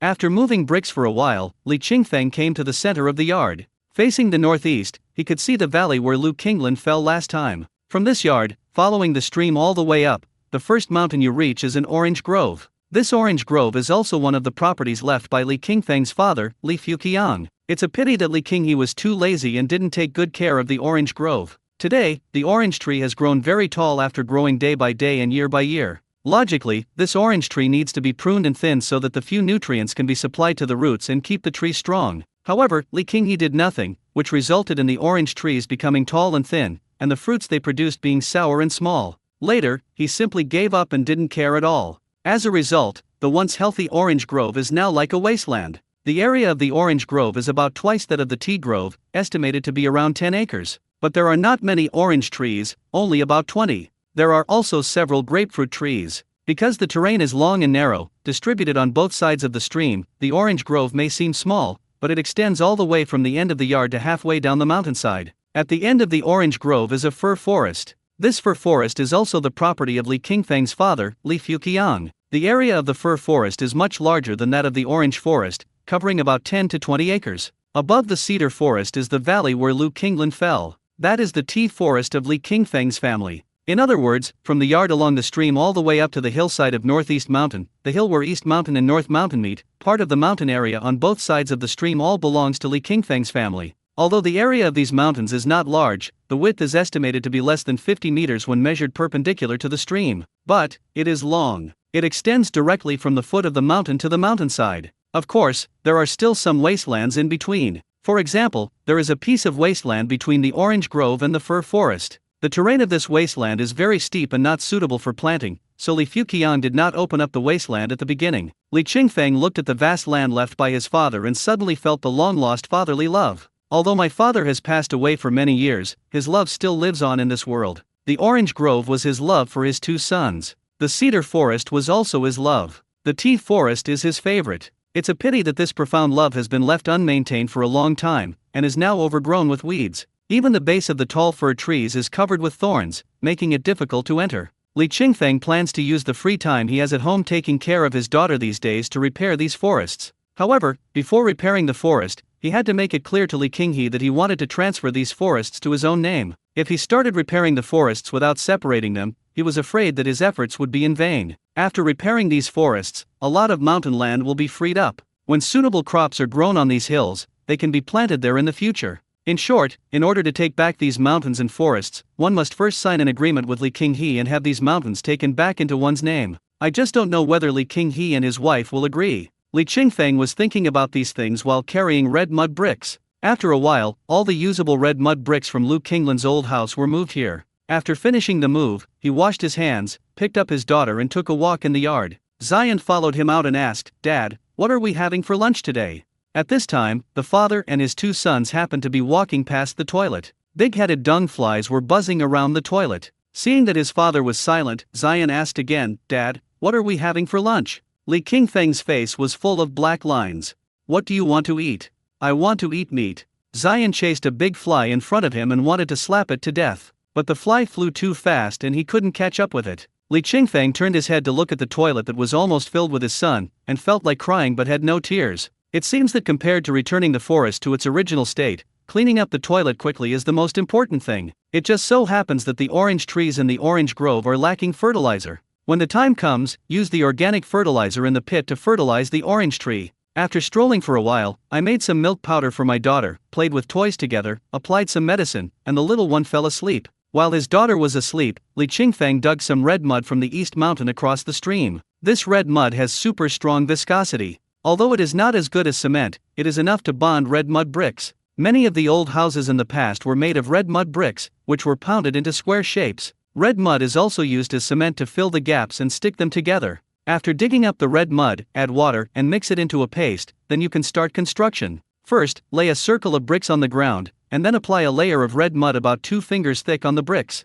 Cover the red mud mortar with another layer of red mud bricks. Red mud mortar is applied on the red mud bricks. This process is repeated, and when the red mud dries, a solid wall is formed. In this way, even if the red mud brick walls are built directly onto the thatched roof, there is no need to worry about bricks falling and hitting the children. A morning is not long, just a few hours, but it is enough for Li Qingfeng to do many things. There is no other way. I have 2 children. If I don't work harder, I will have to endure the cold wind at night. Compared with his hard work, Yu Xianxian and others who were drinking morning tea in Donglei Hotel seemed a bit extravagant. A variety of Cantonese breakfasts were placed on the huge round table. There are barbecued pork buns, rice rolls, crystal shrimp dumplings, steamed siomai, glutinous rice chicken, and custard buns. There are also very expensive pheasant egg pancakes. However, no matter how many delicious foods there were today, they could not ignite the enthusiasm on Yu Suingsuan's face. She sighed, feeling a little frustrated. My dad scolded me for an hour last night. Why? Zhang Bing asked puzzledly while eating a pheasant egg pancake. Hasn't your father always loved you the most? Yeah, but that was in the past. Yu Xianxian said somewhat unwillingly. Yesterday I mentioned Li Qingfeng in the hospital, and who would have thought he actually cured my nephew's bile duct obstruction? Because of this, my dad doesn't even want to talk to me anymore. You mean Brother Feng really cured your nephew's bile duct obstruction? Zhang Bing was surprised, but also felt it was very reasonable. Hey Brother Feng, that's Brother Feng. Brother Feng certainly has this ability. Although she had never seen Brother Feng's other abilities, he had cured her morning sickness and helped her identify the gender of a baby. But, for some reason, she would trust Brother Feng unconditionally. The feeling was very strange, as if Brother Feng's name was engraved on every cell in my body. I not only trusted him, but also had a strange sense of dependence on him. Zhang Bing was very sure that she had no romantic feelings for Brother Feng. Therefore, she was a little confused as to whether she was possessed by a demon or something else. Yu Xianxian nodded. Yeah, it's probably just a blind cat catching a dead mouse. Maybe my nephew's illness was almost healed, and he just happened to run into him. Yu Xianxian still didn't want to admit from the bottom of her heart that she had made a mistake. If she acknowledged Li Qingfeng's ability, she would be slapping herself in the face. How could she, a spoiled young lady, do such a thing? Zhou Weibo frowned and asked, is it really such a coincidence? Yu Xianxian glanced at him and said, what else? Zhou Weibo didn't say anything, but just muttered in his heart that this Li Qingfeng seemed to be really not simple. If curing Zhang Bing's morning sickness before was just a coincidence, was it just a coincidence that healed Deputy Director Yu's grandson this time? How can there be so many coincidences in this world? Thinking of this, his brows furrowed even more. I think it's a coincidence, Zhou Weibo said. Yu Suingsuan's eyes lit up. Seeing someone agree with her point of view, she was a little excited. You think so too, right? Zhou Weibo nodded. I've seen this Li Qingfeng before. He looks like a farmer who makes a living from farming. How could someone like him have such powerful medical skills? Who says it's not? Yu Xianxian immediately agreed. He admitted it himself yesterday. He has never studied medicine and doesn't have a medical license. He just read a few medical books on his phone. So casual? Zhou Weibo was a little shocked. You've only read a few medical books and don't even have a medical license, yet you dare treat people? What if you make the condition worse? Who knows? Yu Xianxian rolled her eyes. Anyway, I think he just relies on luck. If he's lucky and happens to be able to cure the disease, then he'll gain both fame and fortune. If he can't, then at worst he can just say he can't do anything. Zhou Weibo's brows furrowed even more, almost twisting into one. He turned to Zhang Bing and said, Bing Bing, did you hear that? Li Qingfeng himself admitted that he has never studied medicine and does not have a medical license. He is absolutely a liar. You are not allowed to associate with him anymore. Do you understand? Are you guys annoying? Zhang Bing was a little angry when he heard that. He rolled his eyes at Zhou Weibo and said, you guys keep calling Brother Feng a liar. Are you guys done yet? He clearly cured the patient, yet you insist on saying he was just a blind cat that happened to catch a dead mouse. How interesting is that? Besides, Brother Feng not only cured me, but also cured Suing Suan's nephew, and he never asked for a penny from beginning to end. If he was really a scammer, he could have asked for a few thousand or tens of thousands. Bing bing, that's why I say you are too naive. Joe Weibo said anxiously, this kind of person is the best at playing the long game to catch the big fish. Do you understand? Don't let him fool you again. That's enough. Zhang Bing was a little angry. If you say something bad about Brother Feng in front of me again, I'm going to lose my temper. Joe Weibo was stunned, but still said, even if you get angry today, I still have to say that Li Qingfeng is a liar. You are not allowed to associate with him anymore. Joe Weibo, what evidence do you have to prove that Brother Feng is a liar?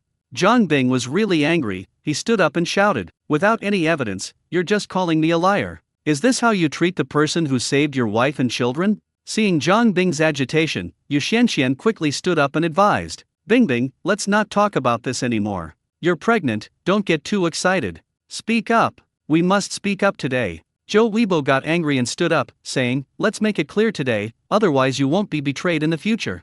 How many times have I told you that Brother Feng is not a liar? Zhang Bing stomped his feet, anxious and angry. Yu Xianxian grabbed a steamed bun and threw it at Joe Weibo. What are you doing? Bing Bing is pregnant, can't you just give in a little? Joe Weibo turned around, folded his hands, and said coldly, since you're pregnant, you should think about the child even more. If I'm hanging out with another man every day, how will others see me? How will they see the child? Zhang Bing was stunned. He never expected that Joe Weibo would care about this. She looked at Joe Weibo, who had delicate features, and suddenly realized that she seemed to care about Brother Feng more than her husband. How so? Why is this happening? But she clearly doesn't have that kind of thought towards Brother Feng. This horrific discovery made her a little uneasy, but he still quarreled with Joe Weibo in order to protect Brother Feng's reputation. The couple quarreled, and Yu Xianxian felt a little guilty. I felt that I shouldn't have come to Zhang Bing to talk about these things, but she really didn't know who to talk to about her troubles. After Zhang Bing and Joe Weibo had a quarrel, he said harshly, okay, fine. Since you don't trust Brother Feng so much, let's go get an ultrasound in a couple of days. If what Brother Feng said is right, you must come and apologize. No problem. Joe Weibo finally heard Zhang Bing say this. He was secretly happy, but his face was angry. If he's right, I'll just kneel down and apologize to him. The reason why he was confident in saying this was because he knew very well that Li Qingfeng couldn't be right. Upon hearing this, Zhang Bing stopped arguing and sat down to eat. At the same time, he sent a message to Shui Lingling. Lingling, I'd like to ask, after Brother Feng cured your morning sickness, did you have any strange feelings? I will believe him unconditionally. Yes, yes. Shui Lingling on the other end quickly replied. Last time, my mother-in-law insisted on taking me to the hospital. I didn't want to go at all. I just completely trusted Brother Feng. Why is this happening? Zhang Bing was a little confused. She didn't suspect that Li Qingfeng would harm her, but I am afraid that I will have thoughts that I shouldn't have. She doubted herself. Shui Lingling said, I don't know. Who cares? Brother Feng is a good man. I trust him completely. As for the rest, why should I think so much about it? That's right.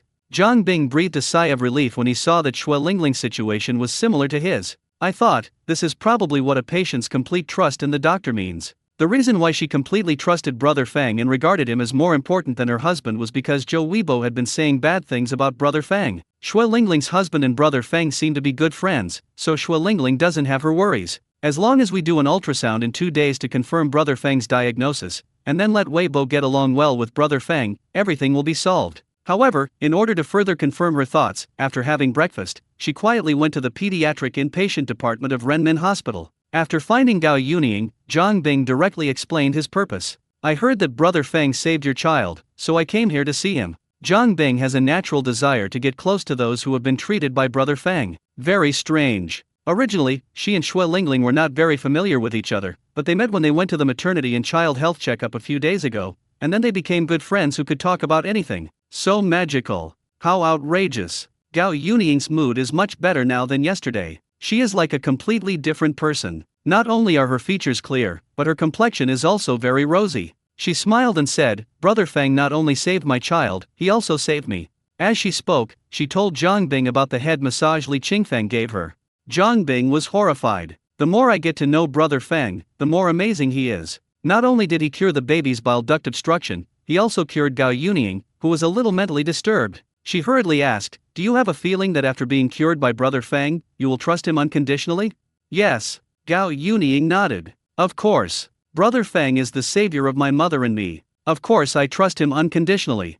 Even, depend on him." Gao Yunying suddenly recalled the scene when she handed the child to Li Qingfeng. At that time, she no longer just trusted Li Qingfeng, but relied on Li Qingfeng. So strange. It was obviously the first time we met. I clearly don't understand him at all, but I just trust him and rely on him unconditionally. Li Qingfeng had never expected that he had just saved someone, but the other person would trust and rely on him unconditionally as if he was possessed by a poison. Neither side understands or can explain this phenomenon. However, everyone he treated experienced this phenomenon. Among them was Li Qinghe, whose back injury he cured a few days ago. "I want to go." Li Qinghe packed a bag of rice and put all the eggs in the house into a basket. Then he carried the rice and picked up the basket and went to Li Qingfeng's house to visit his niece. Liao Gafang was furious. "He doesn't need your little thing. Is it necessary to carry it all the way here?" "Of course it's necessary. He's my brother. What I give him is my business. Whether he's okay or not is his business."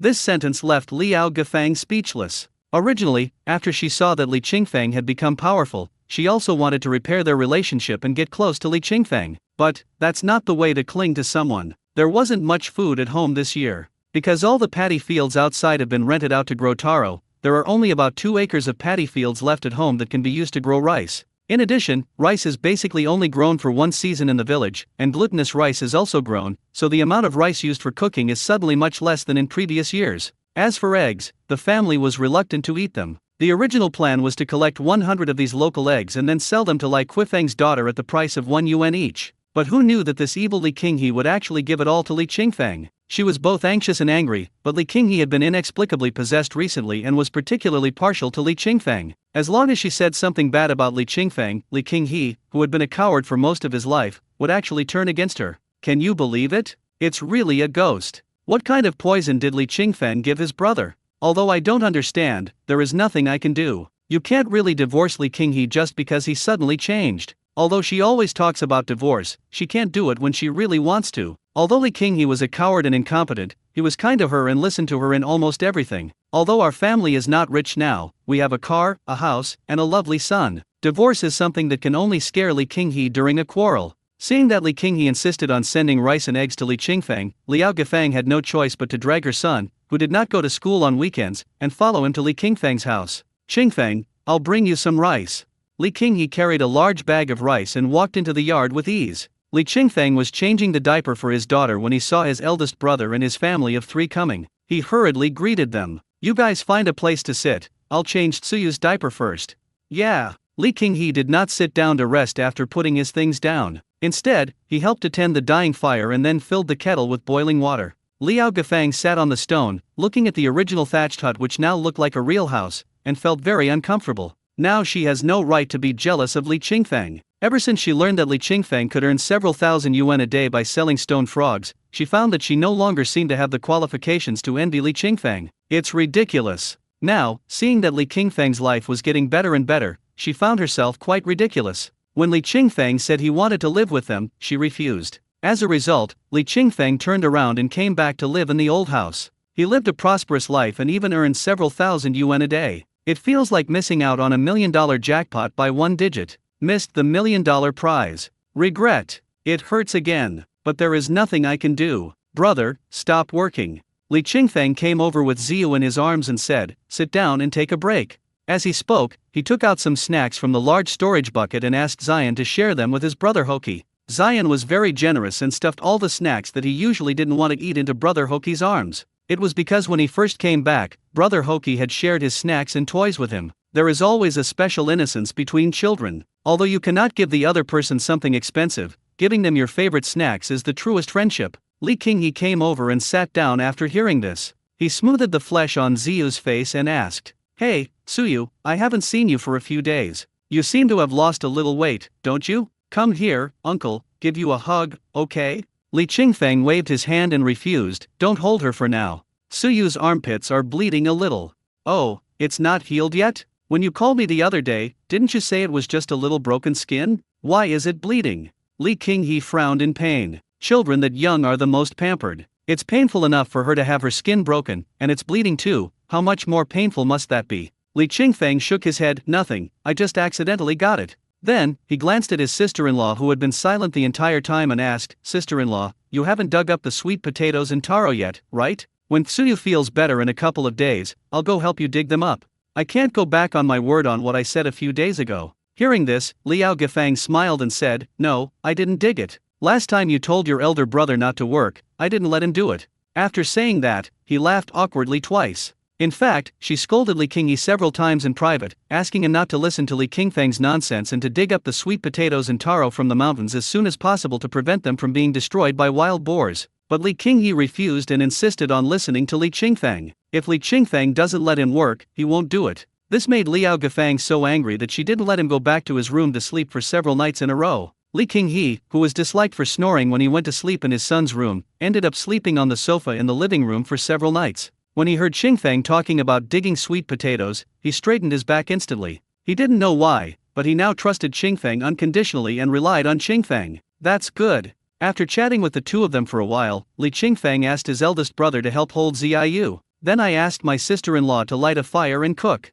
He went to the forest opposite and picked up a few pheasant eggs. At noon, the family sat together to have lunch. The fragrant pheasant eggs almost took Hoki's soul away. What a delicious smell!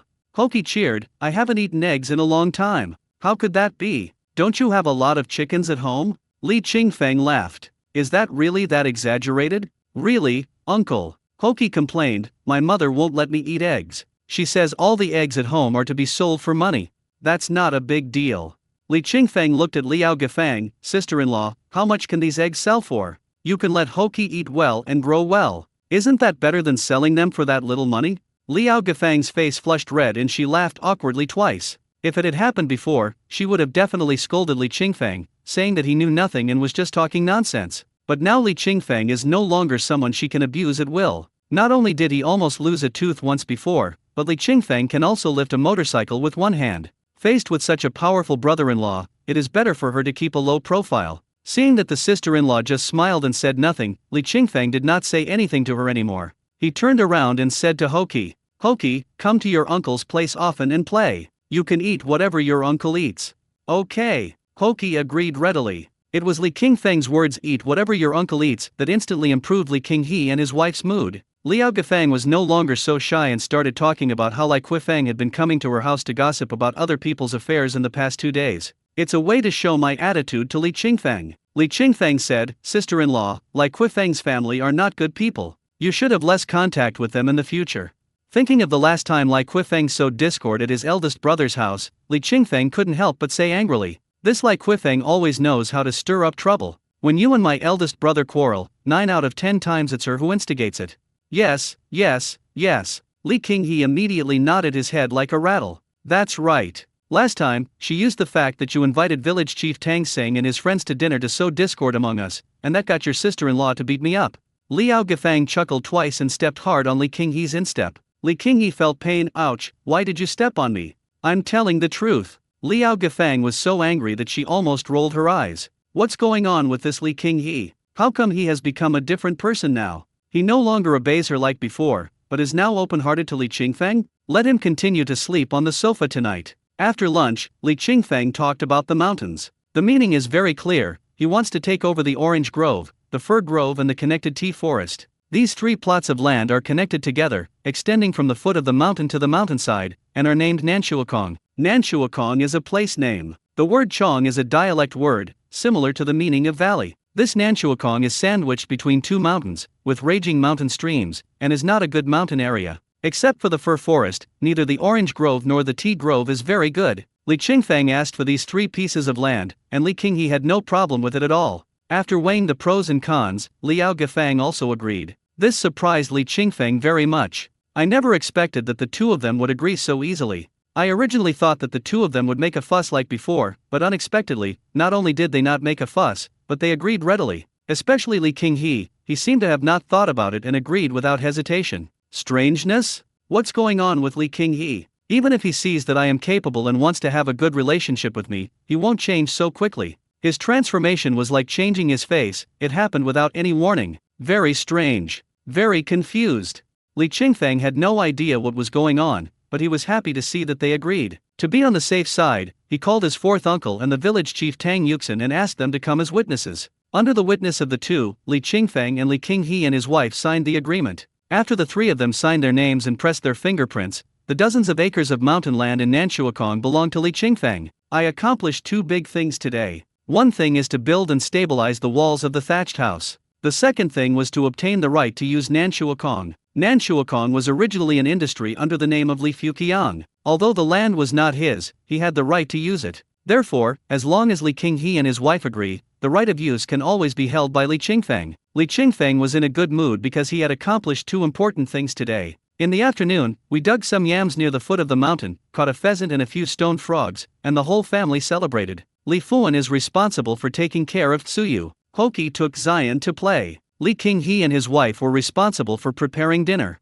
After throwing down the food, Li Qingfeng went to dig a pit toilet. Use a dung shovel to scoop out the feces from the pit and carry it to the orange grove in a dung bucket. The orange grove is quite large, but it is covered with weeds. There is no time to clear the land today, so I will just dig a few shallow pits under the orange trees, pour the manure into them one by one, and then bury them. In a short while, the pit was emptied, and the pit was enlarged and deepened. When he returned to the thatched hut, everyone in the room had dispersed. "Dad, you stink." Zion covered his nose and mouth, hiding behind his brother Hoki, and burst into laughter. "It stinks. It stinks." Li Qingfeng frowned. "You dare to say that Daddy stinks? Your butt is itchy, right? Hoki, hold him down." Hoki was stunned, and after he reacted, he immediately turned around and grabbed Zion's brother. Zion screamed and struggled to escape. But he was not as strong as brother Hoki, so after struggling for a while, he lay on the ground and acted like a spoiled child. Li Qingfeng quickly stepped forward and hugged him tightly, then gave him a big kiss on his clean little face and rubbed his hair with his hands.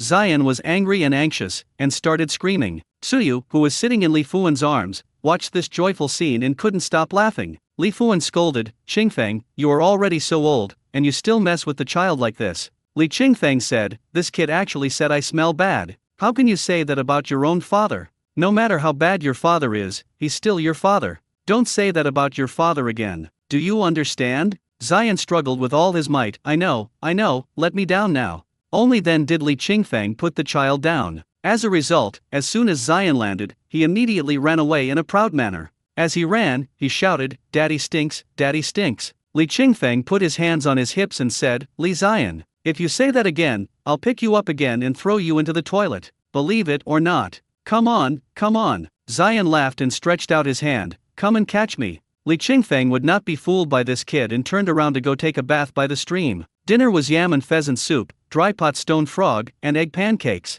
The village chief had to go back early for something, leaving only the Li family for dinner. Li Fuan is the oldest and sits in the main seat. Li Qingfeng helped him scoop rice. Li Qinghe helped him scoop soup. Seeing the two brothers reconcile and sit together for dinner, Li Fuan was a little moved and his nose felt a little sore. I looked up at the dark night sky and felt a lot of emotion in my heart. This is the closest blood relative. Even if brothers have a small quarrel, they will not abandon their close relationship. Watching the two brothers talking about interesting things from their childhood, Li Fuan also started talking about some things that the two brothers didn't know. What he was talking about was naturally the love between his brothers and sisters. "It's a pity that my eldest brother passed away so early." Speaking of the brother's father, Li Fuqian, Li Fuan's heart was filled with regret. If he hadn't left, it would be great to see you two brothers have your own families and children now. You have no idea how much I envy you two brothers. Look at you guys, although there were some minor frictions before, it's all over now. Unlike me and your second aunt and third uncle, we barely exchanged a single word this entire year. Not to mention sitting together to eat and chat like we are now. Even if we meet on weekdays, we don't have much to say. My parents have long since turned into dry bones, and my brothers and sisters have left or become alienated. The lonely Li Fuan had long lost any hope in life. If there is any reason, it is to see that the lives of Li Qinghe and his brother are getting better and better. He sighed, "You two brothers, please don't be like our generation. We fought tooth and nail for a piece of land or a forest, and lost our family ties. Actually, a little more or less is no big deal. Those who are capable don't care about that little bit. Those who are incompetent won't be able to keep it even if they win it." Li Qingfeng and Li Qinghe nodded at the same time. Li Qinghe said, "Fourth uncle, I used to be a bit of a jerk, but I've come to my senses these past 2 days. Don't worry, from now on, I will definitely treat you like my own father." "Ha ha ha, good, good." Li Fuan was happy. He raised his glass and took a sip.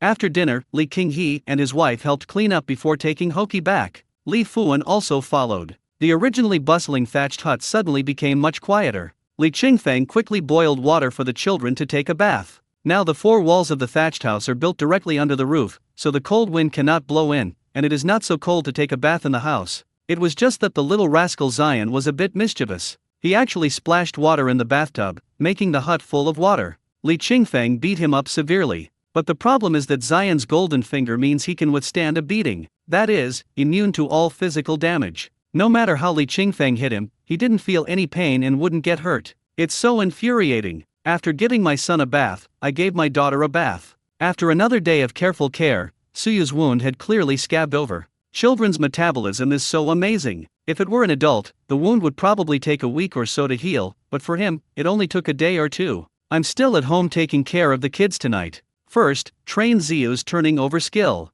When Ziyu is tired and doesn't want to lie down anymore, pick her up and teach her son to write. Zion is not a genius, but he is not too stupid either. Just ordinary. Now I can write some simple Chinese characters, such as 1, 2, 3, 4, 5, 6, 7, 8, 9, and 10. And his own name is Li Zion. Every time he wrote the word hung, he would roar, "Dad, I don't know how to write this word hung. I won't write it anymore."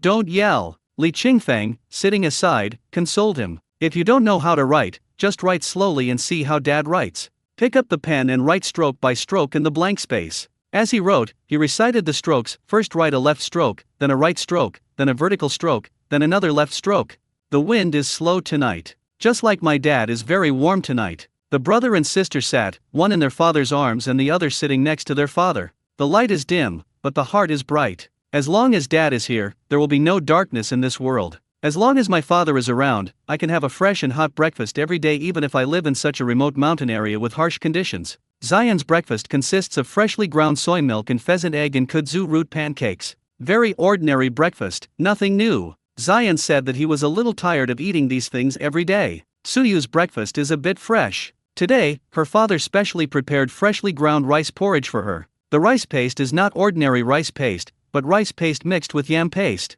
This kind of rice porridge not only tastes sweet like rice, but also has the fragrance of yam. Suyu expressed her wish with her clean plate action. Please continue to prepare breakfast like this tomorrow, Dad. Both children's breakfast was just so-so. However, Li Qingfeng's own breakfast was a little unsatisfactory. It's not that he couldn't bear to eat it, but he was really tired of eating Puraria Lobata egg pancakes every day. So this morning I simply cooked an extra pot of rice porridge, beat an egg into it and added some salt. It's simple, but it's refreshing. After breakfast, he took his son and daughter for a walk nearby. When his daughter felt sleepy, he went back to the hut and coaxed her to sleep. Zion, you stay home and look after your sister. Daddy's going to do some work.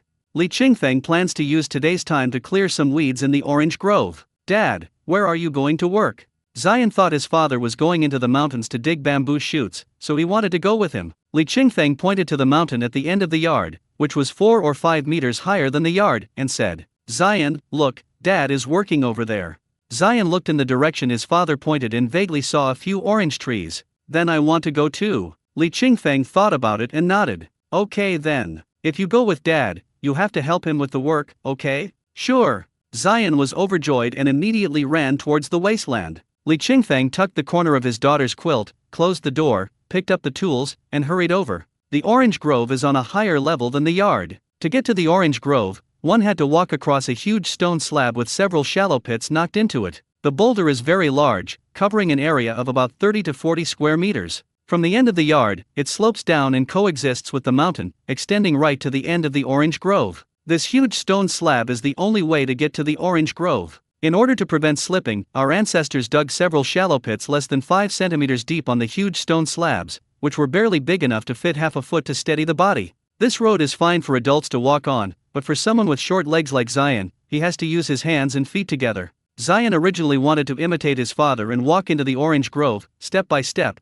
but he found that his legs were not long enough. There was no choice but to climb up like a puppy. Unfortunately, this huge stone slab is quite steep, with an angle of about 60 to 70 degrees with the ground. Zion had just climbed 1/3 of the way when his legs went weak and he immediately slid back to the bottom along the stone slab. After several attempts, he could only climb 1/3 of the way up. Zion became anxious. Dad, I can't get up there. Li Qingfeng had just arrived at the orange grove and was about to cut the weeds with a big knife. His son yelled, forcing him to turn back, Why can't you get up? If you can't even get up this short distance, why don't you go home and see your sister?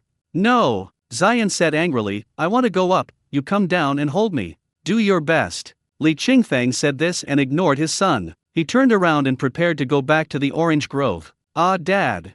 Upon seeing this, Zion quickly used the sitting on the ground and shaking hands technique. He sat down on the ground, kicking his feet, waving his arms, and yelling, Dad, carry me up. Dad, carry me up. Dad, carry me up. Li Qingfeng had a headache and could only walk down. He shouted in disgust, move away. Zion raised his big watery eyes and said softly, Dad, can you carry me up? This expression, this demeanor, this voice, no one can stand it. I will definitely grant his request. But Li Qingfeng didn't buy it and even wanted to kick him away. With his hands on his hips, he shouted impatiently, I told you to get out of here. Seeing that his father was about to get angry, Zion immediately got up and ran away from his father. Li Qingfeng then took a deep breath, which slightly relieved the tightness in his chest. Although he is his biological son, he can't help but get angry when he sees Zion sitting on the ground and acting like a spoiled child. If Zion had howled a few more times just now, he would definitely have used the 10 dragons subduing palms against him. Whether it hurts or not is one thing, whether to fight or not is another matter. We have to express our attitude. After relaxing for a while, Li Qingfeng gathered his strength into his fist and swung it towards the large stone slab with a bang. I didn't dare use too much force with the first punch, for fear of breaking the stone slab. Therefore, this punch only made a small walnut-sized hole on the large stone slab. Seeing this, he increased his strength a little more and punched the big stone slab again. Boom! This time, a shallow hole the size of a bowl was knocked into the large stone slab. Li Qingfeng looked at his fist, nodded, and then punched at the stone slab again and again. A few minutes later, a natural stone staircase was carved out of the originally steeply inclined and somewhat smooth stone slab. The stone steps meander upwards, lowering the slope. Each stone step is about half a meter long and about 20 centimeters wide. It's outrageous. Incredible. But Li Qingfeng was still not satisfied. He frowned and made some further adjustments. After making the surface of the steps smoother, he withdrew his strength and nodded with satisfaction. Looking at his son who was already accustomed to his strength, he said disdainfully, Can you walk up on your own this time? Zion looked at his father's fist with some fear, and immediately nodded, okay. I wonder what would happen if my father punched him on the head. As soon as I thought of this, I immediately ran up the stairs to the orange grove. The orange groves are rich in flavor. Even if covered with a thick layer of soil, it cannot cover up the smell of natural organic fertilizer. But this time Zion didn't dare to say it was stinky. He said very sensibly, Dad, do you want to pull out these weeds? Can I help you pull them out?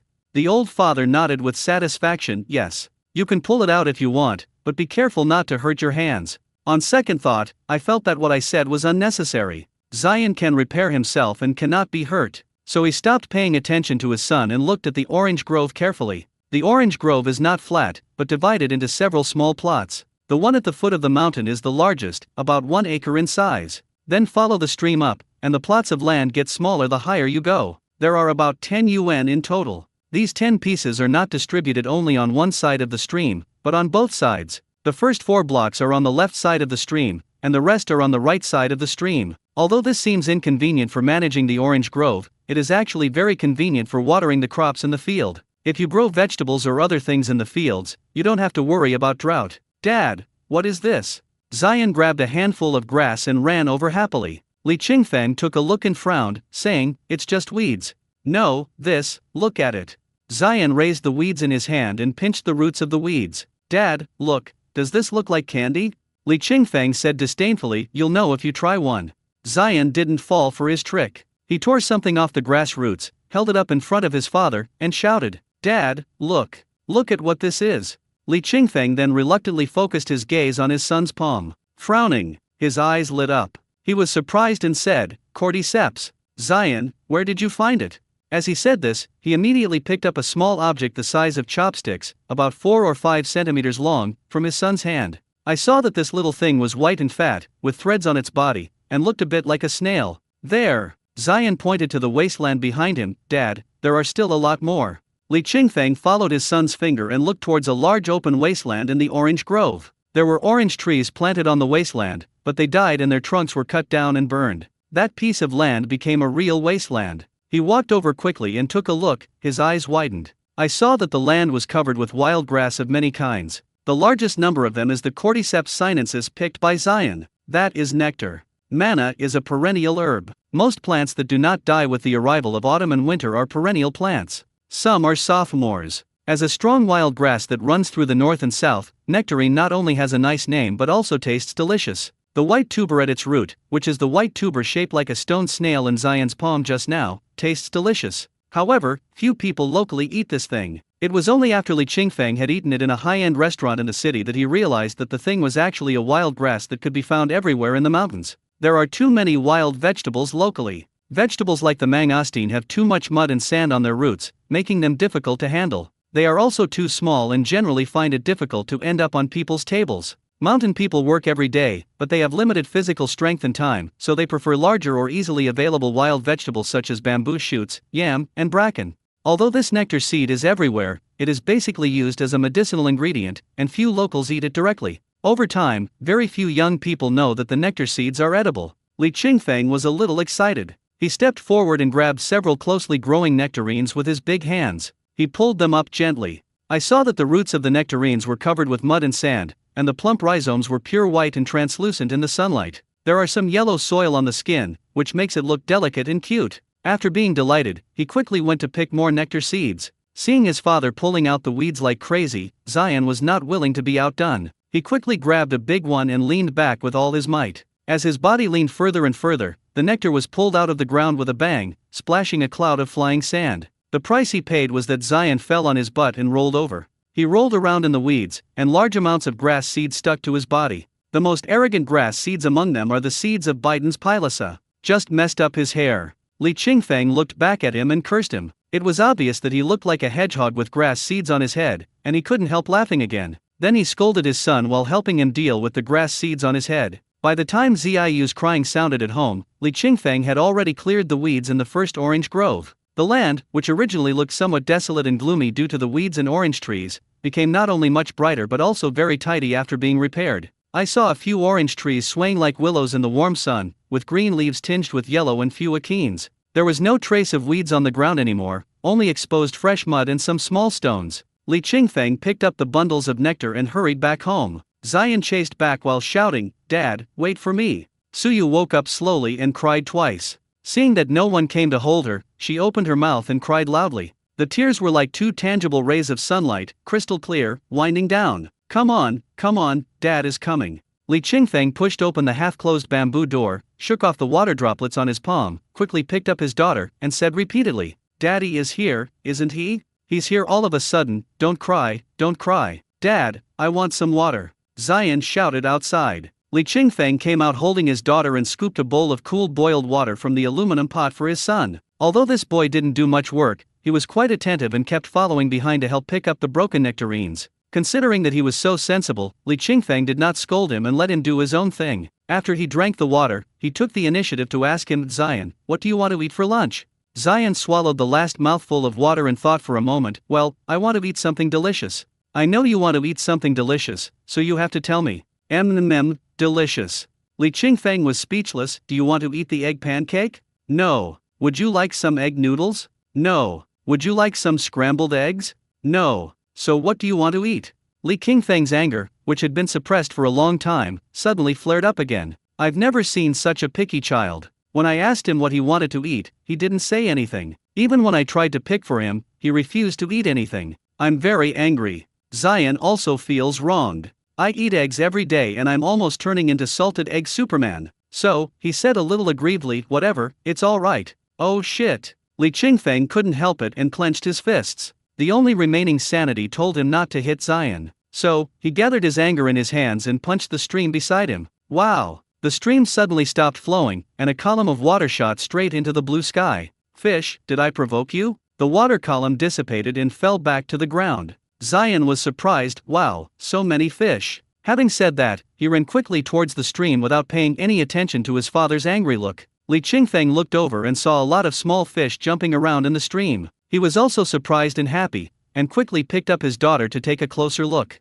I was happy when I saw this. I didn't expect that my fists could be used like this. Why didn't I think of it before? I can't catch the fish, but I can hit the fish out. Very unexpected. Very pleasantly surprised. Zion, go get a bucket.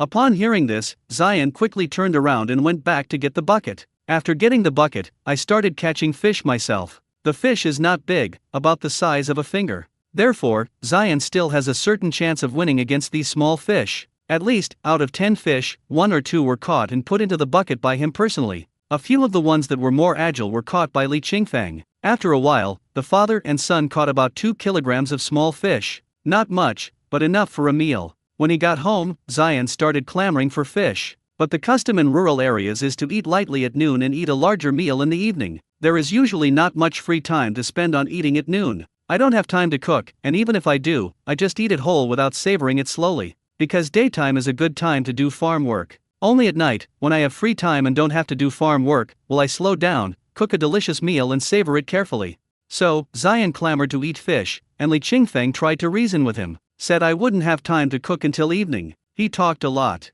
A 5-year-old child will not listen to reason at all, he just cries and howls for food. Must eat. Must eat. If you don't give me food, I'll sit on the ground. Just when Li Qingfeng was about to beat him up, Li Fuan arrived. If he wants to eat, just give him food. Why make him cry like this?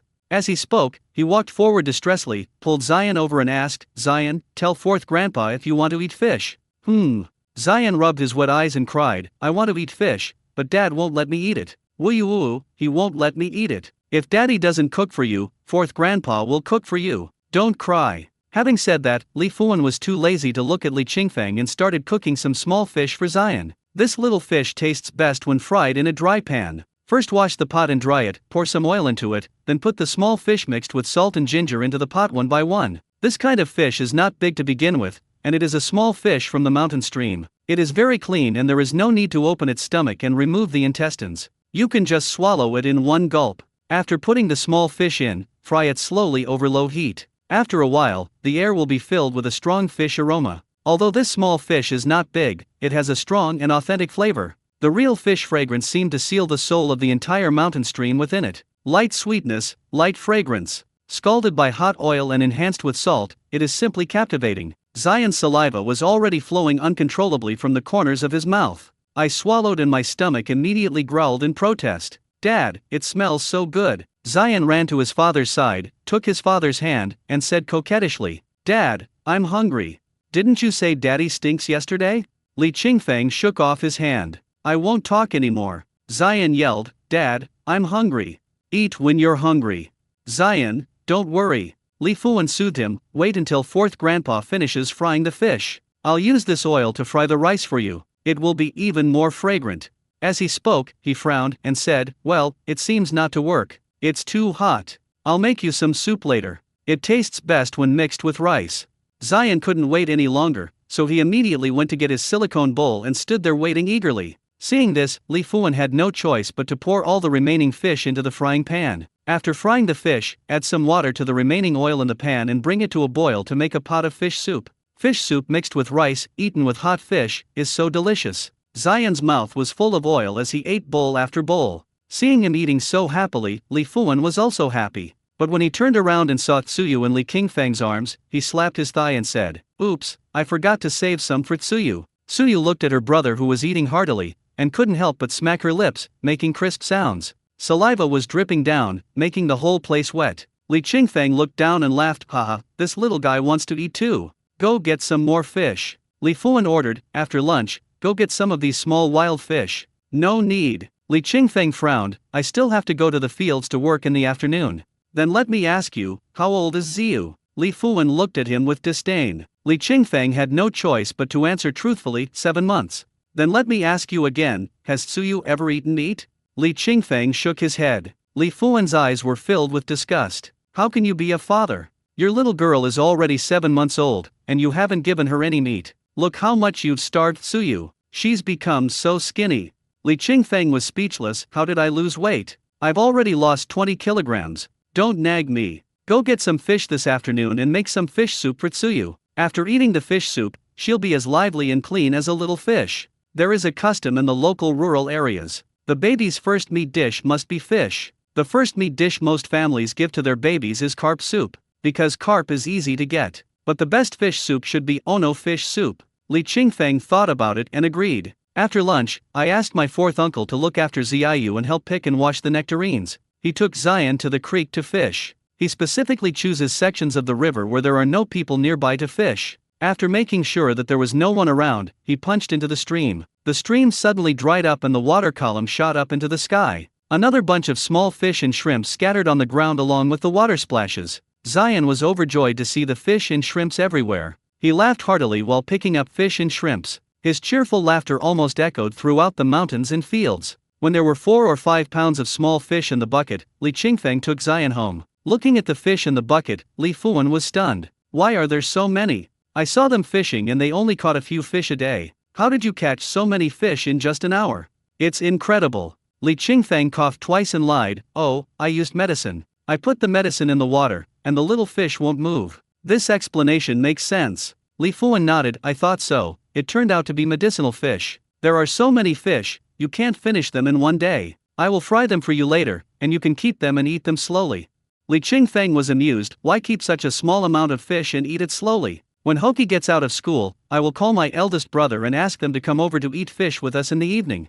Hearing this, Li Fuan smiled with satisfaction and said, that's fine too. In the remaining hours, Li Qingfeng went to work in the orange grove. Zion was a little tired, so he took a long nap with his sister. In the evening, Li Qingfeng called Li Qinghe and asked his family to come and eat fish. Li Qinghe now follows Li Qingfeng's lead. Whatever Li Qingfeng says is what it is. When Hoki came home from school, the whole family came. Li Qinghe brought the pork that he was going to cook at home tonight. I also brought some wine. After Liao Gafang arrived, she took over the responsibility of holding Ziyu. Hoki took Zion to play in the big yard. The two brothers played a game of beating the Japanese devils. Each of them held a branch, and you hit me and I hit you. We had a lot of fun. Li Qingfeng fried part of the fish. The remaining part can be used directly to cook fish soup. After the fish soup was cooked, the first bowl of soup was given to Tsuyu. The little guy was a little confused because it was his first time eating meat. At first, she seemed a little resistant to the fishy smell, but when the silicone spoon poured the warm fish soup into her mouth, she was stunned for several seconds.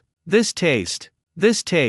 Weird. Not like grandma. Knife first tone. It doesn't taste like rice cereal either. It just tastes very strange. But it's delicious. So, he wandered around with his mouth open, looking for delicious food. Seeing this, Li Qingfeng hurriedly handed over the second spoonful of fish soup. The little girl swallowed it in one gulp. I haven't even tasted it yet and it's gone. Seeing Tsuyu eating happily, one bite after another, Li Qingfeng breathed a sigh of relief. I originally thought that it would be difficult to feed her the first meal of meat, but I didn't expect the little girl to be so considerate. After Tsuyu is full, it is the adults' turn to eat. The main course for dinner tonight is fish. Fried fish, fish soup, braised pork, scrambled eggs with leeks, and cold mixed ganluzi. Looking at the cold dishes, no one dared to pick up their chopsticks except Li Qingfeng. Li Fuan is the oldest and has never eaten this thing. Seeing Li Qingfeng talking about it, he couldn't help but ask, Qingfeng, can you eat this? Isn't this just the root of a weed growing in the field? It's edible, delicious. Li Qingfeng picked up one, put it in his mouth, and chewed it.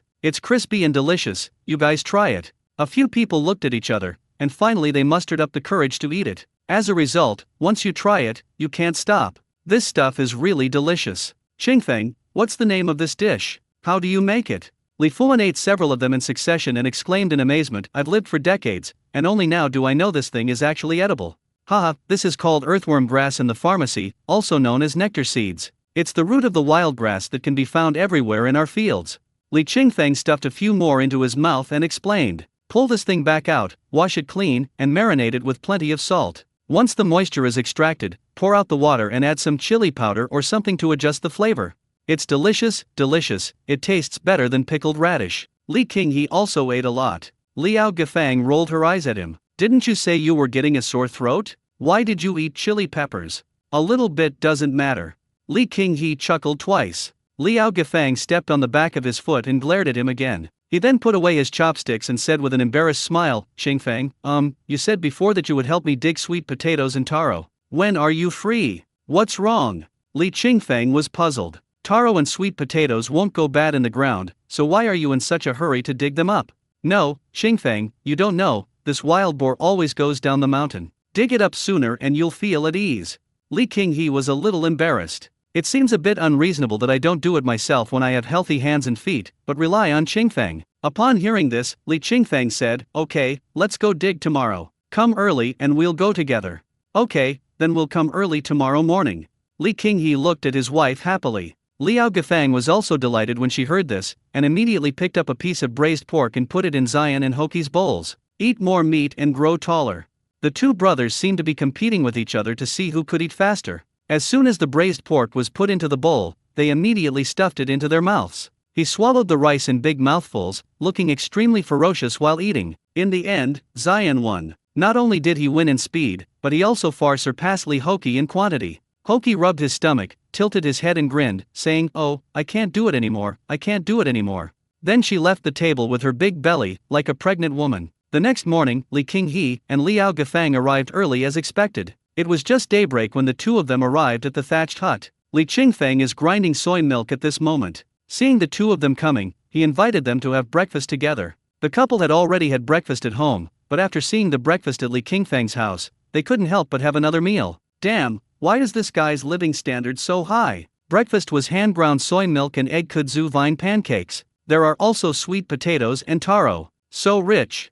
Although the couple's family situation was decent, it was not that great for the villagers. A gross income of more than 50,000 yuan a year is considered to be enough to get by. But what is 50,000 yuan in today's world? After deducting basic living expenses, there is really not a penny left after raising a child. They usually just have a quick breakfast without putting so much effort into it. After breakfast, Li Qingfeng took his two children and followed Li Qinghe and his wife to the fields. These mountains are different from the plains in the north. The plots will be more scattered. A plot of land at the foot of a mountain may be divided into more than 10 or 20 pieces, and then occupied by many households, rather than being owned by one person alone. The same goes for hilltops. Not every household has its own hilltop. Instead, the land on a hilltop will be divided into many pieces and occupied by several families. In this way, the mountain land of this family will be scattered in the east and west. There is a piece on this mountain and a piece on that mountain. Generally speaking, land at the foot of the mountain near water sources is mostly used to grow crops. For example, sweet potatoes, taro, corn, peanuts, etc.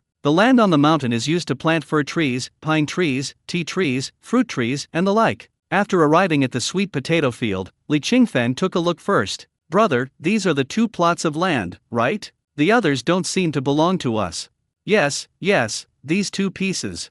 Li Qinghe pointed to the two pieces of land at the foot of the mountain near the water. Although these two pieces of land are not large, they are not small. Not only wide enough, but long enough as well. However, because it is at the foot of the mountain, the terrain is not flat, but slightly inclined. If the cultivated area is counted, these two plots of land are about 3 or 4 acres. Li Qingfeng looked at the steeply sloped mountain and frowned. "You're such a fool. This mountain is so steep, and you didn't even think about digging it. If you dig it into terraces, not only can you expand the planting area, but you can also space the crops farther apart, and the work won't be so tiring. You know who your brother is." Liao Gafang rolled her eyes at Li Qinghe. "He is like an ox, he needs a whip to move." Li Qingfeng looked at his elder brother, smiled bitterly and shook his head. "Although my sister-in-law's words were harsh, they were indeed the truth. It's okay. Let's dig the sweet potatoes first. If there's still time, I'll help you level the terrain." Li Qingfeng's words made the couple look at each other involuntarily. Qingfeng is really good at bragging. "It's true that you are strong, but where are these several acres of sweet potatoes? How dare you say that after digging sweet potatoes, you still need to take some time to prepare the terrain? Do you really think of yourself as a machine? No, even machines may not be able to do this." Liao Gafang held Ziyu and sat under a big tree nearby. She felt secretly amused but said nothing. After all, they are here to help with the work, so there is no harm in bragging. Li Qingfeng said again, "Brother, I will dig the sweet potatoes and you will pack them." "Okay. Zion, you help your uncle pack the sweet potatoes, okay?" Li Qingfeng shouted at Zion, who was pretending to dig sweet potatoes with a hoe. Zion shouted without even looking up, "No, I want to dig sweet potatoes." Liao Gafang shouted, "Zion, don't disturb your father from working. Come and sit here with your aunt and sister." Li Qingfeng just said that she could help take care of Tsuyu. Just leave the task of digging sweet potatoes to the men. Seeing that Zion was about to cause trouble, Liao Gafang was afraid that it would affect the progress of digging sweet potatoes, so she shouted to Zion, "Auntie will show you the phone. Don't show him the phone." Li Qingfeng saw Zion shuddering when he heard the word phone and was about to run towards Liao Gafang, so he hurriedly shouted, "Zion, be obedient and help uncle pick sweet potatoes. When we get home later, Dad will roast some for you." "Baked sweet potatoes? Looking at your phone?" Zion thought about it quickly and finally decided to choose roasted sweet potatoes. The world is big, but food is the biggest. Next, Li Qingfeng was responsible for digging the sweet potatoes, while Xian and Li Qinghe were responsible for putting the sweet potatoes into snakeskin bags. But Li Qingfeng's speed was too fast and his strength was too strong. Both of them used their hands and feet, but still couldn't catch up with Li Qingfeng's speed. Liao Gafang on the other side was very anxious when she saw that Li Qinghe and Xian were not working properly. Especially when I saw Li Qinghe talking so much nonsense and being slow at work, I felt like there were ants crawling around in my heart and felt very uncomfortable. After watching it for half an hour, I finally couldn't bear to watch it anymore. Damn, this bastard is always like this. He is not even as good as a woman when it comes to work. He shouted to Li Qinghe, "Qinghe, put down the bag and let me do it. Come here and hold Ziyu." Li Qinghe raised his hand to wipe the sweat from his forehead, then immediately straightened up and walked over, reaching out to hug Ziyu. Li Qingfeng was digging sweet potatoes quickly. Seeing that his elder brother wanted to run away, he immediately shouted, "Brother, what are you doing? You're a grown man, sitting in the shade of a tree and letting a woman do the work. Do you have the nerve to do that?" "It's okay, Qingfeng, he works too slowly, I'll be more efficient." Liao Gafang said that she was about to hand over Ziyu. "No." Li Qingfeng frowned and said, "Brother, if you are a man, act like a man." Okay. Li Qinghe now obeys Li Qingfeng's orders. So he stopped hugging Tsuyu and immediately turned around and went back to pick sweet potatoes. Seeing this, Li Qingfeng softened his tone and said, "Brother, don't blame me for being mean to you. After all, my sister-in-law is also a woman. How can a man sit back and relax while a woman does the hard labor?" He. Li Qinghe smiled embarrassedly. "Qingfeng, you know, I'm a bit lazy. Usually, your sister-in-law takes me to do the work. My hands and feet are indeed not as nimble as hers, but I do all the heavy lifting. No matter how lazy I am, I won't let your sister-in-law carry hundreds of pounds of things. I do all the hard work." "That's good." Li Qingfeng glanced at the smirking Liao Gafang and said, "Well, when you get tired later, let my sister-in-law take over for you. We've only been working for half an hour now, so hold on a little longer." "Okay, Qingfeng, whatever you say." Li Qinghe gritted his teeth and worked for 2 hours before letting Liao Gafang take over. Xian was so tired that he fell asleep on the grass under the shade of a tree. With the help of Li Qingfeng's divine power, it only took him a few hours to dig the sweet potatoes from these acres of land. By noon, all the sweet potatoes in the field had been dug out. Then he helped pick the sweet potatoes into the snakeskin bag. On the way back, Liao Gafang held the child while Li Qinghe pulled a few bags of sweet potatoes on a one-wheeled farm cart. Li Qingfeng carried 4 bags on a shoulder pole. After delivering all the sweet potatoes to Li Qinghe's home, the group had lunch there. This was the first time Li Qingfeng had dinner at his eldest brother's house after moving into the thatched cottage. Moreover, the food was much richer than when he first came back and stayed here temporarily. As if they had made an agreement, no one mentioned the unpleasantness that happened in the past. The family sat together and had lunch happily. After lunch, Liao Gafang and Li Qinghe washed, shredded, dried and stored the sweet potatoes at home. Li Qingfeng took the 2 children home. Thinking that he had nothing to do in the afternoon and Tsuyu was asleep, he asked Xian to look after his sister at home. He took a hoe and went back to the sweet potato field to prepare the soil. In just an hour or so, the original 2 large plots of land were divided into many pieces by Li Qingfeng. Each piece is higher than the other, like terraced fields. The advantage of this is that it increases the planting area and can also spread out the distance between plants. After finishing, go home quickly. However, when I was halfway there, I heard faint crying sounds at a fork in the road. The sound was so small that no one else could hear it, but Li Qingfeng heard it. He hurriedly looked in the direction of the sound, thinking that someone else had met with misfortune like Lu Qinglin. What he saw was Lu Xiaoyu sitting in the middle of a small mountain path nearby, sobbing softly. There were 2 bags of sweet potatoes rolled onto the ground on the trail. Li Qingfeng looked at Lu Xiaoyu with concern. I saw that there was a big cut on Lu Xiaoyu's knee and a lot of blood was flowing. "Xiaoyu?" He walked forward and called out, "What's wrong with you, Brother Feng?" Lu Xiaoyu looked up in surprise when she heard the voice. Seeing Li Qingfeng coming up, she quickly wiped away her tears and forced a smile. "Why are you here?" "I'm helping my elder brother dig sweet potatoes," Li Qingfeng said as he stepped forward to help Lu Xiaoyu up and asked, "Are you okay? I think your knee is broken." "It's okay, I'm fine." Lu Xiaoyu shook her head stubbornly and stood up with the help of Li Qingfeng. He forced a smile and said, "I was distracted while walking and accidentally fell. My knee hit a rock, but it's nothing serious, just a minor injury." Li Qingfeng didn't expose her stubbornness and nodded, "I'm glad you're okay. Come, I'll carry you back." "Ah." Lu Xiaoyu was stunned. But before she could open her mouth, Li Qingfeng had already squatted down and turned his broad and thick back towards her. She was a little at a loss. This is not appropriate, Brother Feng. I can walk by myself." Stop nagging, Li Qingfeng urged, my 2 children are waiting for me at home, hurry up. Lu Xiaoyu was a little confused for a moment and didn't know what to say. She just followed Li Qingfeng's instructions and lay on his back. His back is broad and thick, like a mountain, but Lu Xiaoyu was lying on it, feeling extremely uneasy. He looked around nervously, afraid that someone would see this scene. In this secluded little mountain village, most villagers love to gossip. If people saw her lying on Li Qingfeng's back, who knows how many rumors would arise. She had long been tortured by the rumors and was almost on the verge of collapse. She can be indifferent and not care, but a pure person like Brother Feng should not be seriously hurt by those rumors. Li Qingfeng didn't think about it that way. I feel that Xiaoyu is a hard-working and kind girl, and any help she can give is appreciated. He had no idea that many people in the village would think of naked bodies when they saw arms. When I see a man and a woman, I think of something shameful. Their pleasure is to fabricate some fictitious things to enrich their leisure time. They never care about the harm their rumor-mongering may cause to the person involved. Ah! Lu Xiaoyu suddenly let out a strange cry. What's wrong? Li Qingfeng was startled and asked hurriedly, did it hurt your wound? No. Lu Xiaoyu struggled to get down and said anxiously, my sweet potatoes. When I get home, my mom will definitely scold me if she finds out I lost them. Hey, I thought it was something else. Li Qingfeng said with a smile, it's okay, don't worry, I'll carry you back first, and then I'll come in later to help you carry the sweet potatoes back. That's too much trouble for you. No trouble. Li Qingfeng walked quickly along the mountain path and soon brought Lu Xiaoyu back to his thatched hut. When Xian saw his father coming back and bringing Xiaoyu back with him, he immediately went forward happily. Sister Xiaoyu, look, I drew a big dinosaur. As he spoke, he showed Lu Xiaoyu his sketchbook. Lu Xiaoyu showed a surprised expression, with a stunning light radiating from her round eyes. Wow, Xian, did you really draw this dinosaur? It doesn't look like it, such a beautiful dinosaur. Did you really draw it? Although her tone was questioning, it fully reflected her admiration for the dinosaurs in the painting. This made the author of Dinosaur, Li Xian, very proud. He raised his chin and said proudly, I drew it. I drew it with this pen. Great. Lu Xiaoyu gave a thumbs up and said, sister, can I give you a thumbs up?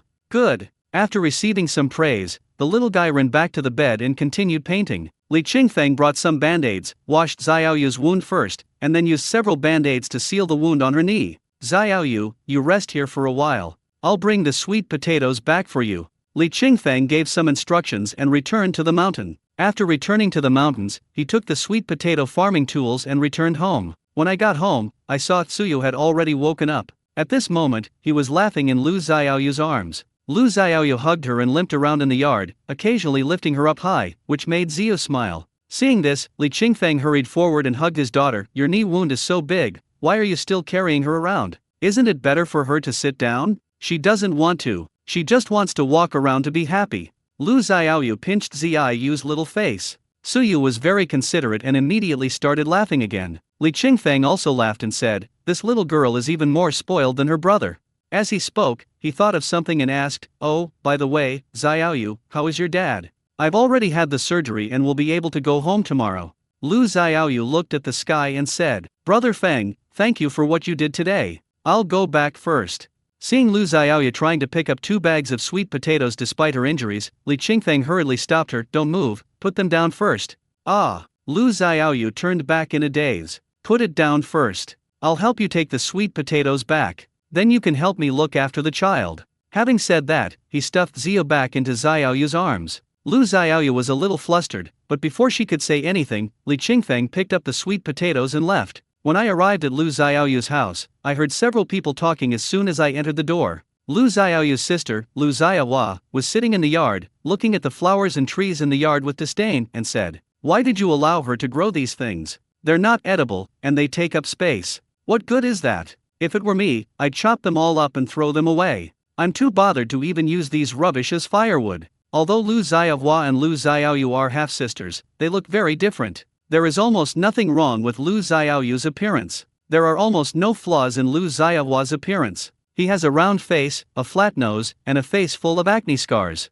It is no exaggeration to describe it as horrific. She glanced around the yard with a mean look on her face, then set her eyes on the huge rock in the yard and said in an even more disgusted voice, and you let her put such a big rock in the yard? I really don't know what you were thinking. This yard wasn't very big to begin with, and now it's even smaller. Huang Mingzi sighed immediately after hearing what her precious daughter said. Oh, my words are no longer effective. I say one thing to her and she says three things back. Oh, forget it. I don't want to bother with her anymore. Whether she becomes a dragon or a snake is her own business. I don't want to bother with her anymore. The sorrowful look on her face made her look as if she had really suffered a lot of injustice, as if she had really been bullied by Lu Xiaoyu. If Li Qingfeng didn't know something about Lu Xiaoyu's family situation, just based on Huang Mingxia's words, he might really think that Lu Xiaoyu was some kind of fierce and ruthless character. He coughed twice and walked in. Xiaohua, you're back. Lu Xiaohua was stunned for a moment before she recognized Li Qingfeng. Li Qingfeng? It's you. It's really you. I heard you were back, and I thought it was a joke. I didn't expect you to really come back. Lu Xiaohua's expression was complicated, surprised again, and proud again, and secretly happy. There is even a hint of schadenfreude. When she was in her 20s, she had secretly expressed her affection for Li Qingfeng, but Li Qingfeng ignored her at all. Later, when she learned that Li Qingfeng had made a fortune in the city, she felt a little regretful. I regret why I didn't persist in pestering her. Later, I heard that Li Qingfeng's family had fallen on hard times and had returned to his hometown to make a living, and I felt secretly relieved and happy. Fortunately, I wasn't with him at the time. Looking at Li Qingfeng, who was covered in dirt and sweat, Lu Xiaohua suddenly felt that she was indeed a very far-sighted woman. At the beginning, I didn't pursue Li Qingfeng relentlessly, nor did I beg him to accept me. This shows how wise I am. What a foresight! Otherwise, you will only be rich for a while and be poor for the rest of your life. That is not worth it. This wonderful youth and wonderful life cannot be buried in the wilderness. Now, she is the owner of a private store. Although it is not as good as the best, it is better than the worst. Compared to Li Qingfeng today, that is more than enough. His chin unconsciously rose up, almost pointing his nose at Li Qingfeng. Li Qingfeng just nodded at her and said one word, yes. Then he put down the sweet potatoes and said to Huang Mingxiu, Aunt, your Xiaoyu fell in the mountains and injured her knee. I will help her pick the sweet potatoes back first. She will be back soon. Oh, okay, thank you for your help.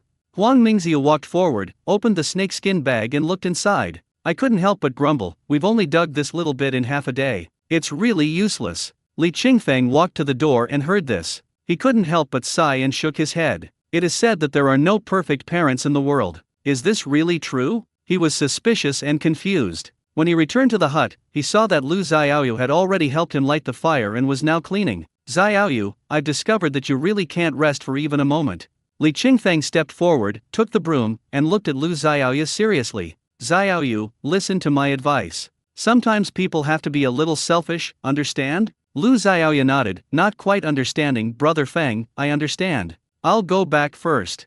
Eat your meal first and then go back. No, my family is waiting for me to go back and cook. After saying that, Lu Xiaoyu limped away. Watching her back disappear around the bend, Li Qingfeng couldn't help but sigh again. When Lu Xiaoyu returned home, she unexpectedly saw her elder sister and brother-in-law who had not been home for a long time. After saying hello, I wanted to take a shower, change clothes, and then cook, but I was greeted with my mother's scolding. What are you still dawdling for? What time is it? Why haven't you cooked yet? Didn't you see your sister is back? Go and light a fire, boil some water, and kill a chicken for your sister later.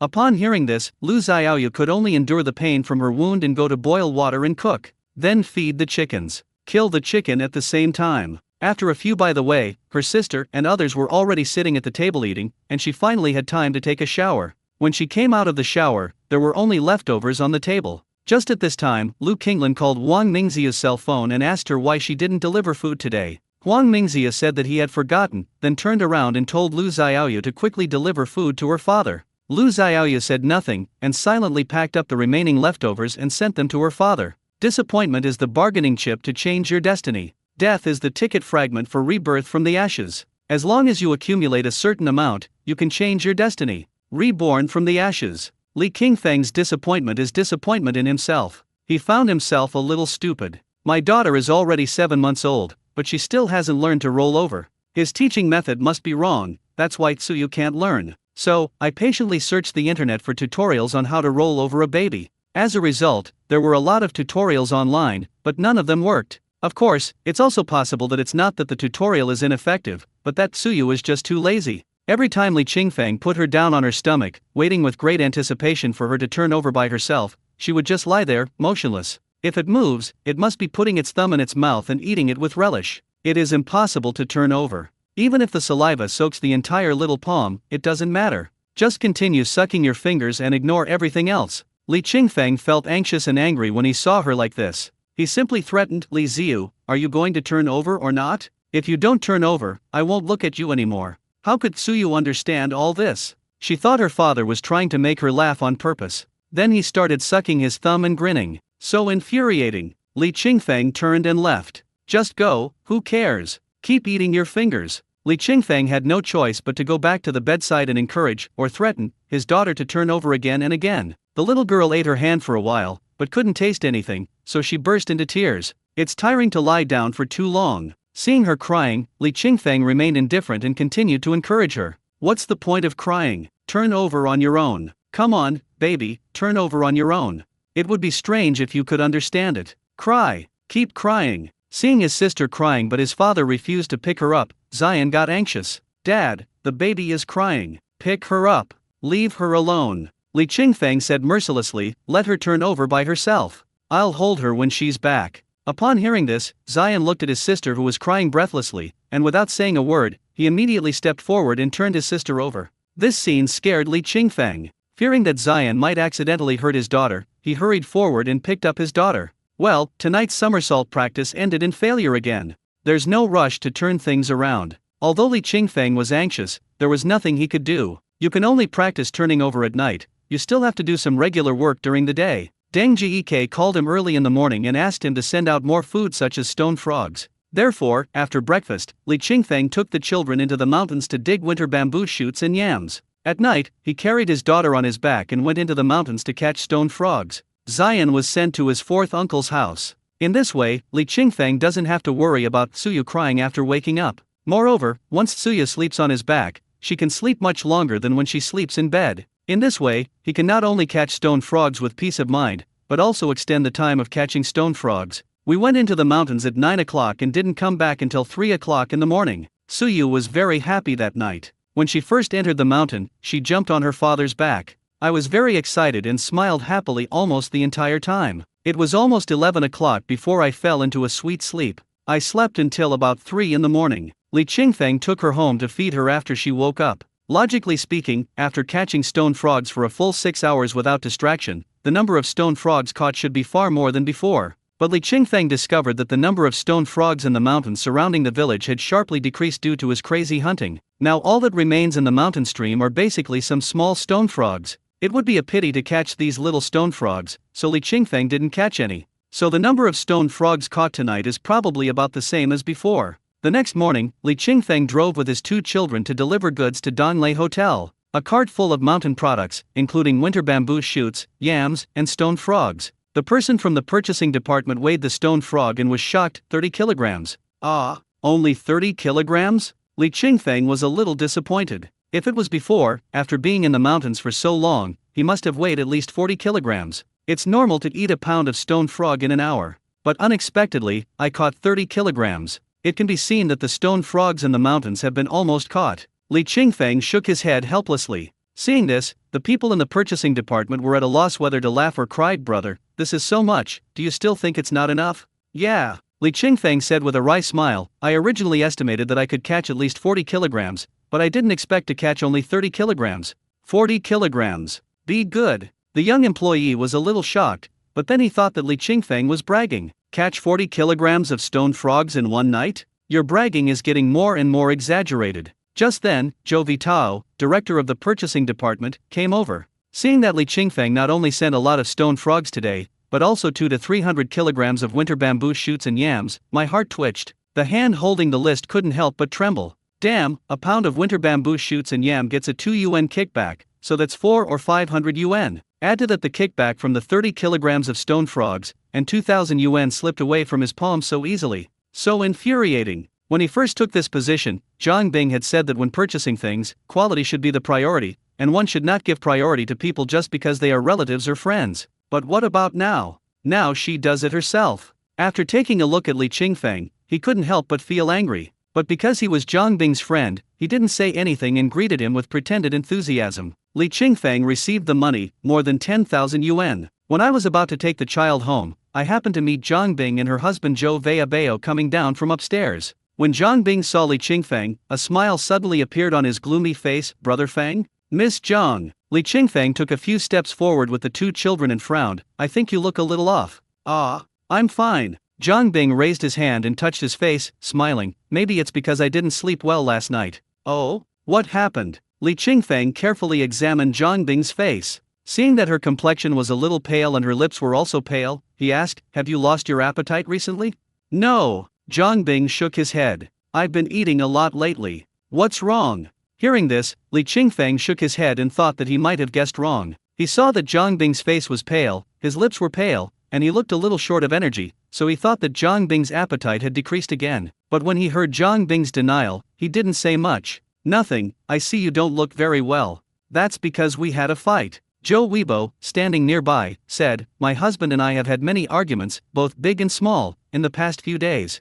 Li Qingfeng was puzzled. Why? For you. For me? Zhou Weibo's words shocked Li Qingfeng. What's going on? Why are they fighting over me? I didn't do anything. Zhou Weibo looked at Li Qingfeng with displeasure and said bluntly, I think Bingbing is too close to you, understand? Weibo. Zhang Bing stopped Zhou Weibo and said unhappily, you're still saying this in front of Brother Feng. As he said that, he smiled at Li Qingfeng embarrassedly. Brother Feng, I'm sorry, he is just like that, don't bother with him. Li Qingfeng smiled awkwardly. It's okay, I understand. We still have to do an ultrasound, let's hurry up. Zhou Weibo urged. Seeing the couple appearing to be in harmony but actually estranged, Li Qingfeng couldn't help but reflect, is it really because of me? What is this? Zhang Bing and I are innocent, how could it be because of me? I don't have any thoughts about Zhang Bing. His mind is now full of his two children, and he doesn't think about women at all. Zhang Bing smiled awkwardly. Brother Feng, let's go get a B ultrasound to see if what you said before is true. Zhang Bing herself did not doubt Li Qingfeng, but her husband and father did not believe her. In order to help Li Qingfeng establish his credibility, she had no choice but to agree to have an ultrasound. Li Qingfeng seemed to understand something after hearing this and looked down at Zhang Bing's belly. Although his previous judgment was the same as what was written in the medical book, could there be any exceptions? It would be nice if I could see the sex of the baby with my own eyes. Maybe, you can give it a try. Concentrate and pay attention. After some operations, Li Qingfeng couldn't help but shook his head. It seems that I was thinking too much. Only then did he realize that his vision could not penetrate Zhang Bing's belly to see the gender of the fetus. It's okay, you guys go. Li Qingfeng quickly let it go. I thought to myself, this is a good thing, so I don't have to think too much. Watching the couple leave, Li Qingfeng also planned to leave. But just as he put the child in the car, Zhou Weibo came back. Brother Feng, right? Zhou Weibo stood beside the blue car, looking impatient. For Zhang Bing's sake, I'll call you Brother Feng, but I hope you understand that I really don't like you. Such straightforward words made Li Qingfeng not know how to respond for a while. Zhou Weibo looked at the dark-skinned man in front of him and continued. Zhang Bing and I are each other's first love. We've known each other since high school and it took a lot of effort to get together. I hope you won't come between us. Ah, Li Qingfeng was confused. I didn't get in between you guys. What a mess. What the hell? Zhang Bing is pretty, but even if I, Li Qingfeng, had my head stuck in the door and my heart drowned in dog shit, there is no way I would covet someone else's wife. What's more, she is a pregnant woman. What kind of thinking is this? Dirty. So dirty. Li Qingfeng looked at Zhou Weibo in confusion. Zhou Weibo looks like a decent guy, but I didn't expect him to have such dirty thoughts. If he knew him well, Li Qingfeng would really want to say, you will think others are the same kind of people because of who you are. Judge others by yourself. But seeing that Zhou Weibo is a good-looking man with a happy marriage and his wife is pregnant, he shouldn't be that kind of person. The scrutinizing gaze made Zhou Weibo feel uncomfortable all over, and he said with a gloomy face, Brother, we are all men. You should know the limits when it comes to certain things. Li Qingfeng was very confused at this moment. Looking at Zhou Weibo's departing back, I was a little confused. About 2 hours later, he had just returned home with his children when he received a call from Zhang Bing. Zhang Bing's voice on the other end of the phone was low and anxious. Brother Feng, the B ultrasound results are out. Oh, Li Qingfeng asked with a smile, how is it? Should I congratulate you on getting what you wished for? Brother Feng. Zhang Bing didn't know how to start. He took a deep breath and said slowly, Brother Feng, the doctor said it's a girl. How could it be? Li Qingfeng was stunned. Girl? Yes, the doctor said it was a girl, there's no doubt about it. Zhang Bing smiled and said, girls are fine too. I told you, I like both boys and girls. But if the first child is a girl, then she will be like me in the future, only envying others for having brothers while she doesn't have one. That's nothing. Li Qingfeng said, there are many girls in this world who don't have brothers. Many, like you, are only children. That's right. Zhang Bing felt comforted. Although her husband had just said what Brother Feng said, for some reason, these words were very comforting when they came out of Brother Feng's mouth. While she was comforting herself according to Li Qingfeng's words, Li Qingfeng on the other side fell into self-doubt. How could the diagnosis be wrong? Is it a problem with the medical book? Or is it my own problem? Perhaps, I was really too naive. I thought that I could diagnose people's pulses just by reading some medical books. I was too naive. Others have to study hard for decades to achieve success, but I actually want to diagnose people based on a few medical books I read in my spare time. Naive and ignorant. It seems that I should not take people's pulse to diagnose the gender of their baby easily in the future, so as to avoid making mistakes again. After both sides were silent for a while, Zhang Bing said, "Brother Feng, I believe you are right. Maybe the doctor made a mistake." Li Qingfeng just thought it was a comforting remark and said with a smile, "It's okay. No one is perfect. It's possible that I made a wrong diagnosis. Just don't blame me." "Of course I won't blame you, Brother Feng. No matter what happens, I will always stand by you." These words scared Li Qingfeng. Oh my god, what's going on? How could Zhang Bing say such a thing? Even if it is trust, it is too much trust. I just cured her morning sickness. The danger signal suddenly exploded in my brain. At the same time, Zhang Bing said, "Brother Feng, it's just that I told my dad and my husband before that if the B ultrasound shows that the sex of the fetus is different from what you diagnosed, I will not be able to associate with you in the future. But I trust you completely. The doctor must have made a wrong diagnosis. When I give birth to the baby, they will know you are right. It's okay, it's okay." Li Qingfeng was startled and said quickly, "Zhang Bing, just focus on taking care of the baby and don't think too much." But I thought in my heart that maybe I should keep some distance from Zhang Bing. Why does Zhang Bing look a little strange? The doctor took an ultrasound of her and the facts were obvious right in front of her, but she didn't believe it and kept trusting me? And you said that you can prove whether I am right or wrong after giving birth to the child? Although being trusted is a good thing, why does this feel weird? Li Qingfeng couldn't find the right words to describe this feeling at this moment. It seemed as if Zhang Bing had developed some kind of irreversible trust and dependence on him, and it's very serious. "Okay, Brother Feng, I'll listen to you," Zhang Bing said. Li Qingfeng is about to faint. Why does this feel so familiar? Someone seemed to have said something similar a few days ago? Who was it? Li Qinghe. Thinking that Li Qinghe was a grown man, Li Qingfeng instantly breathed a sigh of relief and comforted him. "Okay, then you should have a good rest first."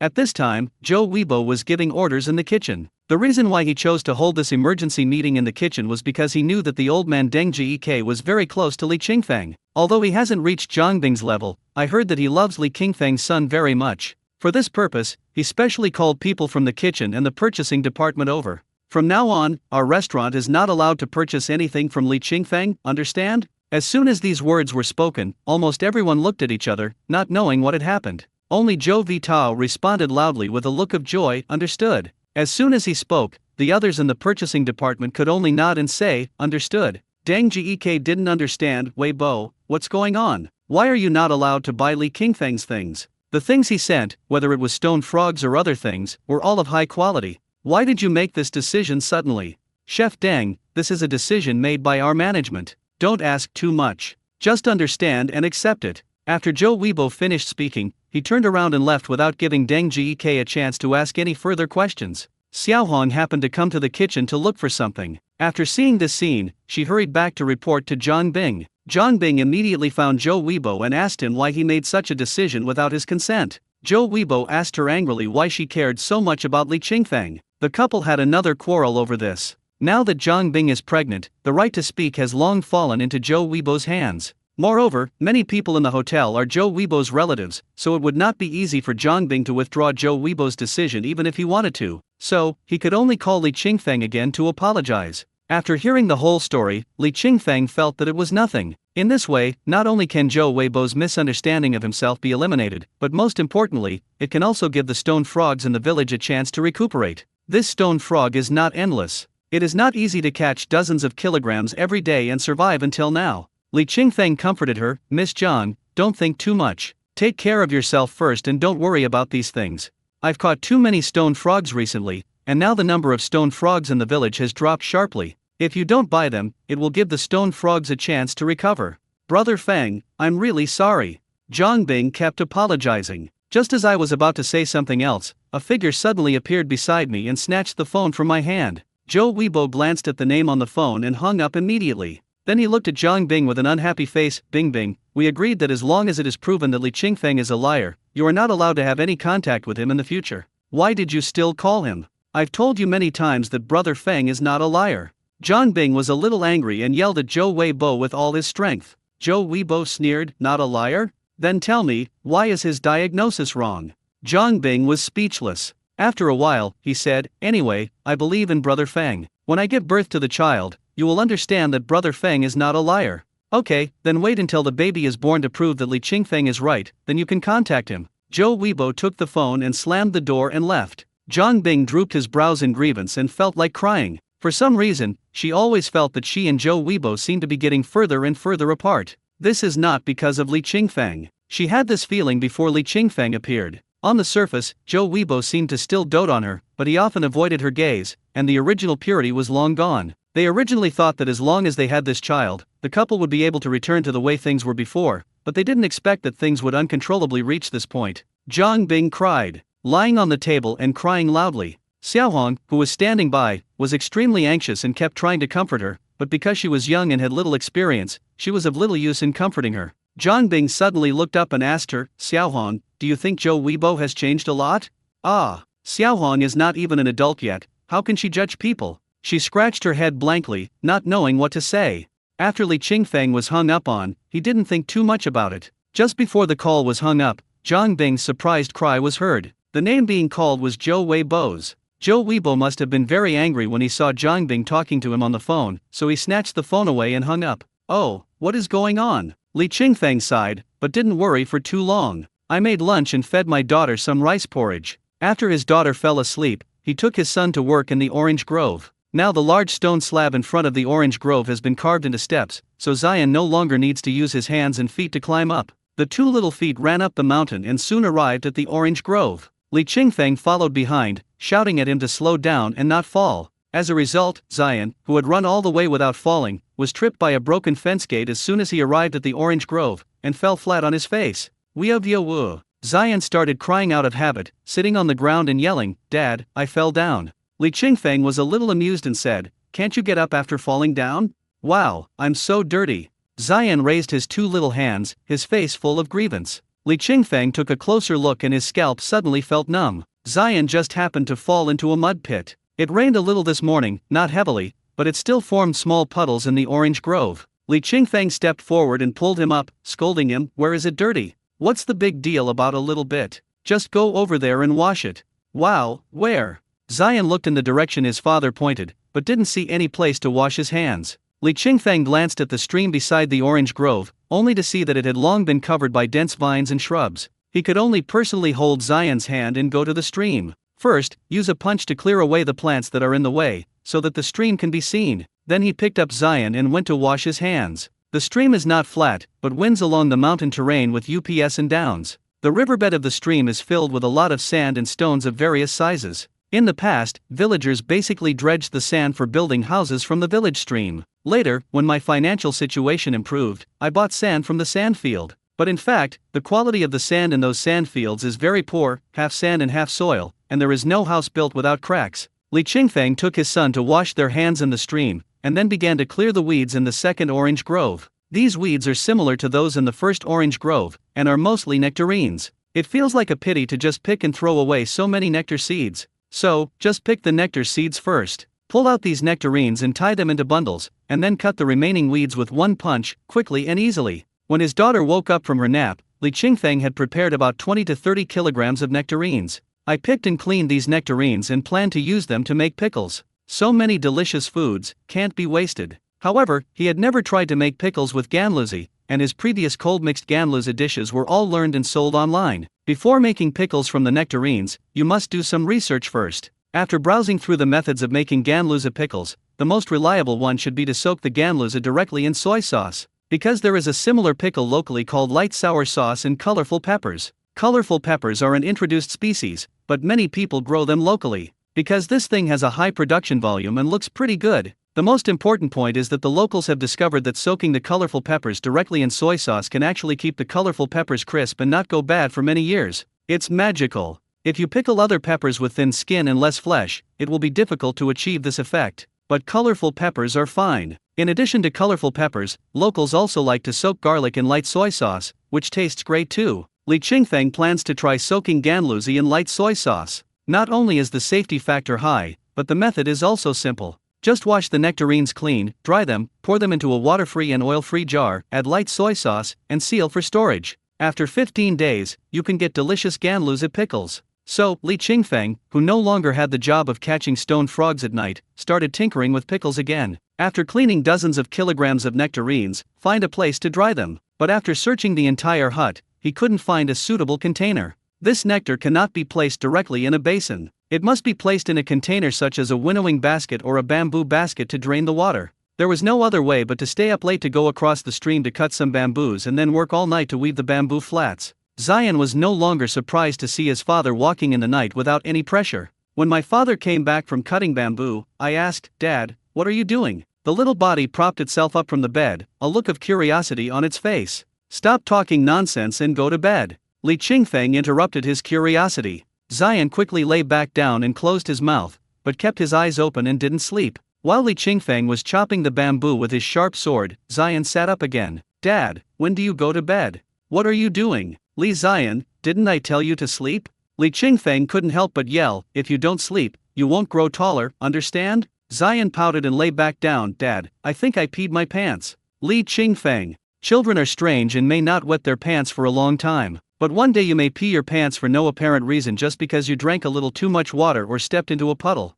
I don't know why. Li Qingfeng could only hold back his anger and help his son find some pants so that he could change them himself. After touching the quilt, I couldn't suppress my anger and it started to rise. She slapped her son on the butt. "You're so old, but you still wet your pants. What's wrong with you? Look, you wet the bed. How are you going to sleep tonight?" "Then I'll sleep in the middle and you sleep there." Zion was not stupid either. He quickly put on his pants and lay down in the middle of the bed. Originally, Dad always lay in the middle. But now he had peed in the bed, it was wet and smelled of urine, so he didn't want to sleep. Let Dad sleep there. Li Qingfeng was both angry and amused. He slapped his sons butt again and cursed. "Go to bed now and stop nagging. Also, if you need to pee at night, just get up and pee. Don't wet the bed, understand?" "Got it." Zion agreed. In fact, he didn't know why he wet the bed. He remembered that he had clearly gotten up and walked outside to pee, but who knew that he would be woken up by his own urine in the end? So amazing. At such a young age, I probably don't understand what a dream is. Li Qingfeng was too lazy to pay attention to him and continued to weave the bamboo plank. Weaving bamboo flats is an innate skill for most farmers. It seems that I haven't studied it specifically, but somehow I can edit it. Very strange. He wove 2 bamboo flats overnight, poured the nectar seeds on the flats and spread them out before taking a bath and taking a nap. Although it makes no difference to him whether he sleeps or not, people are always lazy. I still can't help wanting to have a good sleep. This sleep was quite comfortable, but in my dream, I seemed to vaguely hear the sound of my son getting up to pee. The sound of rushing water lasted for a long time. Li Qingfeng couldn't help but wonder if this kid drank too much water before going to bed. Fortunately, he didn't wet the bed, otherwise he would have no place to sleep. Thinking of this, I fell asleep again in a daze. When I wake up in the morning, I habitually stretch and use my feet to look for my shoes. Before my feet even touched the ground, I instantly felt something was wrong. Frowning and looking down. Oh my God, the room is full of water. What's going on? Without caring about anything else, I waded through the water barefoot and ran outside to take a look. This is incredible to see. The yard is full of water. The pots and pans next to the stove floated all over the yard. The scene is like boating on the lake, poetic and wet. Looking up at the sky where it was still raining, Li Qingfeng hurried out to retrieve the pots and pans that were about to float towards the stream. In addition to these, there were also slippers, towels, and other things that were washed everywhere by the rain. Fortunately, they were discovered in time, otherwise once these things fell into the stream, it would be difficult to find them again. After putting the things away, the drizzle stopped. Li Qingfeng quickly found a hoe and watered the yard. It hadn't rained before, so he ignored the terrain of the yard. Ryu Jin took a closer look and found the clue. The original yard was very flat, but because he had the habit of sweeping the sand outwards when cleaning the yard gradually became higher on the outside and lower on the inside. So I didn't feel anything when it drizzled yesterday morning, but when it suddenly rained last night, both the yard and the thatched house suffered. Looking at the mess in the room, Li Qingfeng felt overwhelmed. This situation cannot be solved by sheer force. I have to clean them up one by one. What a headache. The children will probably wake up soon, so I'd better make breakfast first. A rain soaked the stove and firewood, making cooking difficult. Fortunately, there is plenty of firewood at home. The piled firewood was only wet on the surface, while the middle part was still dry. But it is difficult to cook with dry firewood. The stove and other things were soaked in water. Li Qingfeng had no choice but to lift the stove, remove the wet ash at the bottom, and then put the stove back. Although cooking was not very smooth, I managed to make breakfast and boil water before the children woke up. Zion looked at the wet and messy hut and was very surprised. "Dad, what happened to our home? Water's coming in." Li Qingfeng was somewhat thankful for his own cleverness in knowing to store various dry foods in plastic buckets. Otherwise, the rain last night might have brought their family back to the pre-liberation era. The kudzu root powder that was dried earlier and the rice given by the eldest brother and the village chief were all well protected in plastic buckets. Only the taro and sweet potatoes on the ground suffered some damage. Fortunately, these crops are not afraid of water. But in order to prevent them from rotting, Li Qingfeng specially cooked some taro and sweet potatoes this morning. Taro is a small round taro. After being boiled and peeled, it looks like lychee, white and tender, and very delicious. The sweet potatoes are buried directly in the stove, and when the things on the stove are cooked, the sweet potatoes are also baked. The fragrant sweet potatoes almost took Zion away. He didn't ask 100,000 questions like why the house was flooded. He found his muddy slippers, ran over, grabbed a sweet potato and stuffed it into his mouth. "Drink water first." Li Qingfeng shouted, "Go pee first, then drink water, and finally you can eat." With a loud shout, Zion quickly threw away the sweet potato in his hand and ran to pee. When he picked up the sweet potato again, it didn't smell as good anymore. Suyu also woke up. After these days of rest, the little guy's armpit wound is completely healed and he is in great spirits. The little feet kicked the quilt away, stretched, and without making any sound, looked out from the door with big round eyes. The air outside is fresh and pleasant, Dad is busy running around, and my brother is eating with great enthusiasm. Somehow, he understood what was happening in his little head, and he smiled, revealing 2 small teeth. The tooth has not yet fully grown out, only a little white tooth is left. Hearing the laughter, Li Qingfeng hurriedly washed his hands and came in, scooped up the little baby and held him high. "Hey, baby, you're awake." After feeding the baby and changing the diaper, I continue to clean the house. Because the floor was wet everywhere, Suyu had to put it on the bed. Zion also ran to the bed to draw. Li Qingfeng scooped out the water from the hut spoonful by spoonful, then picked up the wet things on the ground and washed them. The whole process was quite embarrassing, but Suyu was very happy watching it. Seeing her father busying around, splashing water and throwing things, she was very happy and kept laughing hi-ya. Sometimes Li Qingfeng would tease her deliberately by splashing water harder, and she would laugh louder and clap her chubby little hands happily. Seeing this, Zion happily hugged the baby. He originally wanted to kiss the baby's hand, but somehow, he suddenly bit the back of the baby's hand uncontrollably. Suyu, who was originally smiling happily, suddenly burst into tears. Li Qingfeng turned around suddenly and saw Zion had just retracted his head, so he immediately went forward to check. It would have been fine if I hadn't looked at it, but once I did I got furious. He picked up the clothes hanger and beat Zion without saying a word. Although Zion didn't feel any pain, his father's posture was really scary. He hid, cried, and shouted that he would never bite his sister again. After he gave his assurances again and again, Li Qingfeng put down the clothes hanger and hurriedly picked up Suyu, who was crying heartbreakingly. There was a red tooth mark on the back of the chubby little hand. The marks were clear and deep, showing that Zion bit very hard. While rubbing her daughter's hands, she scolded her son. "Li Zion, I'm telling you, if you dare to bite your sister again, I'll throw you out." "Woo woo woo, I won't bite anymore. Zion is immune to pain and can repair itself." So, he was scared and cried. Dad's posture just now looked like he wanted to eat someone. It was so scary. 5-year-olds have strange ways of expressing affection. Sometimes, you bite because you are angry, but sometimes, you bite because you like something. He didn't realize the harm his liking brought to others. However, after being scolded by his father, he probably knew it. If you like someone, you can't bite him. It will hurt. Will cry. Seeing his sister crying until her voice was hoarse in her father's arms, Zion felt a little guilty. He stopped crying and wanted to get closer to his sister to comfort her. In the end, he was forced back by his father's look. Knowing that he was not liked by his father at the moment, Zion walked to the other end of the yard and played on the large stone steps. Li Qingfeng's daughter was strolling outside the door and crying non-stop. He could see his son at the other end of the yard at a glance, so he ignored him. This guy is really too much. He actually bit Suyu. Li Qingfeng thought that if there was a next time, he would definitely give him a good beating. I waited until my daughter stopped crying before continuing to clean the house. Wash what needs to be washed and dry what needs to be dried. The mud on the floor also needs to be cleaned. But in this way, the ground, which was not high to begin with, became a depression. If we don't want what happened today to happen again, then it is necessary to raise the ground. Although this thatched hut is just a transitional place, it is currently the home of the father and his 2 sons. In the most difficult times, this simple hut provided them with shelter from the wind and rain and a place to stay. According to Li Qingfeng's personality, even if he builds a new house in the future, he will most likely keep this thatched house as a souvenir. Therefore, it is necessary to spend some time raising the ground now. Not only can it make living more comfortable now, but the thatched house can also be used for other purposes when you move into a building in the future.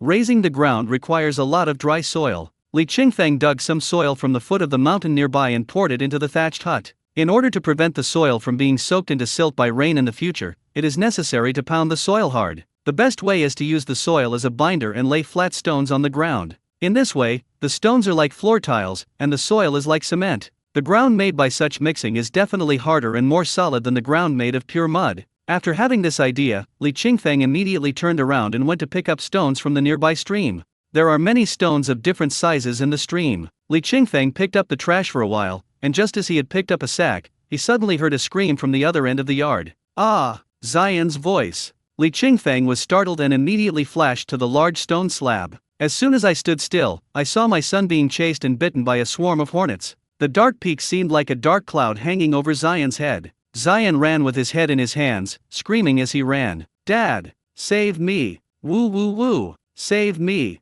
Xian rushed over immediately when he saw his father. Li Qingfeng raised his hand and slapped the hornet, defeating it. After receiving the shock wave, the hornet immediately fled. He looked down at his son again, feeling somewhat worried. However, when he saw his son's head stunned like a pig, Li Qingfeng couldn't help but burst out laughing. Serves you right. Let you bite your sister. It's retribution. My mood is quite complicated at the moment. I feel funny, sad, and a little bloating. Li Qingfeng squatted down, wiped the tears from Beizai's face, and asked with a suppressed smile, "Did you stir up a hornet's nest?"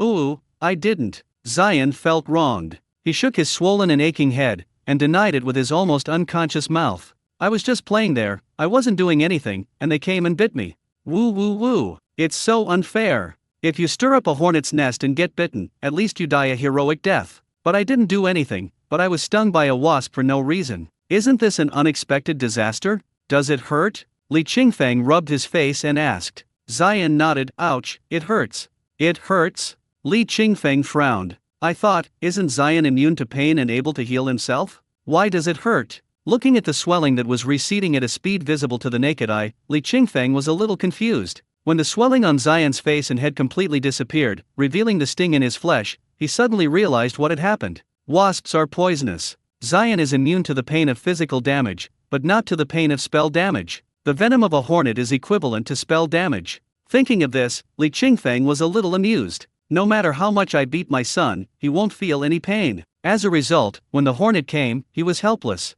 Li Qingfeng smiled for a while, said a few words of comfort, and then went to check the situation. If there is a hornet's nest nearby, it is best to remove it. Although Xian is not immune to the pain of a wasp sting, his body can still repair itself. But Tsuyu is different. If Tsuyu were to run into a hornet's nest, it would be a disaster. Hidden dangers must be eliminated. But what Li Qingfeng didn't expect was that the hornet's nest was not hidden in the bushes, nor was it attached to a branch. Instead, it fell brightly on the large stone steps. He turned around and asked his son, "Xian, did you bring this hornet's nest here?" "No, it wasn't me. I didn't do it." Xian protested loudly. "I was just sitting on the steps playing. I didn't do anything, it just fell down by itself."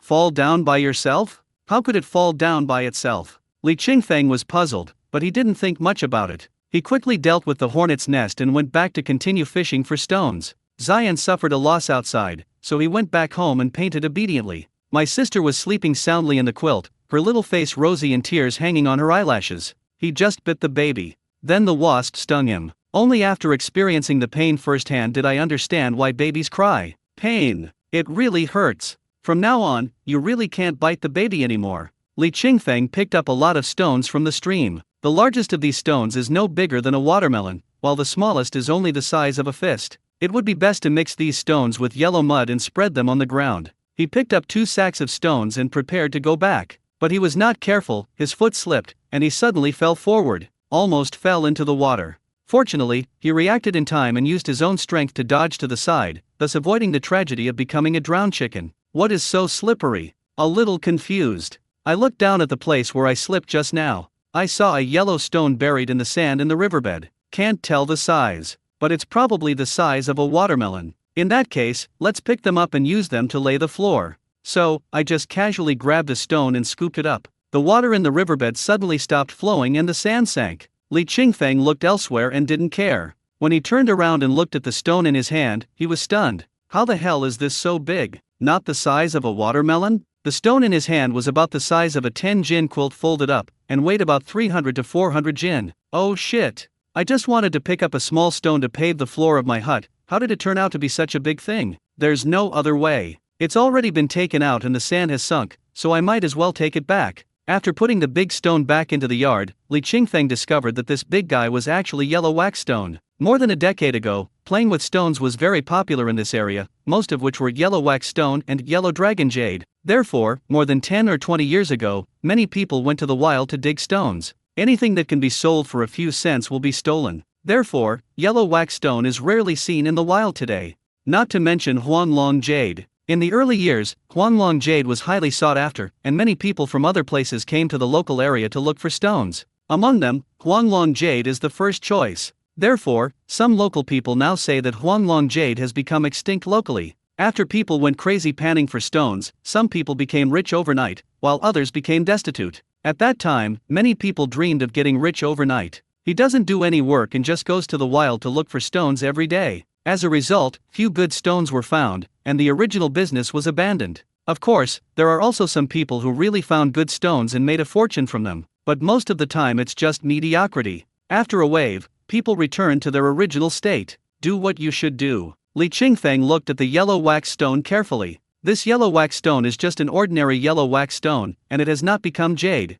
Therefore, it is estimated that it is not very valuable and can only be regarded as an ordinary strange stone. Therefore, he didn't care too much about it. After fixing the stone in the yard, he went to make lunch. After lunch, as planned, they spread the soil in the hut, then embedded the stones and pounded them firmly. Although the arrangement of the stones is irregular, the gaps between them are not large, and they look like irregular tiles. Although these stones are of different sizes and shapes, the ground will not be uneven after they are laid out because there is soil underneath. Li Qingfeng tried his best to put the smoothest and flattest side of the stone facing upwards. If a stone really doesn't have a flat surface, use the back of the axe to chop it flat. After a lot of hard work, the floor of the hut was raised smoothly and it looked like it was covered with tiles, very clean. Zion happily ran back and forth on the stone ground, and even fell down on purpose, imitating the scene of himself being hit by the Jap Devil's bomb. With a loud scream, he jumped up, fell down, and lay on the ground. The movements are smooth and the acting is realistic. A real talent. In order to prevent Tsuyu from falling and hitting the rocks under the bed, Li Qingfeng specially wove a straw mat with dry straw and placed it under the bed.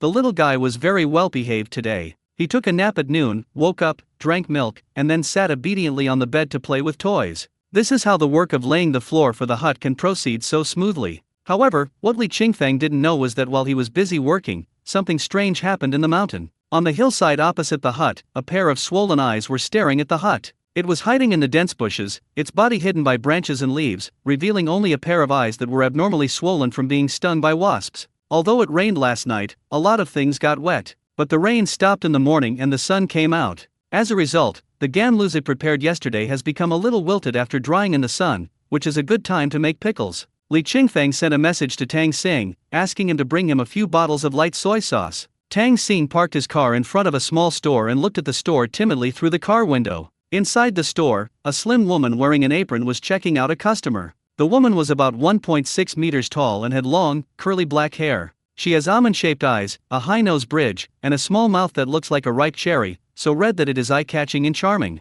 She is a beauty who makes 99% of men turn their heads to look at her. Her beauty lies not in her appearance, but in her charm. That is the unique charm of a mature woman. Magnolia. Tang Xing looked back at the message sent by Brother Fang on his mobile phone, took a deep breath, opened the car door, and walked straight to the convenience store. Sister Lan. Bai Yulan looked up and saw that it was Tang Xing, a young man who often came to patronize the business, so she asked enthusiastically, Xiao Tang, what can you buy? I need a few bottles of light soy sauce. Tang Xing didn't dare look directly into Bai Yulan's eyes, and his gaze darted back and forth across the shelves. A tanned face suddenly became even darker for unknown reasons. Bai Yulan smiled and said, how many bottles do you want? Can you help yourself? I'm counting the bill here.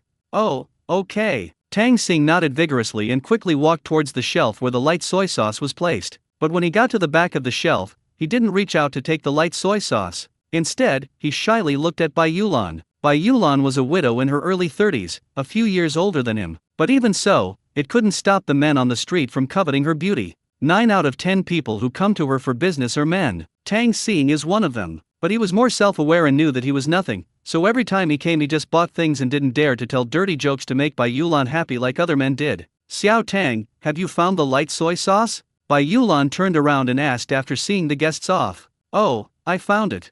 Tang Xing quickly took out some light soy sauce to pay the bill. He picked up 10 bottles of light soy sauce and left without even the courage to stay a little longer to chat with Bai Yulan. Young and shy, Bai Yulan looked at his hurriedly leaving back and couldn't help but smile. When Tang Xing brought the soy sauce, Li Qingfeng was cooking, so inevitably, the two of them had another drink. Tang Xing was a little tipsy, and with a red face, he asked Li Qingfeng, "Brother Feng, I have a question, please don't hit me." "What's so serious?" Li Qingfeng said with a smile, "Why don't you just stop asking?" "No, I have to ask, otherwise I will feel uncomfortable if I keep it in my heart." Tang Xing took a sip of wine and said solemnly, "Brother Feng, what do you mean by a widow is always surrounded by trouble?" Li Qingfeng frowned. "You kid, are you interested in a widow?" Tang Xing chuckled and said, "Brother Feng, don't worry about it, just tell me what I mean. You should know what I mean better than me. Tell me, which widow do you like? The widows in our village seem to be in their 40s or 50s. You." Li Qingfeng looked at Tang Xing with suspicion. Tang Xing immediately sat up straight and rolled his eyes. "Brother Feng, is that how you see me? Am I that kind of person? How could I possibly fall for a widow from our village? Even rabbits don't eat grass near their burrows. I'm after a widow from town." Puff. Li Qingfeng spit out a mouthful of wine. "You spoke so righteously before, I thought I misunderstood you, but it turns out you really have your eyes on the widow. What's wrong with the widow?" Tang Xing was a little anxious. Li Qingfeng pressed his hand to signal him to calm down and said, "It's okay, the widow. She's a human being too. You just have to think clearly. You are your parents' darling. They have high hopes for you." "Oh, this is what annoys me." Tang Xing drank another bowl of wine. A drink can relieve all worries. Unfortunately, Tang Xing didn't dare to get drunk, for fear that he would be scolded by his parents when he sobered up. When you've had enough to drink, go home quickly. Li Qingfeng packed up his things, put his child to sleep, and then started making pickles. The preparation of this ganluzi pickle is very simple. Just put the ganluzi that has been dried and is a little wilted into a container without water or oil, and then pour in light soy sauce to cover the ganluzi. Of course, there are some seasonings that need to be added together. The 3 essential ingredients of our ancestors are chili pepper, rock sugar, and garlic. If conditions permit, you can also add some peppercorns, bay leaves, etc. After putting all the materials in, just seal it and store it. Generally speaking, it will be tasty after about half a month. Pickles made in this way can last for a long time without spoiling and can be stored for 2 or 3 years without any problem. As for the principle, I really don't understand. The weather is weird. The sun was shining during the day, but in the middle of the night, it started to drizzle. When Li Qingfeng got up in the morning, he saw the muddy yard and got a headache. This is not a solution. You can't dig the mud in the yard every day. In this way, we will reach the foot of the mountain in a few days. If the house hadn't been built yet, he would have wanted to just lay a layer of cement slabs in the yard. But the house has not been built yet, so the work of laying cement slabs cannot be put on the agenda for the time being. After thinking for a while, his eyes caught sight of the sand in the stream. Okay, picking up stones yesterday, scooping sand today. I'll fill the whole yard with sand, and I'll see how it still gets muddy. Sand has good drainage and is not as hard as cement. By next spring, maybe some grass and flowers will emerge from the sand, which will be very interesting. Kids will love it too. Cement, steel bars, and the like are ultimately no match for the original ecological things. If it's not necessary, there's really no need to do too much. After making up his mind, Li Qingfeng went to his eldest brother's house to borrow a shovel. Liao Gafang was very surprised to learn that Li Qingfeng wanted to dredge sand to fill the yard. "Qingfeng, are you feeling unwell?" she asked tentatively. That yard covers several acres of land. He actually wanted to dredge sand from the river to fill the yard. "Are you crazy?" Li Qingfeng smiled. "I'm not feeling uncomfortable." Li Qinghe, however, had no doubt about Li Qingfeng's actions and asked, "Qingfeng, do you want me to help you?" "No," Li Qingfeng said, "I can do it myself. Don't delay your work." Li Qinghe's family still has some crops that have not been harvested, and the couple have been busy harvesting the crops these days. After the crops are harvested, we still have to chop some firewood for the winter. Some more diligent people will take advantage of the good wintertime to dig a charcoal kiln in the mountains to burn charcoal. The price of charcoal is 2 or 3 yuan per catty. It is not a problem to earn a few thousand yuan in a winter. This job is very hard and most people can't handle it. Not to mention someone as lazy as Li Qinghe. After Li Qingfeng borrowed a shovel, he started scooping sand from the stream in front of the yard. Others would probably only get 20 or 30 bags of sand in a day. When he scoops sand, he doesn't use bags to count it, he uses cubic meters. As the divine power was exerted, the water in the stream instantly turned into a column of water that shot straight into the sky. This time, what flew out were not only small fish and shrimps, but also countless grains of sand. After the water column rose to the sky, it fell into an open area on the side, forming piles of sand, and some small fish and shrimps followed the water flow back to the riverbed. The riverbed dropped and the water accumulated into a pool. Li Qingfeng looked at the sand pile on the shore, nodded with satisfaction, and threw another punch at another place on the riverbed. Same technique. Same picture. When Zion was waiting for his father to go to the next creek to fetch water, he happily picked up fish and shrimps on the shore with a bucket in his hand. There were so many fish and shrimps that I couldn't pick them all up. He picked up the items while laughing, and Tsuyu, who was sitting on the ground not far away, was clapping her hands with joy. The three of them, father and son, have a clear division of labor. Li Qingfeng was responsible for the hard labor. Zion is responsible for doing odd jobs. Tsuyu is responsible for being happy. In the dense bushes somewhere in the mountains, a pair of slightly swollen eyes narrowed. The corners of his lips curled up in a wicked smile. One morning, sand piled up on the side of the stream near the yard. Zion's bucket was also filled with fish and shrimp. Li Qingfeng was a little surprised. It's not that I'm surprised that I can produce so much sand. I'm not surprised that Zion is so capable and can catch so many fish and shrimp. Instead, I was surprised that there were so many fish and shrimps in this small stream. This is outrageous. Isn't it said that when the water is too clear, there will be no fish? There are so many fish in this small stream? And this is just the location of the stream a few dozen meters in front of the door. Moreover, Zion moved slowly and only caught a few fish and shrimps. If we catch all the fish he caught, we could probably get more than 2 buckets. This is outrageous. These small fish and shrimps are not simple. These are all pure, natural, pollution-free wild fish and shrimps that are hard to buy even if you have money. Although there are wild fish and shrimp sold on the market, most of them grow in polluted environments. Instead of growing in this super clear mountain stream like these fish and shrimp, Li Qingfeng didn't know the value of these fish, but he knew that these fish and shrimps were best for children to eat. Its nutrition is absolutely incomparable to other fish and shrimp. Looking at the clear sky, I suddenly thought of catching fish and drying them, but I have to lay sand in the yard first today. Laying the sand is easy. The first thing to do is lock the 2 children in the house. The second thing, punching and waving hands at the sand. It's very simple.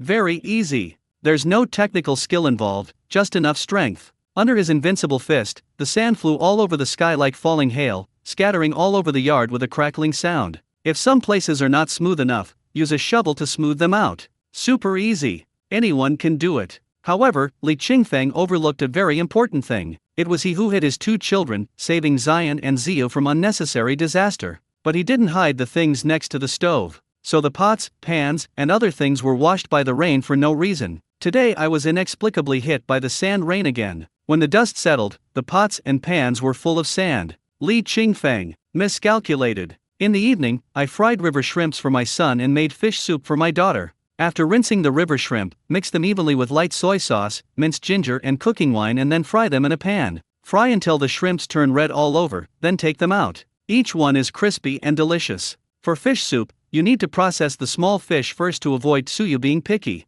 Then heat the pan with a little oil and fry the fish for a while, then add boiling water to make a delicious fish soup. Both the brother and sister enjoyed a satisfying meal tonight. Li Qingfeng originally planned to have a good meal with the 2 children. He ate the remaining shrimps after Zion had finished them. When Tsuyu finishes the remaining fish soup, he drinks it. But in the end, Zion ate all the shrimps, licked the plate, and turned to look at his father. "Dad, I want more." Li Qingfeng took a deep breath and thought, the shrimps are gone, but there is still fish soup. His daughter would definitely leave him a lot of fish soup. As a result, Tsuyu ate heartily tonight and drank up the only 2 bowls of fish soup. Li Qingfeng. Fortunately, after the 2 children fell asleep, I could grill 2 small fish while drying them. Because there were too many fish to be eaten in one day, the remaining ones had to be dried and stored. It just so happened that I had cut some bamboo when I was weaving bamboo boards. Use bamboo to make a simple and sparse bamboo flatboard, and put the small fish on it and arrange them one by one. Place the bamboo flatboard on the stove and use the remaining fire to slowly bake it. By tomorrow, you will have dried fish. Now that the rats have been wiped out, Li Qingfeng feels that nothing can threaten Xiao Yugan anymore. So I went to bed peacefully. The night deepened and turned white. The fish belly on the stove gradually turned yellow under the smoke of charcoal fire. However, the top of the east mountain was showing a hint of paleness. The thatched cottage sits quietly on the hillside, with a gurgling stream and a gentle breeze. A small figure was hiding in the bushes at the foot of the mountain, smelling the fish fragrance in the air, and drooling uncontrollably. It looked at the thatched hut in the morning light, pricked up its ears and listened, and after making sure there was nothing unusual, it whooshed out of the bushes. Extremely fast. Extremely long body. Like a sharp arrow, it instantly shot to the side of the stove. Without hesitation, the little creature jumped onto the stove, picked up a small fish and ran away. After about a few minutes, many narrow and agile figures suddenly rushed out from the bushes at the foot of the mountain. They swiftly rushed to the stove, each with a mouthful of dried fish, and ran away with them. When Li Qingfeng finished his good sleep and stretched out of the thatched hut, he saw this scene. The bamboo basket that was originally covered with dried fish had somehow fallen into the stove and was mostly burned by the charcoal fire that he had specially buried in the wood ash last night to keep it warm. I don't know if the dried fish were burned by the fire or what, but all of them disappeared. Oh shit! Li Qingfeng widened his eyes and ran forward to check with a look of suspicion on his face. The bamboo plank has been burnt and is no longer usable. It's nothing. This bamboo flatboard is sparse and there are no bamboo strips. It is easy to make, so I don't feel bad about it. But the problem is, the dried fish that I dreamed about last night is gone. The dried fish is gone. The dried fish is gone. Oh shit. What's going on? Where is my dried fish? The damn rats are here again? It shouldn't be. After the last rat extermination, there are no more rats around here. How come the dried fish disappeared? And it's not that thorough. So clean. So incredible. Li Qingfeng was heartbroken. Just at this moment, my daughter woke up. Without time to worry, I had to go back to comfort her. If the daughter wakes up and cries, the son will definitely wake up too. So, before Li Qingfeng could find an excuse for Xiao Yuzhe's disappearance, Zion stood in the yard and burst into tears. My fish. She cried so hard that it shook the heavens and earth and moved the gods and ghosts to tears. Li Qingfeng has a headache. Holding his daughter, he kept explaining to his son, Zion, Dad really didn't eat it. Dad really didn't eat your fish. You ate it. Zion shouted with tears on his face, you are a bad person. You ate all my fish. Dad really didn't eat. Li Qingfeng also wanted to cry. Who the hell did this? So many little fish just disappeared like that. Which bastard did this? If I catch him, I will beat him up. Wow, you are a bad guy. You are a bad guy.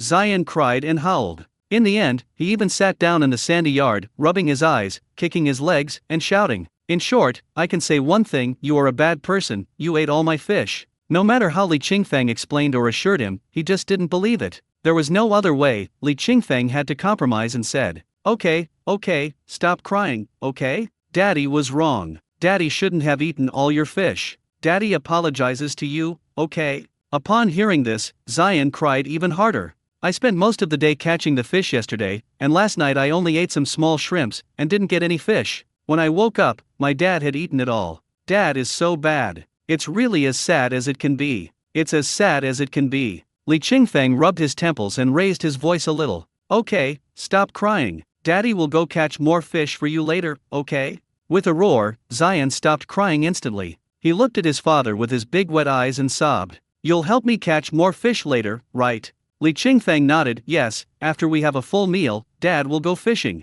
There's really no other way except this. If I don't do this, Zion will probably remember this matter for a month. To solve this problem, the best way is to catch more fish for Zion. He thought about it yesterday and realized that if he could catch so many small fish in the crystal clear mountain stream in front of his door, there should be even more in the small river in the center of the village. Because the river in the village not only has more water, but also has more aquatic plants, marine organisms, and corpses. Let me put it this way, the closer the river is to the water source, the fewer fish there are. The farther the river section is from the water source, the more fish there will be as long as there is no human damage. Therefore, the number of fish in the river section in the village will definitely be much larger than that in the mountain stream in front of the door. After breakfast, she wove a simple dustpan with the remaining bamboo strips, then carried Zio on her back, carried the bucket, and held Zion's hand as they walked towards the village. The village is divided into two parts, front and back. Li Qingfeng simply abandoned the back half and walked towards the front half.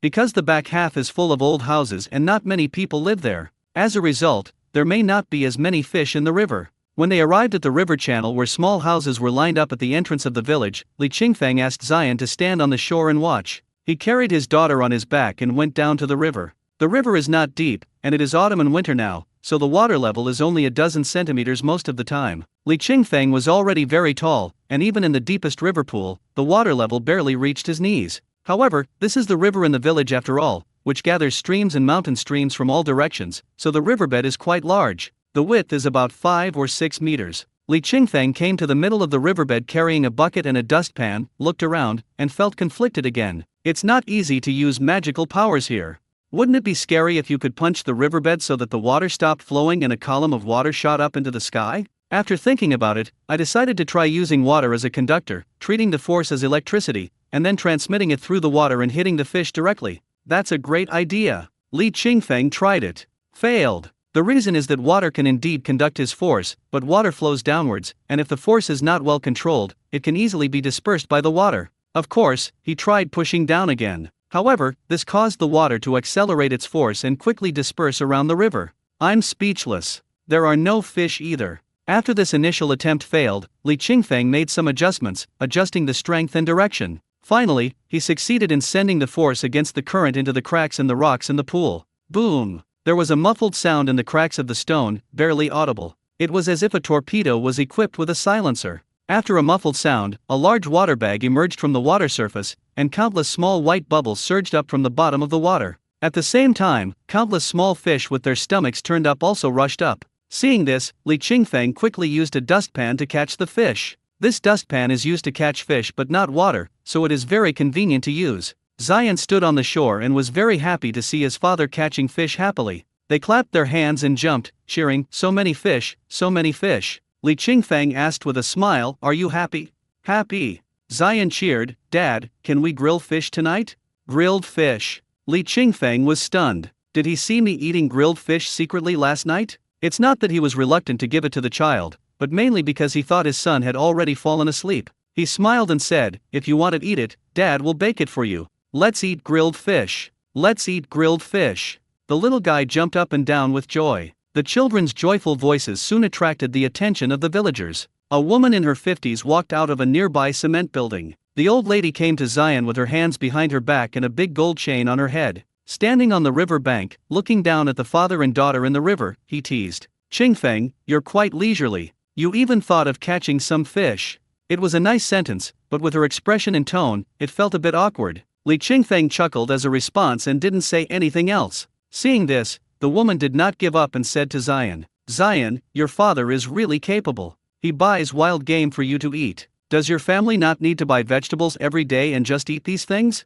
Zion glanced at her and said nothing. "Mainly because I'm shy." The woman continued, "You guys are better off. Unlike us, we have to spend tens or even hundreds of dollars every day on meat. Sometimes, if we buy some fresh fruit, we still can't even spend hundreds of dollars a day." Li Qingfeng originally planned to go back to the riverbank and walk down, but when he saw the woman turning and boasting, he just walked down the river. Seeing his father walking down, Zion hurried down along the path along the riverbank. Seeing this, the woman turned around and went back into the house. Li Qingfeng followed the previous method and went down the river, fishing all the way. In 2 hours, we caught a big bucket of fish. These fish are big and small. The big ones are about the size of 3 fingers, and the small ones are only as big as my son's fingers. Regardless of size, they are all good fish. On the way home with the fish and the children, I walked through the village and inevitably passed by the big banyan tree. Under the big banyan tree, a group of villagers are holding a Huashan discussion on cheapness. Whose woman is the most shameless? She has a husband but still cheats on other men. Whose child is the worst?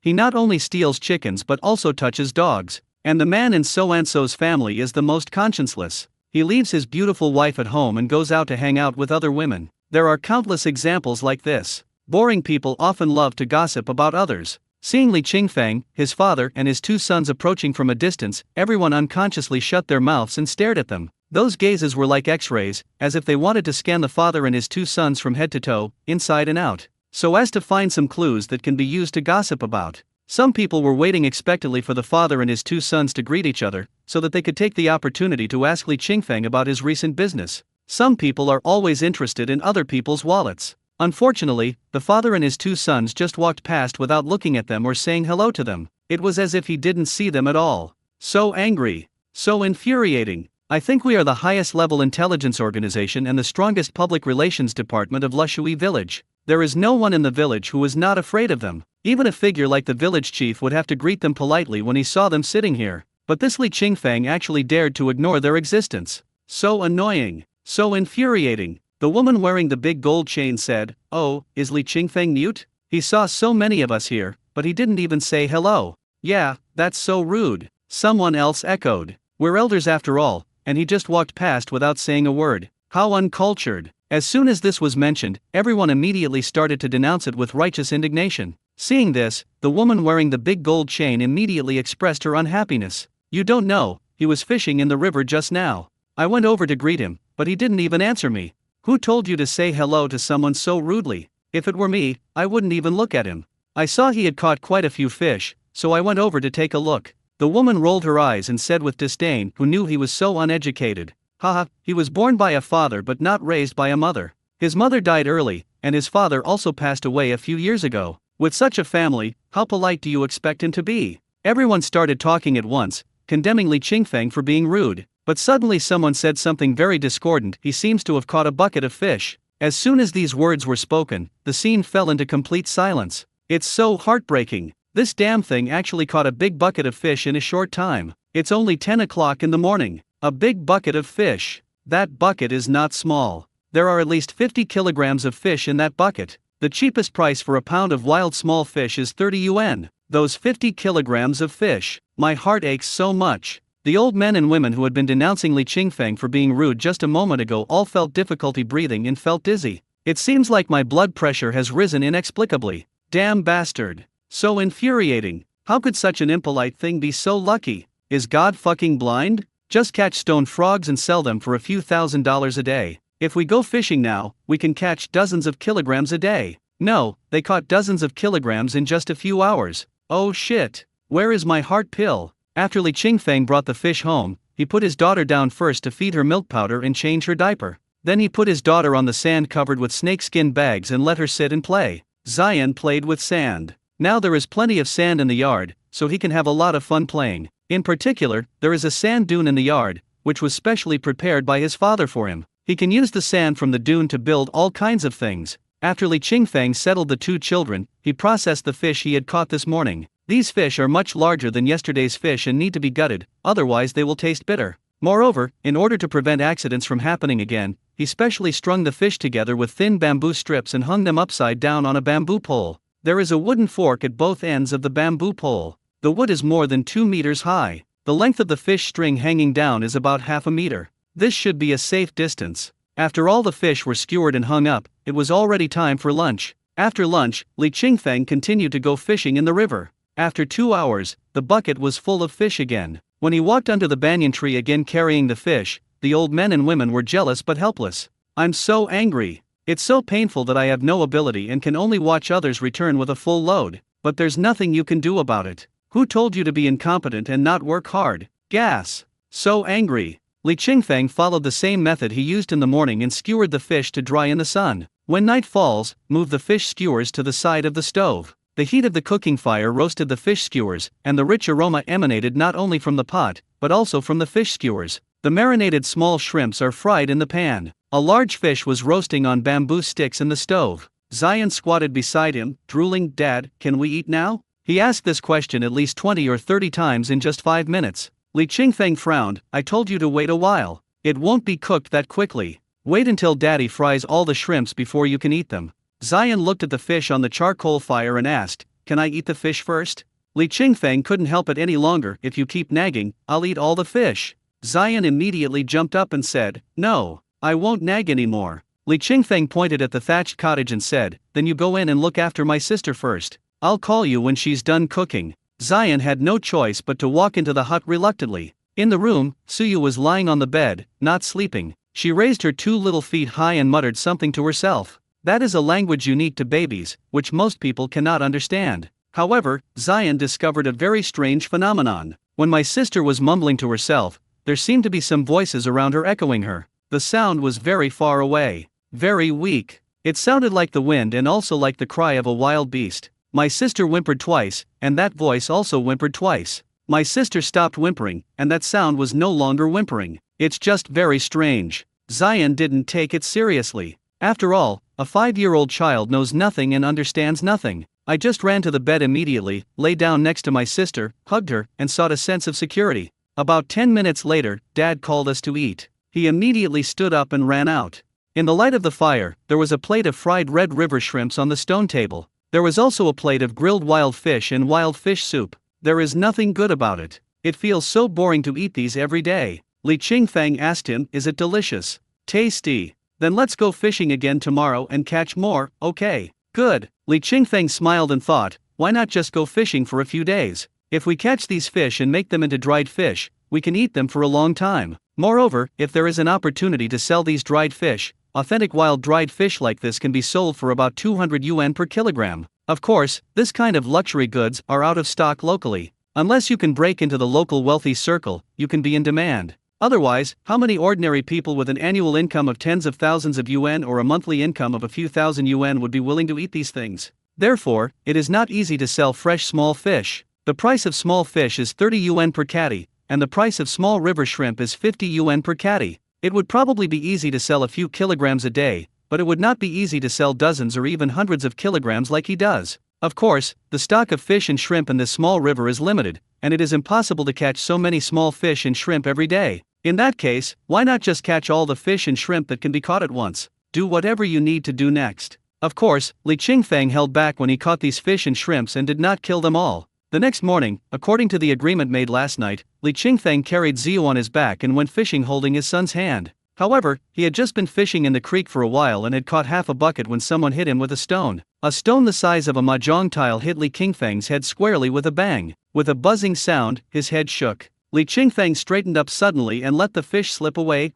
Looking up at the shore, he saw Oyu Chengyi and his wife standing there, staring at him angrily. Oyu Chengyi was holding a chicken in one hand. Li Qingfeng suddenly became furious. He actually threw stones at people without saying anything. Is this something a human would do? It doesn't matter if it hits me, but what if it hits my daughter? Li Qingfeng quickly walked up the bank from the river. Without waiting for Oyu Chengyi to speak, he raised his hand and slapped Oyu Chengyi, making him stagger. Oyu Chengyi stumbled back a few steps, covering his face, and stared at Li Qingfeng in disbelief. I haven't even said a word yet, and you dare to hit me? Li Qingfeng, you bastard, how dare you hit me? Oyu Chengyi covered his swollen face with one hand and pointed at Li Qingfeng with the other, yelling, you bastard, how dare you hit me? What's there to be afraid of? Li Qingfeng replied angrily, his eyebrows raised. You threw a stone at me without saying a word. Why can't I hit you? If you dare to talk nonsense again, I'll knock out your teeth. Li Qingfeng, don't think you can bully others just because you are strong. Lai Quifeng hurried forward to help her lame husband, threw the 2 chickens in her hands towards Li Qingfeng, and said angrily,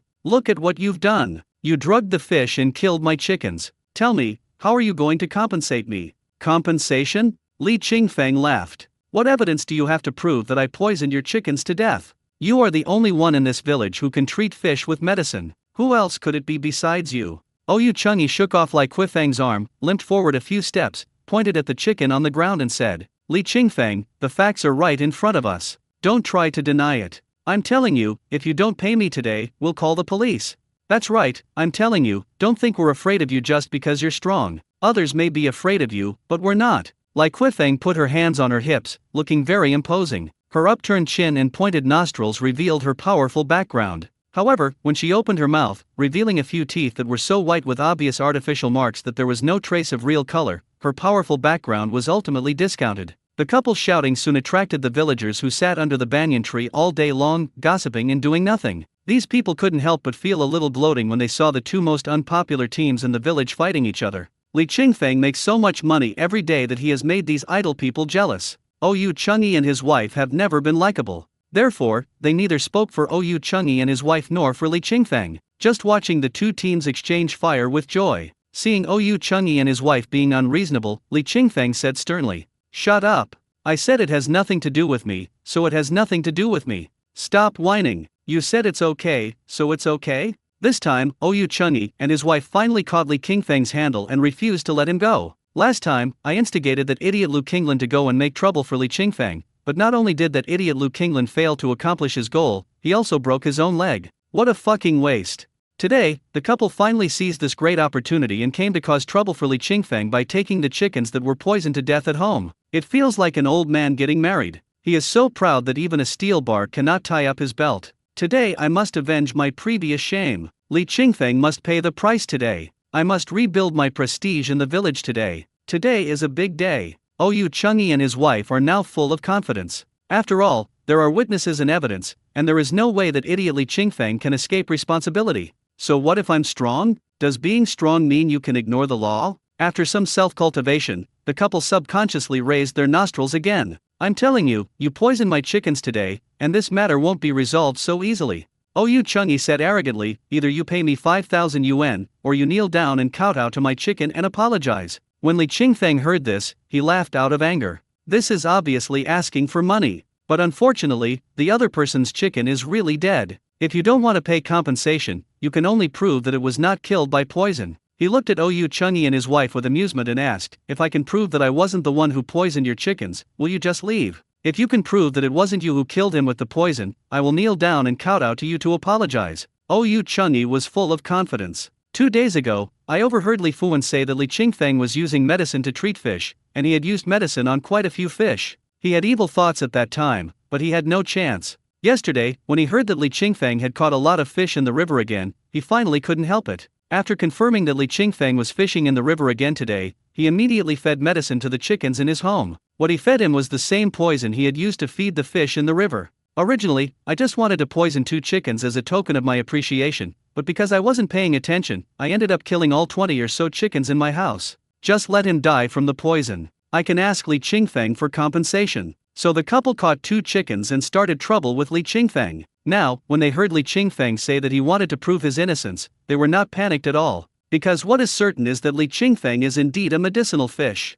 Many people in the village can testify to this, and Li Fuan did say this at the time. Since it is a medicinal fish, it is normal for the poison to flow down the river and be accidentally eaten by chickens and ducks. There is absolutely no loophole to be found. Li Qingfeng is simply dreaming if he wants to prove his innocence. Okay, then I'll show you how I catch fish. Li Qingfeng was naturally not stupid enough to use his magical power to catch fish in front of these people. These people are the most lazy and idle people in the village. If they saw me using my divine power, who knows how much trouble would arise. It's not that I'm afraid of trouble, but I don't want to waste time on these people. Li Qingfeng looked at everyone and thought that it would be difficult for him to catch so many fish at one time no matter what method he used. The only possible solution is to medicine fish. However, Oyu Chang'e is using this as a handle to cause trouble for him, so he cannot use the medicine fish as a means to prove his innocence. It's a bit tricky indeed. There are several ways to catch fish: electrofishing, drugging, fishing, netting, etc. Each of these fishing methods requires the use of various equipment.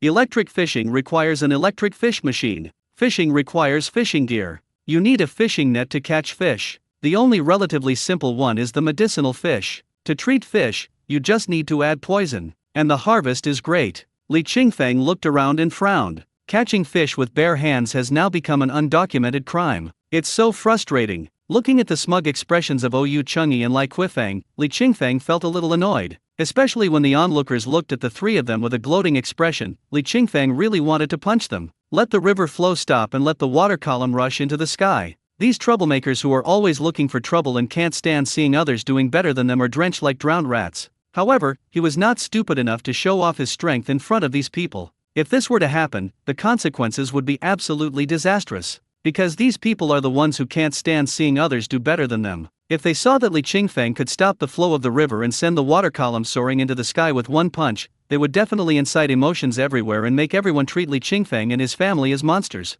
Li Qingfeng still wants to live a quiet life and doesn't want to fight and kill all day long. But right now I really don't know what to do. Just when everyone thought he was at his wit's end and even he himself was getting a little annoyed, a bird whooshed out from the bushes on a small hill beside the riverbank. Everyone subconsciously looked in that direction. Li Qingfeng also looked over. Under the bright sun, a bunch of green bushes swayed gracefully in the breeze. The shimmering water reflected jumping spots of light, which happened to hit the bottom of the bushes where they were not exposed to the light. This made the shrub bright and translucent from top to bottom, as if it was shining. Especially the end of its thin branches, with purple spike-shaped cymes dancing in the breeze, looks particularly bright and beautiful. A very common shrub. They can be seen everywhere around the village. No one takes it seriously. Everyone just glanced subconsciously and then looked away. Only Li Qingfeng's eyes lit up when he looked at the bush. God is really helping me. With it, what can Oyu Chang'e and his wife do to me? Li Qingfeng looked at Oyu Chunyi and his wife and asked, "If I can prove that I didn't poison the fish, can you guys just leave?"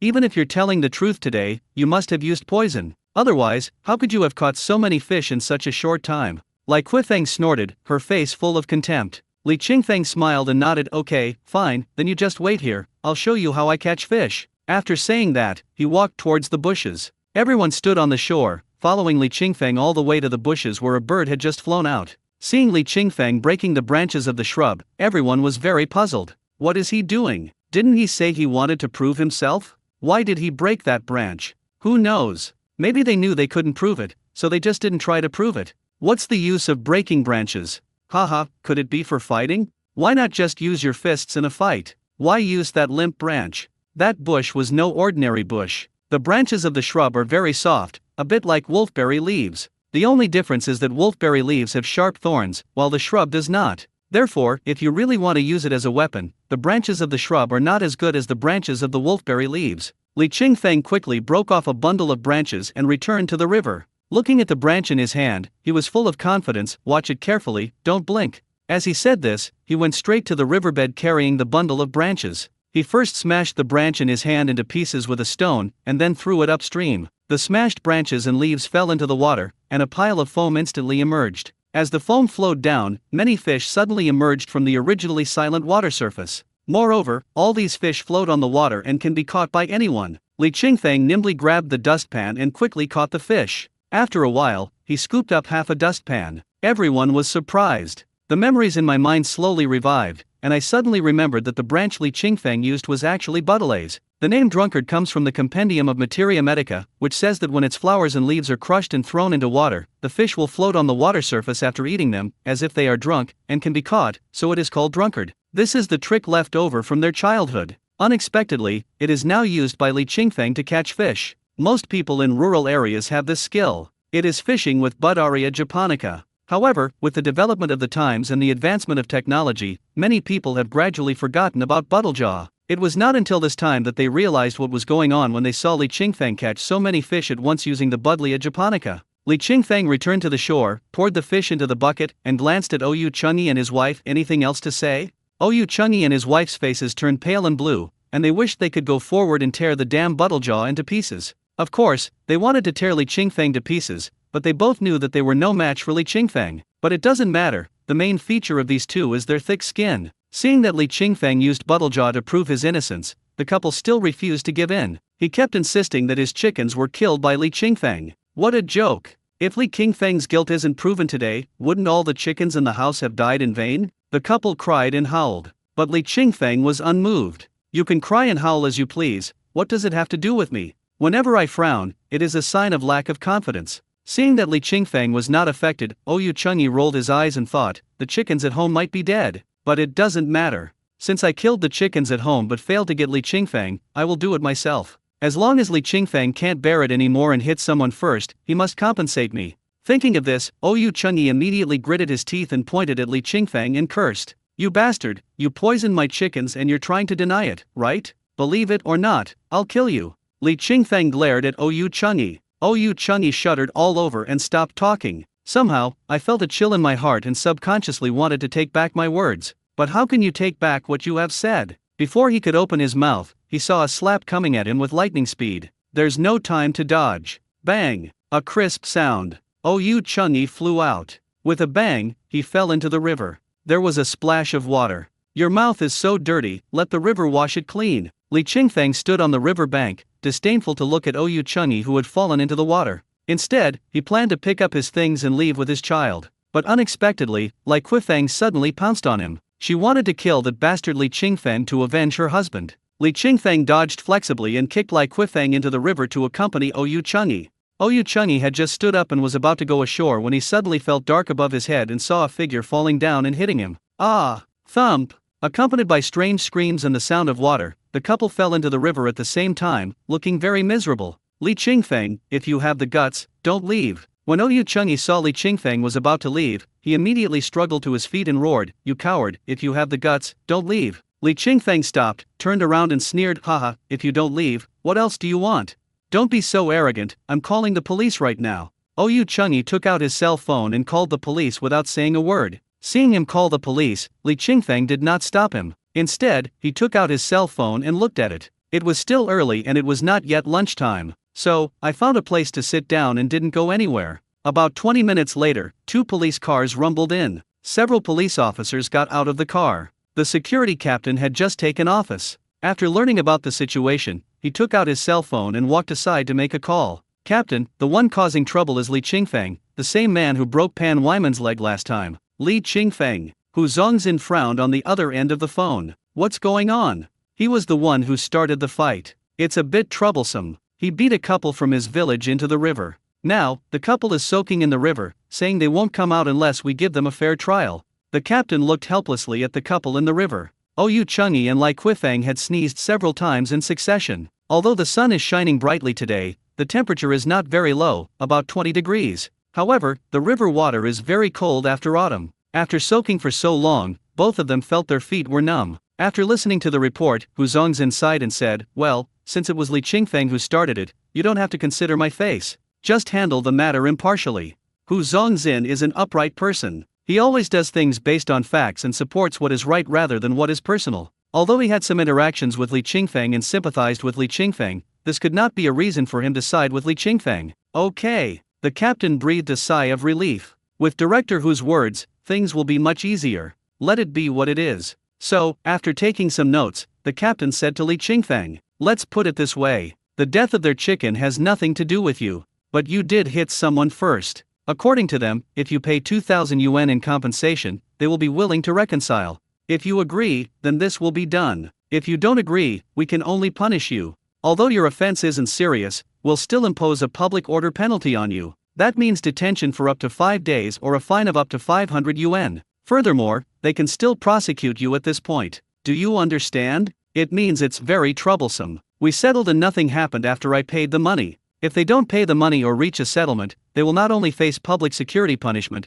but Oyu Changyi and his wife can also sue Li Qingfeng." Li Qingfeng nodded. The captain breathed a sigh of relief. "It's much easier if you're willing to lose money." Seeing this, Oyu Changyi and his wife also looked very proud. "You see, we still have to pay compensation in the end." Li Qingfeng said, "Then punish me. If they sue me for causing them personal injury, I will sue them for defamation and slander, as well as verbal abuse." As he spoke, Li Qingfeng took out his cell phone and played a recording. The recording not only recorded the Oyu Changyi couple's previous accusation that he had poisoned poultry, and later Oyu Changyi cursed Li Qingfeng with dirty words. The captain frowned, then relaxed. "I thought to myself, this is even more complicated than the 9-turn big fat intestine. However, this makes things easier." He immediately changed the subject and asked Oyu Changyi and his wife to reconcile the matter. Both sides should take a step back and pretend that this never happened. "What? It didn't happen?" Oyu Changyi couldn't believe his ears. "I was beaten into the river, and you want me to pretend it never happened?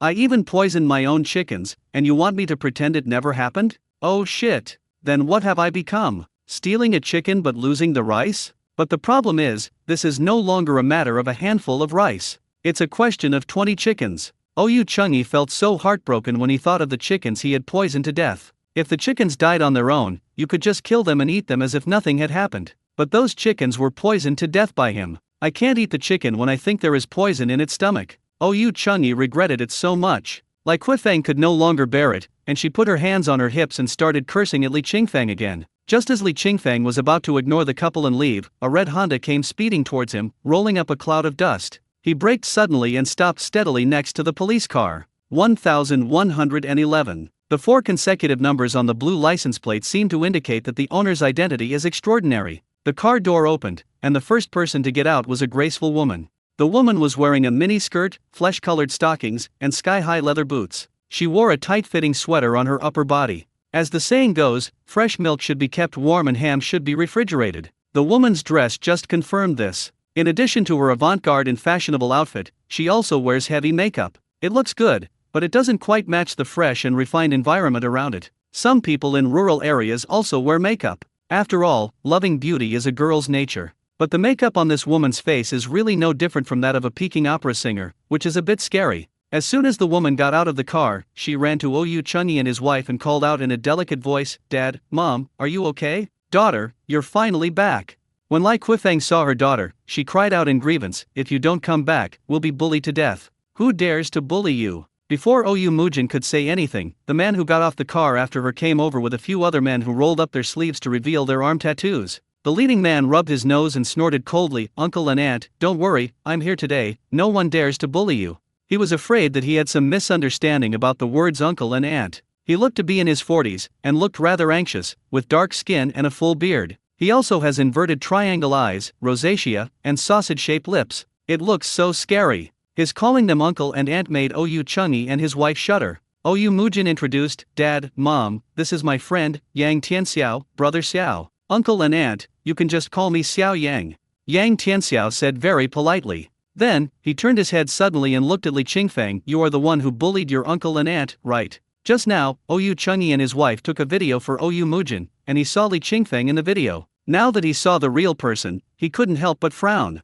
"I thought to myself, he looked quite tall on the phone just now, but now that I see him in person, he isn't that tall either." So, he stepped forward, raised his head, which was less than 1.7 meters tall, squinted at Li Qingfeng, who was about 1.8 meters tall, and said jokingly, "Humph, I thought he was some tough guy, but it turns out he's just a useless guy with a baby. I'm telling you, I, Yang Tianxiao, am here today. If you want to compensate me, you must do so immediately. If you don't want to, you must also compensate me." The captain frowned, not knowing what to do for a moment. He had heard of the name Yang Tianxiao. He is a very famous gangster outside the county. It seems to be from Yangjia village. It is said that his cousin is a captain in the county bureau. This person may not be famous in this small town, but he is very famous in the county. I originally thought it was just a normal police call, but I didn't expect to encounter such a tough guy. It's no use talking about the law or reasoning with such people. He didn't know what to do. He walked to Li Qingfeng's side and whispered about Yang Tianxiao's situation. Li Qingfeng frowned when he learned that the other party was a tough guy. "I thought to myself, I wanted to hide my strength, but this time it won't work." When Yang Tianxiao saw the captain talking about him with Li Qingfeng, he was not angry at all, but even felt a little proud. "I'm just so awesome. It can make a security captain afraid. It's so powerful. Now, you should know what I am capable of. I may not have any other skills, but I have never been afraid of fighting." "What are you afraid of? We have people above us and a group of brothers below us. The law can't restrain us. Fists can't do anything to us. In this world, we are the makers of the rules. So what are you afraid of? Only others are afraid of us." Yang Tianxiao sneered, "It's not too late for you to pay the compensation now. Give uncle and auntie 2,000, and give each of us brothers 1,000 for travel expenses. For the 8 of us, the total is exactly 10,000. Yang Tianxiao asked for 10,000 right away without any hint of negotiation. Seeing this, Ou Chungi and his wife couldn't help but straighten their wet bodies. Suddenly, I felt that my status seemed to have risen along with Yang Tianxiao. My daughter is really capable. I just told her about the plan to poison the chickens at home and frame Li Qingfeng, and she immediately came back with such an awesome person to support me. So awesome. She is truly worthy of being our daughter. He is truly a money-making expert who is unmatched in the village. She is truly worthy of being the object of licking by all the men in the surrounding area. With a daughter like this, what do we have to fear? She gives money when she is short of it. Even when she lacks someone to hold the scene, she can immediately find such an awesome person. The peak of life is probably right now." Ou Chungi and his wife were beaming with joy and their eyes were shining. The captain whispered to Li Qingfeng, "Why don't we just spend some money to get rid of this disaster? This guy is not someone you can mess with." "Ha, not easy to mess with." Li Qingfeng glanced coldly at Yang Tianxiao, who was showing off without any limit, and said, "If I don't pay you, what can you do to me?" "You won't pay?" Yang Tianxiao's face immediately turned cold and he said angrily, "If you don't pay, I'll break your dog legs." As he spoke, 7 men immediately surrounded him. Seeing that the situation was not going well, the captain quickly intervened, saying, "Don't be impulsive, let's talk it over." As he said this, he winked at Li Qingfeng. "There are 3 of us here in total. If you do this, it will be difficult for me to handle it." Li Qingfeng said nonchalantly, "Then go ahead, I don't have any money." "Damn it, I've never seen anyone as stubborn as you. You actually want money over life?" Yang Tianxiao strode forward, grabbed Li Qingfeng by the collar, and issued a final ultimatum. "I'm asking you one last time, are you going to pay or not? No compensation." "Damn it." Yang Tianxiao was angry. "I've never met such a tactless bastard. When I, Yang Tianxiao, appear on the stage, who dares not give me face?" He raised his hand and was about to slap Li Qingfeng in the face with a huge palm. "Today, I must let you know how high the sky is and how thick the earth is." Bang bang bang. A series of crisp slaps were heard. Everyone couldn't help but hold their breath. The next moment, the 8 big men flew backwards, and Li Qingfeng's collar tore open with a crackling sound. He lowered his head and looked at the new clothes with some displeasure. Looking at Yang Tianxiao again, he pointed at his collar and said, "You tore my clothes, pay me." Yang Tianxiao and others flew backwards and fell to the ground one after another. 8 faces are confused. What's going on? What happened? Why did his face suddenly tremble and then fly out? No one saw clearly how Li Qingfeng made his move, but he knew clearly that it was he who did it. It's very confusing. Very confused. Yang Tianxiao covered his face and struggled to get up. He spat a mouthful of blood foam on the ground, pointed at Li Qingfeng and cursed, "You bastard, don't be so arrogant." Bang! Before he finished speaking, he flew out again. With a loud bang, it fell heavily to the ground. I felt like my chest and back were broken. Li Qingfeng's kick was not fast. He deliberately slowed down the speed so that people could see it clearly, so that others wouldn't think he knew any magic. But even if it is not fast, it is something that ordinary people cannot avoid. The force was quite strong. If Yang Tianxiao wasn't so strong, he would have had to call 120 on the spot after receiving this kick. Seeing this, the other younger brothers immediately rushed forward to support their eldest brother. Yang Tianxiao stood up with the help of his brothers and pointed at Li Qingfeng. His fingers were trembling, but he still said firmly, "Okay, if you have the guts, don't do anything dirty. Let's do it openly. You son of a bitch."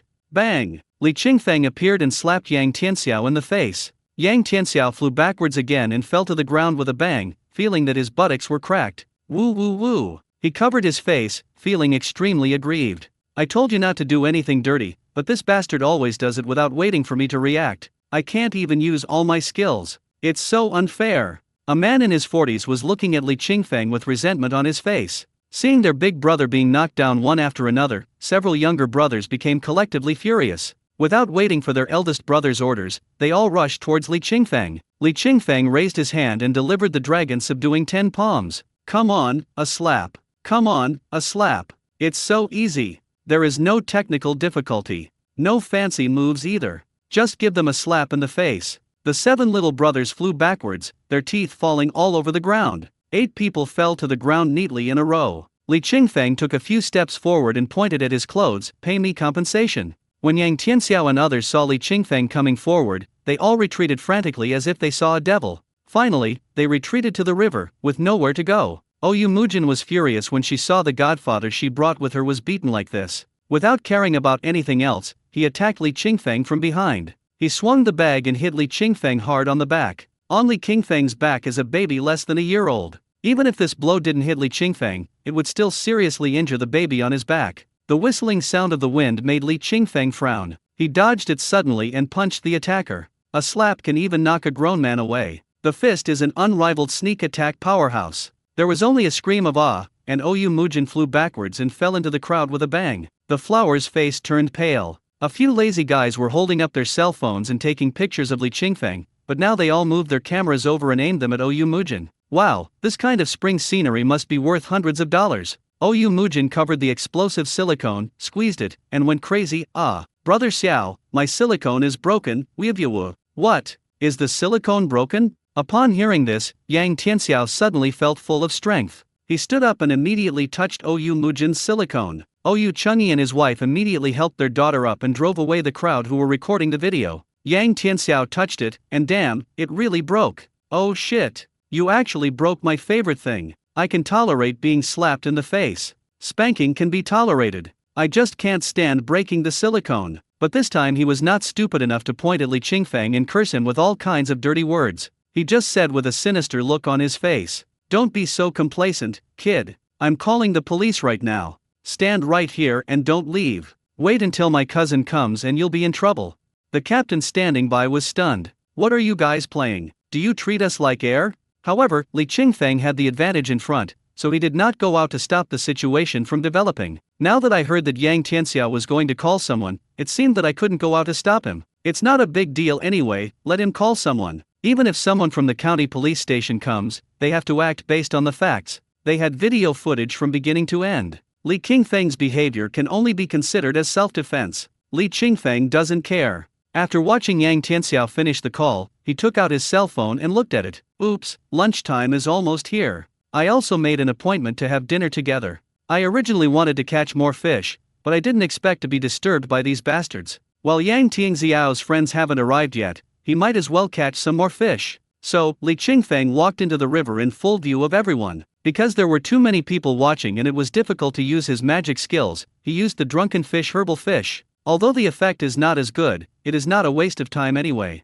A true time management master. However, I originally thought that I would have to wait for an hour for the police car to arrive, but unexpectedly it only took half an hour. The tall off-road police car was particularly eye-catching and much more majestic than the electric police car driven by the captain and his men. The car stopped and the door opened. Yang Tianxiao looked at the man who got off the car with a look of surprise. Holy shit, is my cousin so awesome? He even invited the second-in-command of their bureau over. After rubbing his eyes and making sure he saw it correctly, he immediately stepped forward, bowed, and said, "Deputy Director Yu, what brings you here? I'm so sorry to have you come all this way in person." Yu Chenglong frowned and glanced at Yang Tianxiao, who looked somewhat familiar, and said, "Aren't you Xiao Yang's cousin?"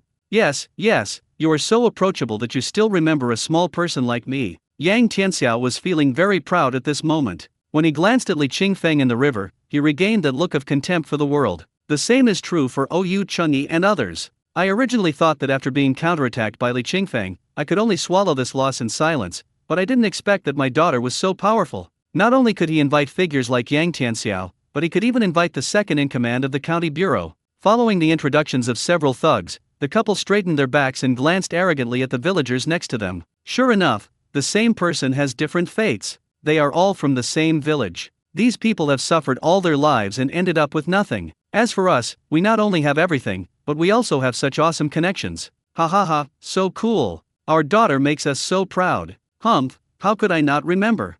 Yu Chenglong walked to the riverside, looked at Li Qingfeng walking from the distance of the river, put his hands behind his back, and said coldly, "You come to the bureau every now and then to drink tea. You're more diligent than us at work." He. Yang Tianxiao laughed twice and hurriedly took out a cigarette and handed it to the boss. "Deputy Yu, have a cigarette." "I've quit." "That's fine. After we finish our business, let's go to the city for a drink. Afterwards, we can go get a massage. I heard there are some pretty good new girls at the Donglei Hotel." Yu Chenglong's face looked a little ugly, as if he really disliked the noise. But Yang Tianxiao was still immersed in the joy of summoning the boss and was completely unaware of Yu Chenglong's anger. After he reported the whole story, Yu Chenglong's face was as gloomy as a rainy day in June. "Deputy Director Yu, you must stand up for us and bring this damn bastard to justice," Yang Tianxiao said angrily. Bang! Yu Chenglong raised his hand and slapped him. Yang Tianxiao was stunned, covering his face, feeling extremely aggrieved. "Didn't I check the almanac before going out today?